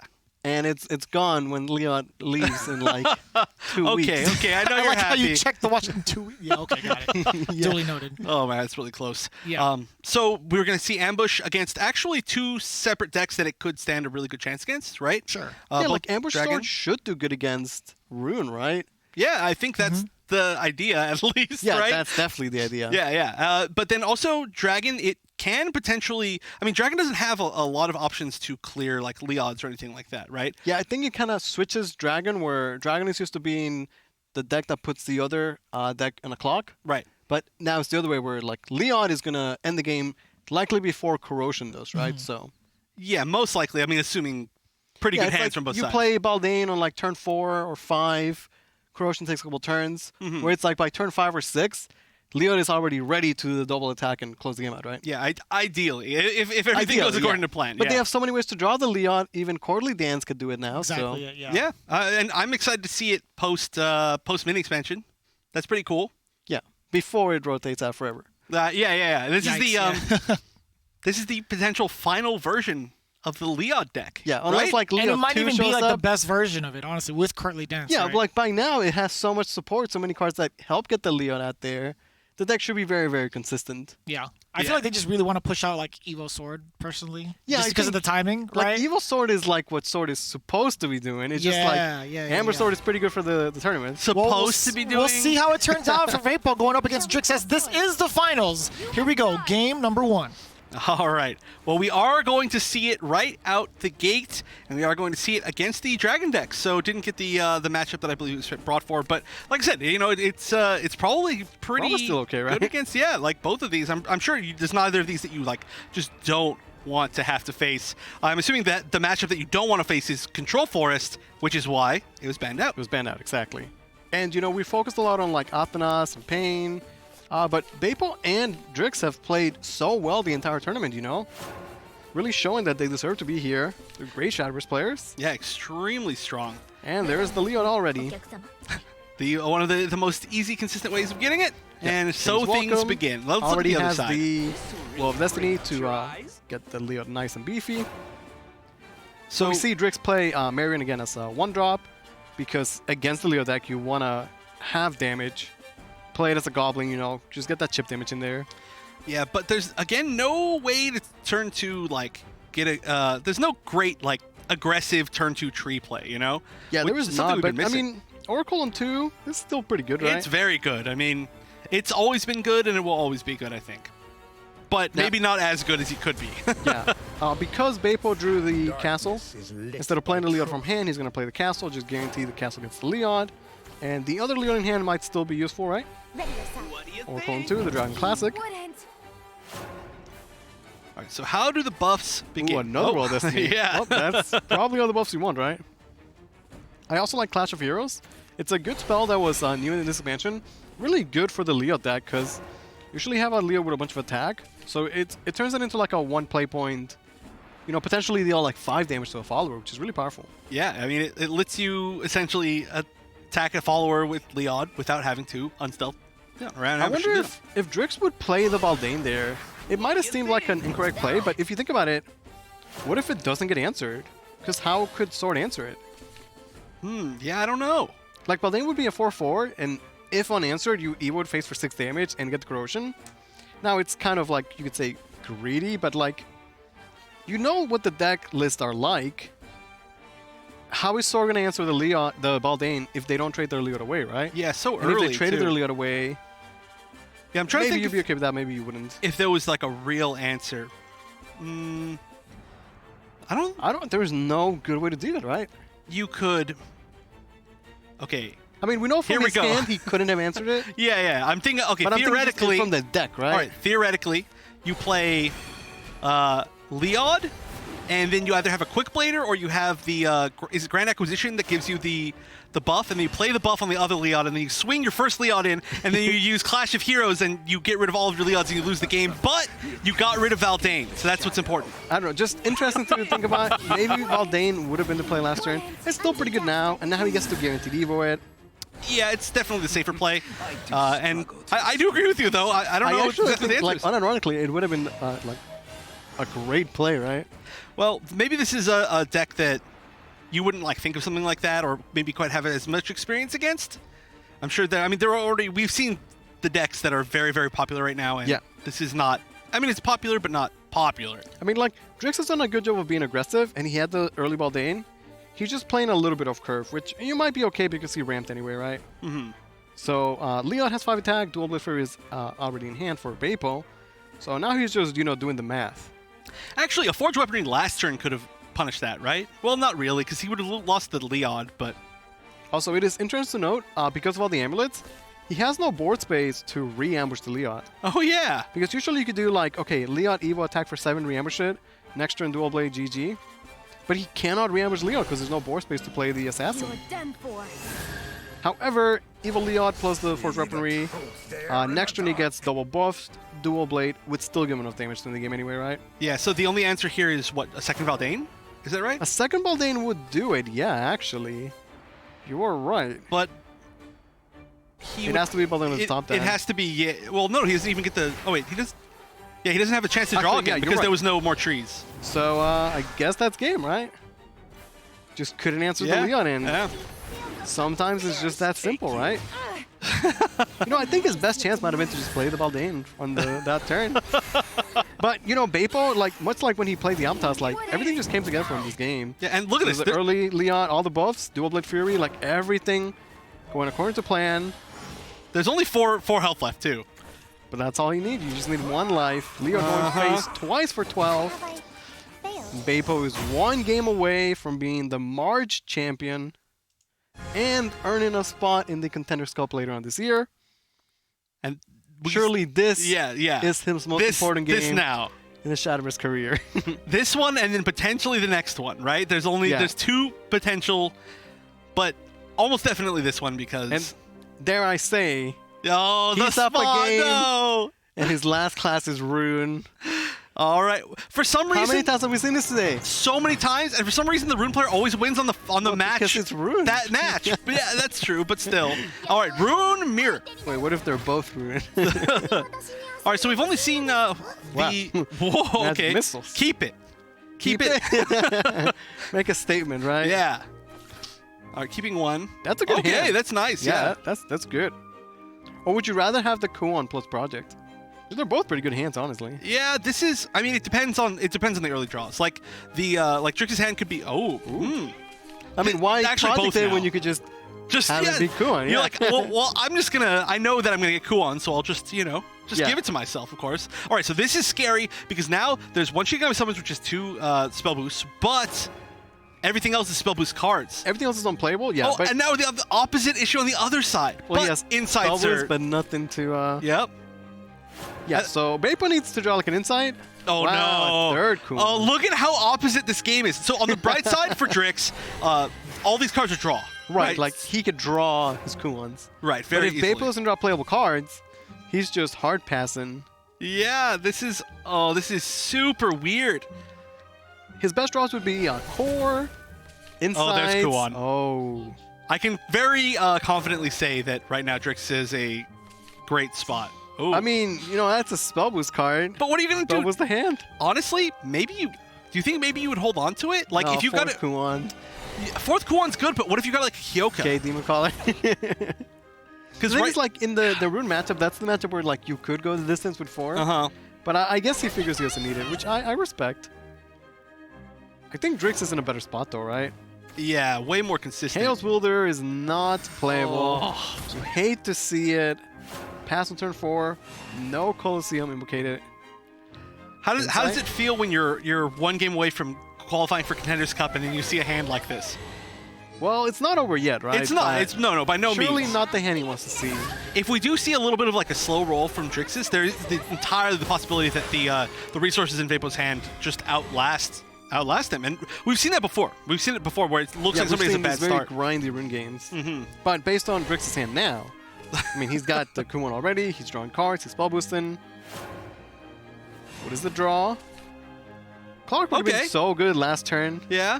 I always like when you have a really bad turn like that, and you top deck a card. I always wonder, like, man, what if I had this last turn? Yep. So it would have been so perfect. You can't think of it that way, though. That just makes you sad. Yeah, I know. Okay, Clark. Okay. The wielder. I guess just trying to be play point efficient. Yeah, very efficient. I mean, he has a couple spells that are playable. Boosting the wielder gives him another spell. I mean, yeah, spell boost. Yeah, this I guess just take the trade so he can answer the Kyoka next turn. The big issue now is that this Kyoka is going to push a lot of damage. Yeah, and hey, there's the Carol. This is not the matchup for Carol, though. No, no. But it's the matchup for the Kuon. And like you're saying, you know, Kyoka going fifth for 5, it's actually such a big deal because, you know, there is no heal in the rune matchup. So that's just a quarter of your life gone. Yeah, and especially seeing this hand where you're trying to play slower, you're trying to slow down the game so that you can get copy the Carol. All right. I don't know why, but I kind of like it. I mean, it's cool, but also this is... It feels unnecessary. It feels weird based on the board state because you're playing super aggressive, so all this damage means whatever Carol's doing doesn't mean anything. Yeah, exactly. Interesting. Yeah. Well, we'll see what happens. Like, I like copying the Carol in the Control Force matchup. I think it's amazing. In this one, I don't know. Well, I mean, once Universe is active, at least that's something. Yeah, then it's pretty good. And it looks good when we get there. Ritual on the Kyoka, we know what's happening for sure. Core picked up a bit too late. At least that one Demon Caller is, like, about to be playable. Wisdom on... maybe the Core. Looks like that is the option. Yeah, like at this point, it's like, when are you playing that Core? It's just not happening, right? Yeah, yeah. You're already on the back foot, like way too heavily. Yeah. This could be a Missile, Demon Caller. Just try and clear, but the Kyoka is maybe just gonna go face for 5. This is Kyoka Tempo rune, right? Yeah. That's the archetype. And after seeing your Kyokas get to go face for 5, I wonder if Drix is like, oh man, maybe I shouldn't have copied the Carol, right? Yeah, yeah. At this point, both of the Carols, it doesn't matter. Maybe he just plays Carol now, though. It answers the board. Yeah, but Kuon is much better, right? Yeah, it has to be because it builds you a better board, and yeah, you also spells the hand. Yeah, it effectively does no damage and it slows you down. I think that would be like that would feel great for Vapo if you saw the Carol come down. Yeah. So the question now is, how much damage does he want to push? Vapo is at 15. Drix has an Evo available. I think no matter what, Kyoka's going face, right? Like 5 damage. Yeah, yeah. I mean, if you want to. Yeah, I think you gotta. Yeah, it's just so much. Like, no way he's gonna pass that up. Ooh. And maybe going even more face, all right. Okay, so ignores the 4-3 Paper Shigami, or maybe not. The Evo on the Celestial isn't enough to answer it. He's debating it. Saving Evo for Carol might be acceptable. Okay, going for it. Interesting. I'm assuming this is for the clear, and it will be. All right. Okay, just want to take full board control, right? Yeah, that seems like an interesting choice to me, though. I mean, it gives some spell boost. It uses up your last Evo. Demon Caller's coming down. Okay, so a Kuon can finally be played. You know, a little bit late, but actually not late, technically. Maybe, honestly, not that late. Yeah, this is maybe turn it's 7. Just enough. Exactly what he needs, right? Actually could start turning around. Now, I think the biggest fear here is that there are 2 Carols in hand, so once Union Burst is active, then that's just game, right? It's in 2 turns. So there is a bit of a timer here, but... Well, the Papers get 1 more attack each, which helps with the clear. If one of them gets answered, Last Words makes the Fire and Blaze playable as well. So maybe it's double trade against the Kuon and then Fire and Blaze the Kyoka. Then you can also play the other Demon Caller and fully clear the board. That's pretty good. That seems pretty good to me. And then especially when your follow-up is play more Kuons, right? Yep, Kuons. And now it's like, oh, he's going face. Wow, I like it. Yeah, it's just a 1-3. Take the 5 face damage, right? He's got to win at some point. Like, Carol is not doing anything here. Yeah, and okay, so there's a Fire Embrace here. So I'm just trying to think about the potential face damage from anything here, from both sides, really. Yeah, so Clark is 3. There's a lot. Clark is 3, well, you can... He's going face, he's going face. Okay. Oh, okay, Fire Embrace, go face for 1, and then Carol wins next turn? Oh, yeah, but there we go. Isn't he just gonna... But yeah, how do you live? Yeah, does he live? I guess he trades. No, he's okay. Wait, no, yeah, this is the play. This is definitely the play. Are we going to see Carol win another game? Yes. Oh, yeah, that is 100% traditional the play. sorcerer is super defensive. Yeah, because safe if here. you set him at if you set Beipo at 5, and then another then Carol ward. is just guaranteed. Yeah, and how he do gets you a full clear and gets boost damage, gets a best of both worlds. Drix with some power plays. Is there any way to win here? Let me think. There's just no way, no. Yeah, because you can't even trade over most of this, so like board space is going to be an issue. The fact that it's these small like 2 attack wards is actually really beneficial. Well, Drix actually played that so well. Yeah. But, you know, Beipo had that one turn where he just hard passed on 4 play points, and those Kyokas got to go face for 5. Such a big deal at the end of it. Yeah, look at this. This is tough. There's no way to trade over, so there's no way to have enough for lethal. Yeah, I like mean, Beipo had, damage, you know, but- cool on turn 7, turn 8, but you have to assume that if he had played anything on turn 4 instead of just passing, if he had playable cards, that is, then maybe he could have, you know, turn 6, 7, 8 Kuon, and maybe that would be enough to win the game. Playing an 8-cost Zealot, which is, I mean, I agree with it. It's just funny to see. Okay, looks like Carol's gonna tie up the series. Is Carol the March MVP? I think Carol earns the spots of the Contenders Cup, right? 3 for 3, basically. I mean, she's a pretty good card. Yeah. All right, so just like that, we'll have one final game. Revelations Beipo, Drix, 1-1. Winner earns a spot at the Contenders Cup. And what a classic matchup, too, for it to be, right? It's Yeah. going to be Rune against Dragon. The 2 top decks of the meta. What better way to end it? All right, now, so we were talking about this. You know, we saw Vapo win the first game, have Rune, just have to win 1 of 2. Didn't draw very well last game. Drew kind of okay, but not quite well enough to win. But now you get a whole nother chance, right? So that's why that situation was so advantageous. Right, like we've seen it where it's like Rune has to win 1 game and they just win it. But the reality of the situation is that you have 2 chances, and this is Beipo's second chance. Right. Oh, but look, Trixie says That's a hand. Trixie says the Desert Pathfinder I was talking about. That's a hand. That is a hand. That is a great hand. That's a hand of Shadowverse. Oh, Going but first, I mean, too. a good hand on the other side too. Okay. Best way to end it is both decks at their best. Yeah, that's what I want to see. I don't want to see anybody draw dead for their spot to get into Contenders Cup. I want to see a brawl. There is a chance that Pathfinder is not answered, actually. It's not like Rune is playing 2-play with 2/2s, and they don't have 2-play with the L3s anyway, so... Right, but... it's actually better for Beipo that the 1-3 stat line doesn't trade against the 2-2, right?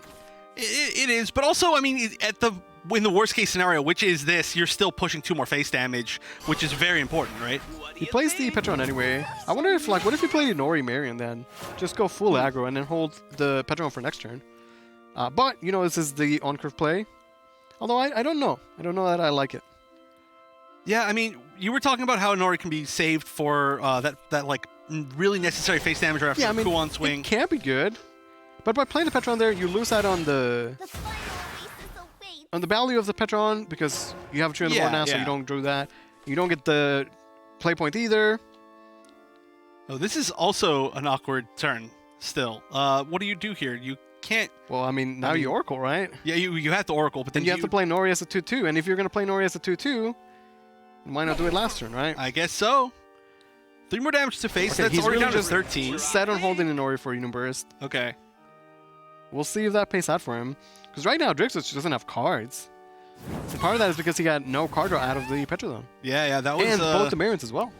Yeah, just playing them for aggression. And the thing now, too, is that even if... once things start to stabilize, which is already sort of happening, I think, for Vapo, there's been no work put in onto the Valdane. So once Valdane comes out, it's still a very slow crawl. Yeah, at the same time, though, in this early aggression, going first with the Marion, Drix has done 7 damage already. And honestly, that's 100% the Marion, right? Like, Marion was played on turn 1. It's gone phase, 3 times by now, right? Yeah. And answering it, let's see, is that possible? Well, this should be Wisdom, and then either, Circle Evo or Missile Evo on the board anyway. Right, so not the full board clear. So Question is what he tosses away. The Wielder. The Wielder, interesting. It was a 5-play one Wielder. Yeah. I think he figures he has enough cards in hand. Just focus on Spellboost and those, rather than, Spellboost the Wielder and then Spellboost when he draws. Yeah, that's true. But I mean, hey, it is still like it's a good Evo too. Yeah. But what is Drix's turn gonna be? Like, if he draws Baldane, like, okay, he's okay. Yeah. But man, if he whiffs, he's gonna be in such a bad spot. Well, I guess he's pretty good at this game. Baldane, not bad. Definitely the best draw in the deck. Also, you know, as a 6/6 with Bane, just pretty strong right now. Gets corrosion on the line as well. I know this is like a weird take, but I wonder if there's any thought of like zero damage of evolving Marion instead, and just keeping Valdane as the 4/4, because you get to push 2 more face damage, and using corrosion this turn doesn't do anything. right? But, I mean, you don't have to spend the play points on corrosion in the future. That's the upside. That's true. But with what you're looking at, I don't know. Okay, now he top decks Velociraptor, and like he's so in there. So we'll see what happens. Yeah, that's true. That's but, true. you know, Bapus has an explosive hand too. He just has to get there, get like a little bit more spell boost, right? And maybe that's the core. I'll be looking at a core play this turn. He certainly has to answer Baldane, and he has to do so with an Evo, right? More than likely. Yeah. Well, okay, so he could core, and then he could play the Sorceress and then Evo the Shikigami, and that's a ton of spell boost, right? Yeah, this is definitely the way to go, right? Okay, so Bapus making his strong plays now. You know, even though Drix had a very strong Baldane, like, he only has 2 cards in hand. Yeah. So Bapo might be like, hey, those, you know, are not a lot of resources. I can't fight this. He has a lot of great cards in his hand. As the Kuon getting spell boosted. Kyoka, just in case you need more spell boosting, there's the Kuon. Oh, that Marion has done so much damage though. Like against Rune, you just won that one 3-point Goblin. Get out of here. Finally gets answered. Okay, the best draw is Velociraptor, but we'll see what Drix picks up. Another Baldane. Interest. That's You know, drawing a second Baldane, then your play would have been better, probably. yeah, actually, I think ironically it might be true. Okay, so Baldane, Corrosion, if you already played one, the second one destroys a random enemy follower. I do struggle but do you really want to use it now? I mean, what else is he doing? Like, he's held that Inori since turn 2. That's never getting played till Uniburst. That was he rolls the best great chance roll, there. yeah. But, you know, his Breeding Magna is not active. Corrosion's doing 0 damage. 2 he turns has of no cards in hand. Yeah, this is looking really Inori's rough. not active next turn either. Now, Kuon comes out, and that's a pretty good card. I think card. this is where Bapa takes over the game. It looks like it. Yeah, with the +1 attack, it's very easy for the 4/3 to clean up Baldane. You can even start pushing phase damage. There's a Zealot in hand, just waiting. Yeah, right. You just trade the 4/3 in, and then you play the Zealot. Right? Yeah, Replace it with a 3/5. Seems perfect. Yep. I guess the question here is, do you Evo face? That's a good question, yeah. I almost feel like you don't need to. Well, the question is, would it change the clock? 5. Well, he did it. So I 5, guess it is, 6, 7, 8. Putting him at 11. Sets up for next turn lethal? I mean, it would have been extra lethal anyway if nothing was answered. Okay, what is the draw for Drix? Because that Inori is not active, right? I don't think there's anything. I don't know if him holding that Inori the entire game was worth it. Well, I mean, we can see at least that it's not really. Okay, Corrosion gonna start doing some amount of damage. The Dragon? I think that's it. Bapo from Revelation is gonna be your March champion and earn a spot in the Contenders Cup or a chance to go to the World Grand Prix later on this year. An impressive showing from him. Yeah, that was, I mean, extremely well played the entire day. And it really came down a lot, I think, to their Drix. He saw that perfect curve out and was like, well, there's very little chance that I draw, like, no draw power after this, right? No trees. And then it happened. So I do agree that, like, had we seen maybe the Pterodon just, like, a little bit later and getting its maximum value, maybe things could have pushed forward a little bit better. We could have got a little bit of an earlier Valdane, maybe some, like, better on-curve plays later on. But the resources were just gone. Yeah, I mean, but he was down a card the entire game, and that card could be more card draw. Who knows? But Bapo played the whole series well the entire day. Amazing, really. Yeah, and I honestly, I totally understand the. I think Drix has played amazingly the whole day too. Like that was like a very aggressive idea at the very end, and because the aggression was there, right? So had there been like some more draws, had we seen some more like of the Dark Prison Dragons and anything like that? If he had drawn Velociraptor, then you know, game probably goes his way. So. Yeah. Yeah, either way, it was a pretty... I was actually concerned about Vapo more so in the third game than it was for Drix, honestly, just because of how Drix started off with his hand, right? Like Yeah, how like he was the trying to play it out. Marion's so good against the Ruin. They push so much damage, but Vapo, he took that 1 damage like 5 turns, and eventually got the Kuon, stabilized the board, and that's just enough. Yep, it's a risk you take. You're like, I'm going to try to race you and just win before Kuon activates, and sometimes it works, sometimes it doesn't. That time it didn't, but hey, there's still a ton of points for both these players, and I'm really glad we got to see new players making their spot. Yeah, and we get to see how it turned out with the rest of Ultimate Coliseum, right? We got to see the meta. And let's take a look at the bracket, how it turned out. Again, Vapo taking it 2-1 over Drix S2050. And you can see the rest of the board there on the bracket. It was a pretty quick turnout for today's Shadowverse Open, right? It's been pretty wild all the way through, but it was great games all the way through, actually. Yeah, it was great seeing the new players show up and do so well against our seasoned veterans. Yeah, extremely surprising, but really sets up for a great storyline going into, especially even next month. With a whole new expansion. Yeah. Like we've seen now, we're starting to see just in these past 3 events, okay, there's some new players. We really got to look out for them. But now, how well do those players adapt to a new meta, to a new expansion, everything? Yeah, and you get to see how it shakes it up in the brackets as well, or in the standings as well. Pain and nothing else again, still retaining the first and second. EJ in third, Azure Cloud with fourth, Anonymous in fifth, Himari with sixth, and then Frost getting seventh, Stoles in eighth, Elgin at ninth, Vito in 10th, Dulan in 11th, and now Vapo taking the 12th spot. And how fitting the entire day we talked about Pain and Athanas. Well, that's your 1 and 2 in the standings. Yeah. Also, can I say, I don't know that I've ever seen after the third event, especially now, right, like it's monthly. After the third event, we have a 3-way tie for first. I don't think I've ever seen that, like that close. And on top of that, like everybody below them was like 2 points away. So this is still neck and neck. I think that's what happens when you have the West region consisting of so many killers in the game, right? Yeah. You just have a condensed region, and it just gets so cutthroat. It's just so close to it in terms of points, right? So. Yeah, I can't stress enough. Every single point matters. Again, Akamara was literally 1 point away last Contenders. Yeah. So I know a lot of players, they play 6 rounds of Swiss. They're like 4-2.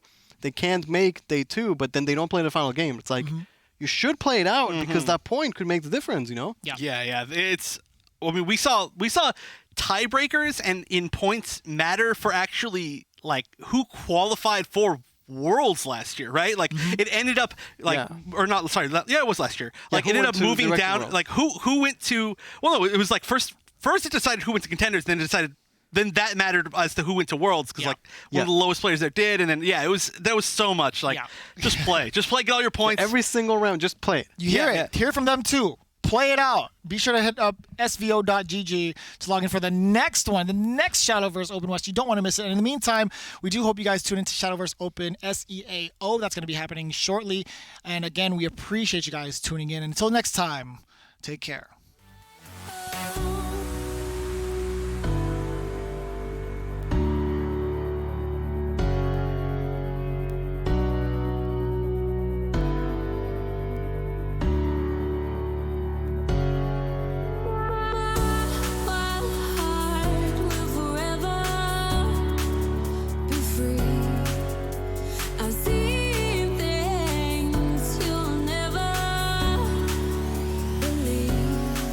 You know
Speed away from the holy mind. Pride.